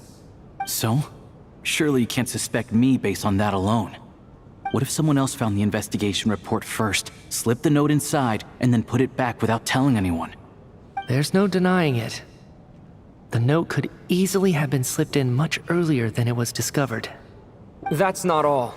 I've also noticed that although on the surface, Valeri, Mitya, and sometimes I were the ones taking charge of the situation. Looking back now, even though you didn't say much, you were always subtly guiding everyone from the sidelines. What do you mean? You were the one who emphasized how dangerous it was outside and insisted we all stay here. It was also you who suggested that we all sleep in the same place. And earlier today, you tried to convince Patashka to stay. I don't understand why, but it was out of character. So, you didn't understand my intentions, and now you're assuming the worst. Seems pretty unreasonable if you ask me. He still won't admit it. Fine. Let's see how he responds to the most damning evidence of all. The biggest question I have right now is, if the Grim Reaper is impersonating Alosha, then where's the real Alosha? When did they switch?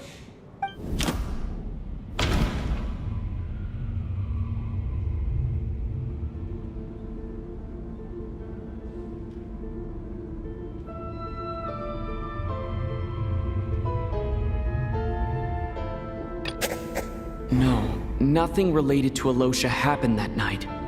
I should think about this again.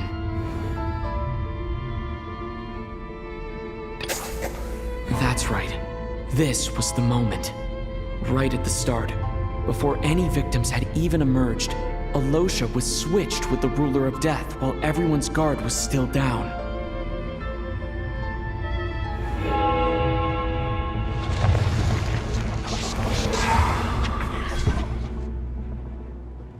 When all this began, right after the performance ended and the snowstorm began to pick up, no one suspected anything unusual. We just assumed we were snowed in. It wasn't until we discovered the bodies the morning after that we realized something out of the ordinary was going on. But it's clear now that the oddities actually started earlier than that, when Dimov walked into the snowstorm and never came back. Right. So Mr. Dimov was the first victim, not Sobolova and Torgov.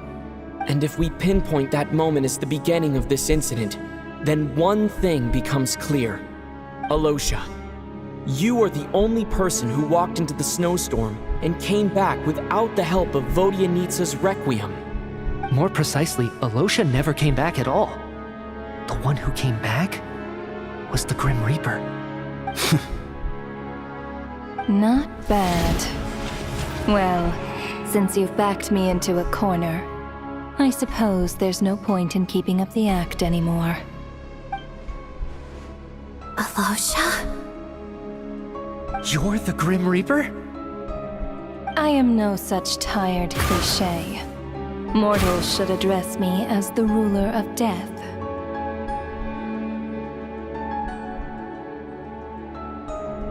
Before being wiped out for good, you identified the two deceased, and even sensed my presence. A commendable achievement, far beyond what I expected. I heard you can ferry souls. Those deaths each night. Were they your doing? Your initial conclusion was correct. Due to the existence of the two deceased, the ley lines yearned to reclaim those long-lost souls. Every night they devoured an equal number of souls to fill the void. This required no intervention from me. Though of course, ferrying souls is indeed my authority. Here, take a look.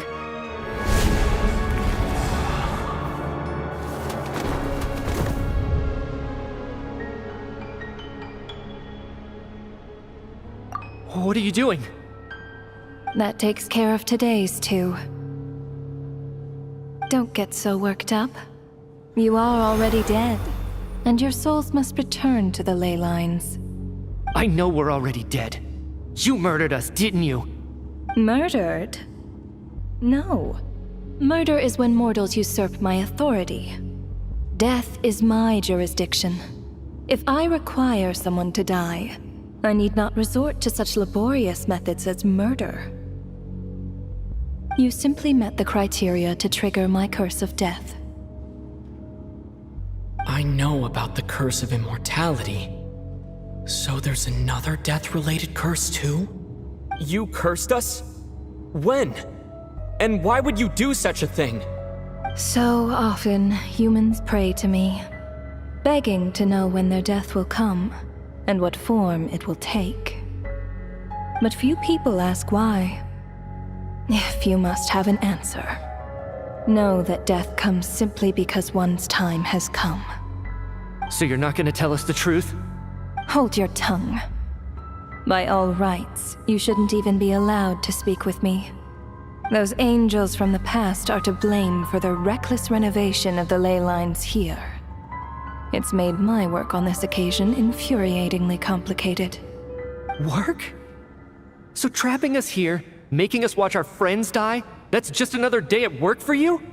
You clearly have a lot of questions. Fine. As a reward for your remarkable accomplishments over the past few days, I shall answer a few of your inquiries, provided they aren't too unreasonable. After the physical body dies, the soul must return to the ley lines for that person's death to be considered complete. My work encompasses the entire process of death, including, naturally, the guiding of souls into the ley lines, with which you are now so familiar. You must also be rather familiar with Natlan's Night Kingdom, I presume? It was I who supported the creation of the Night Kingdom. It provided a convenient means of guiding the souls of Natlan. Here, too, the ley lines connected to the theater underwent some modifications.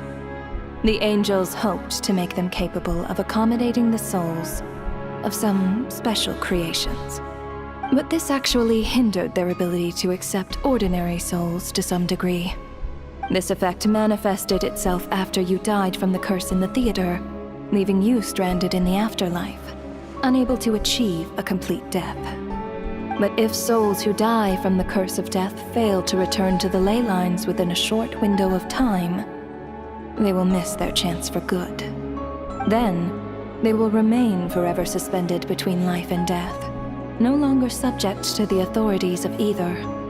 So if you don't resolve this matter soon, and see all our souls return to the ley lines before long, we'll escape your control. Mitya is sharp. This must be what Renova was worried might happen, and the reason she got involved to begin with. But if you have the authority to guide souls, why didn't you just show yourself and get it over with? Why hide among us in the form of Alosha? You seek to understand the mind of a god. Very well. I'll tell you. This is a theater, and I decided I wanted to watch a show about death. That's why I encouraged you to take the events to the stage. I found myself getting quite immersed. I suppose the entertainment you provided makes up for all the trouble you've caused me by being so defiant in the face of death. There. Are you happy with my answer? Can't say I am. Really? But it fits the stereotypes you humans have about gods. Just moments ago, you were complaining about how infuriatingly complicated your work here has been. Work is work, I get it. There are times when it's a huge pain, but you just have to get it done, right? That's a rather unique perspective for a human. You are in fact correct. There is a pain point in this case. Due to the obstruction in the theater's ley lines, there is a hard limit on the number of souls they can receive each day, making it impossible for me to ferry all your souls at once. Revealing my identity too soon would inevitably have led to futile resistance, and there was a risk that any souls who chose to run would disappear. Then there was the issue of the 2 lost souls you called the deceased. The way you resolved that quandary was all part of my design. That's what I don't understand. If all of us were souls of the dead, what made their presence among us special? For centuries, they have refused to return to the ley lines, exploiting the issues created by the angel civilization to resist being drawn in. Centuries of obsession accumulated during this process. You may think of this obsession as the resentment of the dead, and in this quantity, it was a bomb that could have detonated at any moment. It reached the point where I could not afford to leave it unchecked. But the only way to fix it was to help them acknowledge their own deaths, make peace with their regrets, and willingly walk into the snowstorm. Only then, with my guidance, could they finally return to the ley lines. Otherwise, you would not like to know what the consequences would have been. I vaguely remember seeing Batashka, but in the most terrifying form. Was that in a dream? Is that what would have become of her if she hadn't returned to the ley lines? I see your dreams brought you many revelations. So you see, death in fact grants wisdom to mortals. Souls connect to all things in the world and see the chain of cause and effect between them. It's nothing unusual. Anyway, giving psychological counseling to lost souls is not my strong suit. That is more of an angel's role. It was something I could not resolve directly using my authority, so I decided it was easier to leave the bomb defusal to you. Meanwhile, of course, their presence caused the souls of other members of your party to return to the ley lines each night. From where I stand, that was killing two birds with one stone. As both issues slowly resolved one another without me having to lift a finger, all I had to do was stay close by and keep the situation under control. Then use my authority to wrap things up at the end. And, of course, while I was at it, I thoroughly enjoyed watching this drama, dealing with death from a mortal perspective, play out on the stage. Sounds like you had it all figured out, Grim Reaper. I just did the math. You said there's a hard limit to the number of souls the ley lines here can receive each day. It's 2, isn't it? That much is obvious, even to a fool. It's time to review this whole affair. If the ley lines can only take in 2 people per day, I need to go over the deaths from these past few days again.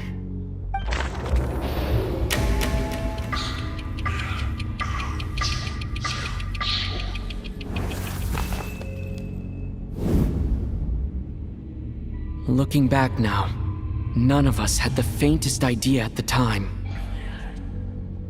From the moment that staff member named Dimov walked into the snowstorm, the incident had already begun.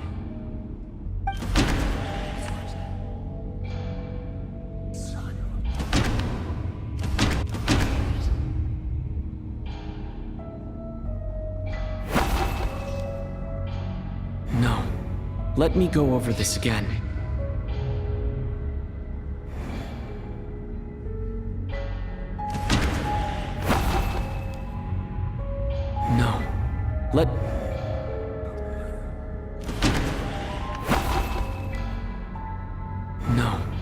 Let me...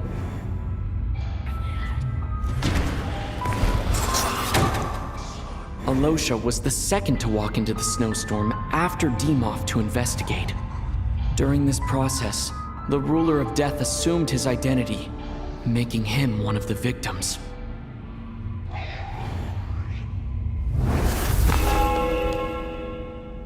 During our first night in the theater, everyone was caught up in the novelty of it all.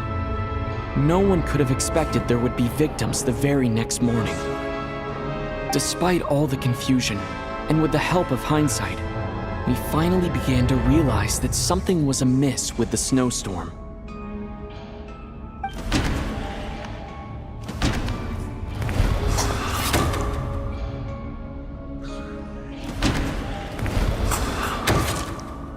The ley lines devoured Torgov and Sobolova on the first night. At the time, we thought this might be a murder case connected to Lelik.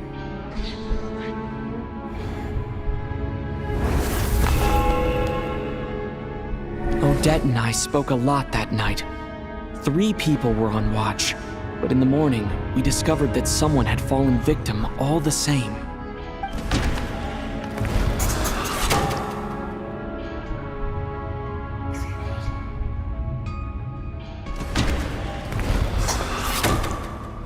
The deaths of Kulish and Rampana caused everyone to stop suspecting Lelik. Unexplainable phenomena occurred one after another, leading Mitya to suspect that we were caught up in a supernatural event.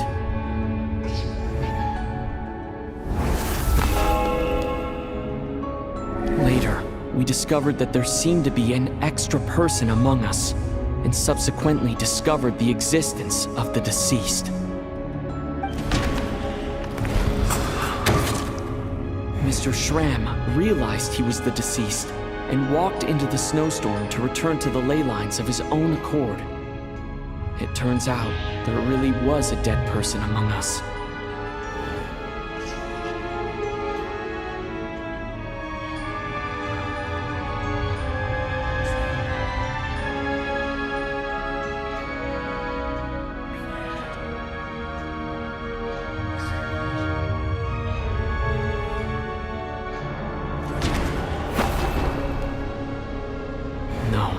Let me go over this again.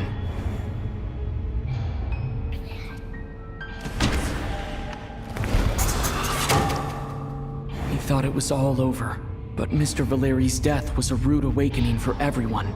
The ley lines consumed him during the night regardless. A lot happened today. Mr. Valeri's death led us to discover the connection between the number of deceased and the number of victims during the night.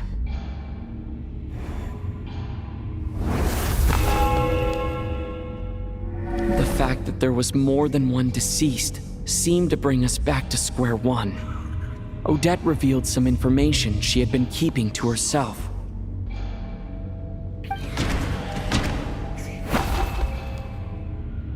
Although Mitya did indeed walk into the snowstorm that day, he returned from the ley lines with the help of Vodyanitsa's Requiem. The void in the ley lines hasn't been filled, so let's rule out Mitya for now.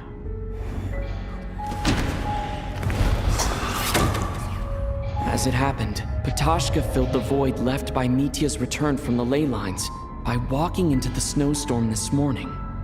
The girl I thought was child sister Tonya turned out to be another of the theater's deceased.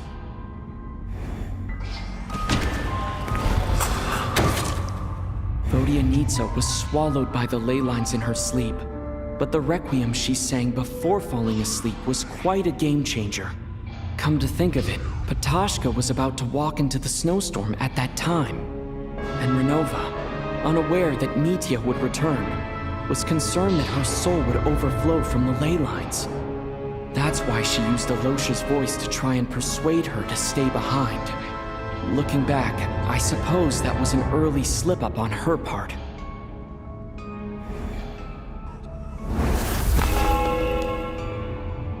No one could have expected anyone who walked into the snowstorm to return. But just after nightfall, Mitya returned, bringing crucial information with him. Various truths began to surface, including that all of us were already dead and that the ruler of death was here among us. Then, after revealing her true form, Renova callously claimed 2 souls.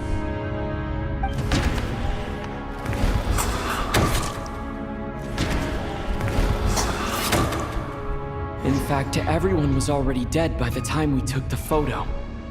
And in the days since, we've experienced many more partings in the afterlife. Now, only Mitya and I remain. And the true culprit behind everything still stands before us. In Mitya's eyes, I see the same anger and frustration that I feel.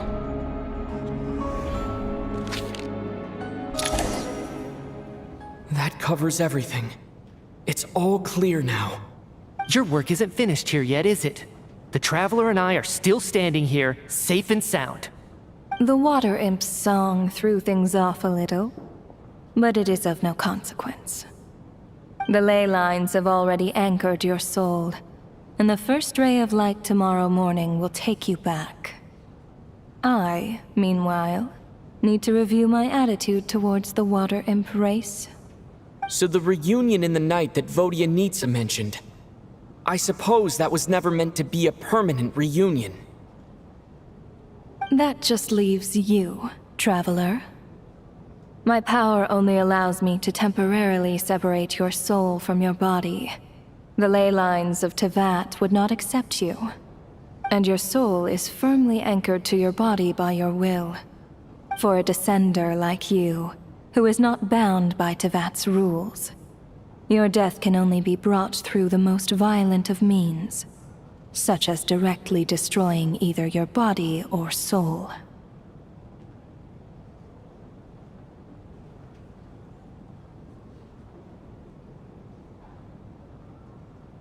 I have no interest in involving myself with Descenders.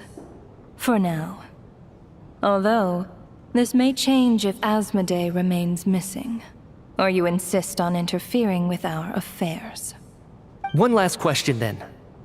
All our struggles and sacrifices here, they were meaningless from the very beginning, weren't they? Death abides no reason. Besides, what you call sacrifice is merely a concept created by humanity. To me, it is nothing more than a self-indulgent charade in the face of death. Mere mortals fantasizing that their actions could reclaim something from my grasp. A truly laughable idea.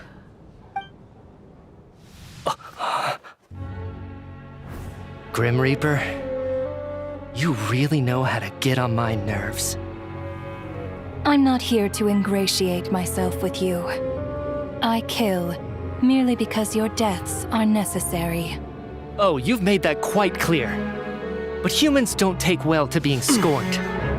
Not even by the gods.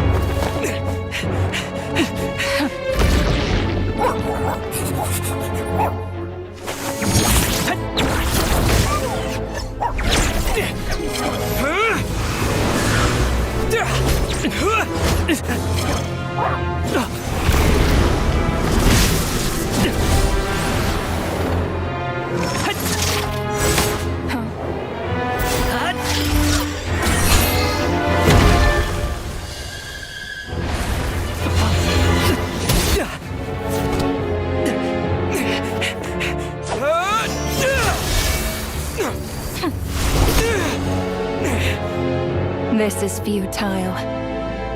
You must know that you are powerless against me in my own domain. I suggest that you save your strength. For what? Maybe we can't change it. But if nothing else, we can at least teach you to have some respect for the dead. Audacious.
How are you holding up, Odette?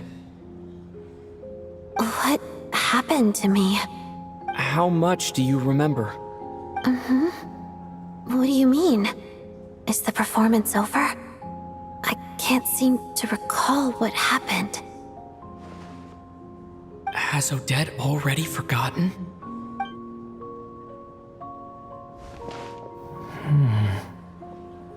Mitya? Oh, I'm sorry. I guess I spaced out there for a second. Remind me who you are? Don't you remember anything?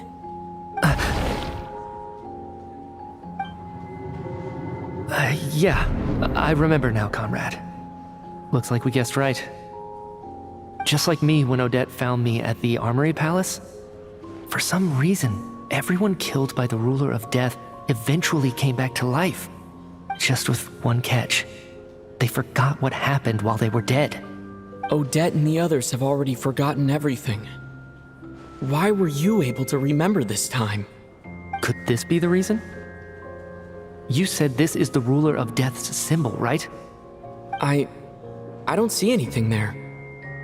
You don't? Huh. Okay, I guess that makes sense. I carved this into my hand in the afterlife, so it's not visible in the physical world. Does that mean I carved this symbol into my soul? What an unsettling thought. Still, at least I get to remember what happened. I suppose it's a blessing in disguise. What about you, though? The ruler of death mentioned that you're a descender? Is that why you can remember? A full explanation would get complicated very quickly. But that's essentially it. Well then, now that it's all over, let's figure out what we've learned. The first thing I notice is that everything here is precisely as we left it, right before our deaths. This confirms that time passes differently in the afterlife than in the real world. They say that right before death, time slows down, and your whole life flashes before your eyes. That must be how you know you have one foot in the afterlife by that point. Anyway, clearly the few days we spend in the afterlife probably only amounted to a few short minutes in the real world. This also aligns with previous reports of widespread temporary memory loss among the Armory Palace personnel. Now it seems likely that those were all brief deaths caused by the Grim Reaper's so-called curse of death. To those unaware of the truth, dying and coming back to life must feel similar to a short bout of catatonia.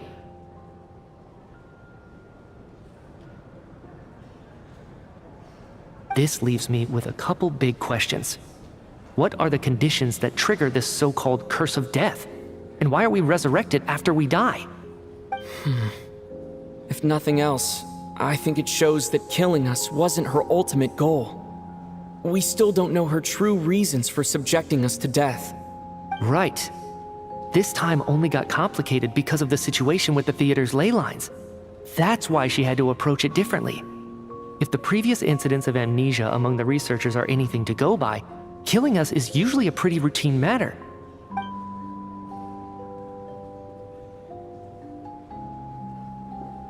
Come to think of it, wasn't I about to note something down before I died?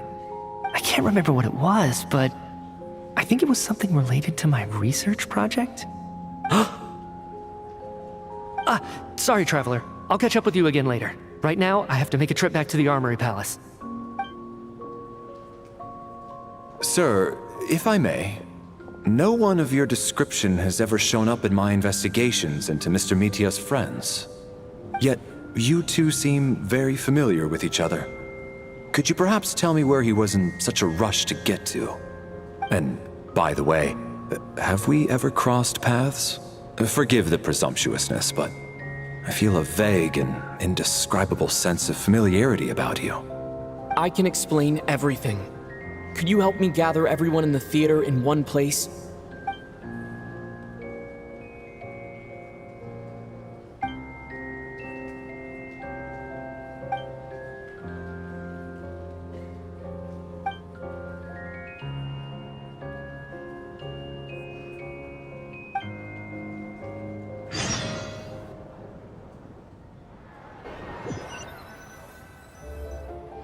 So Chuganov really is going to shut down the factory. I guess this theater incident actually did us some good after all. So, you said I promised to take you to the Armory Palace while we were in the afterlife, yes? I believe you. I think I even have a vague memory of it. Agreed. Let's check in on her first. The whole reason for our trip to the Armory Palace anyway is to figure out what's going on with her health.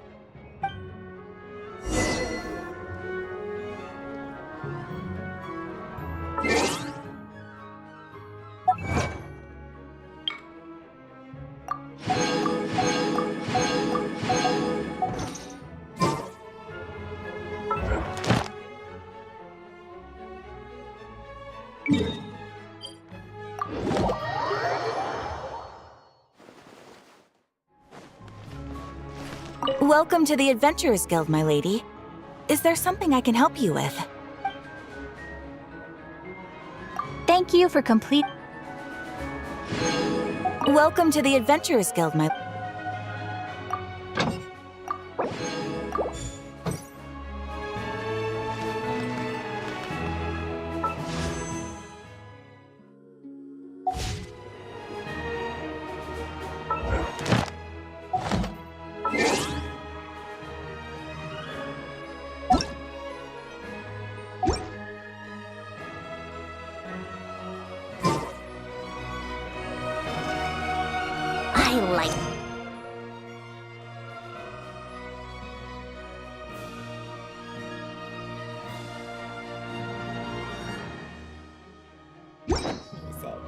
In fact, I've taught myself to play many different instruments.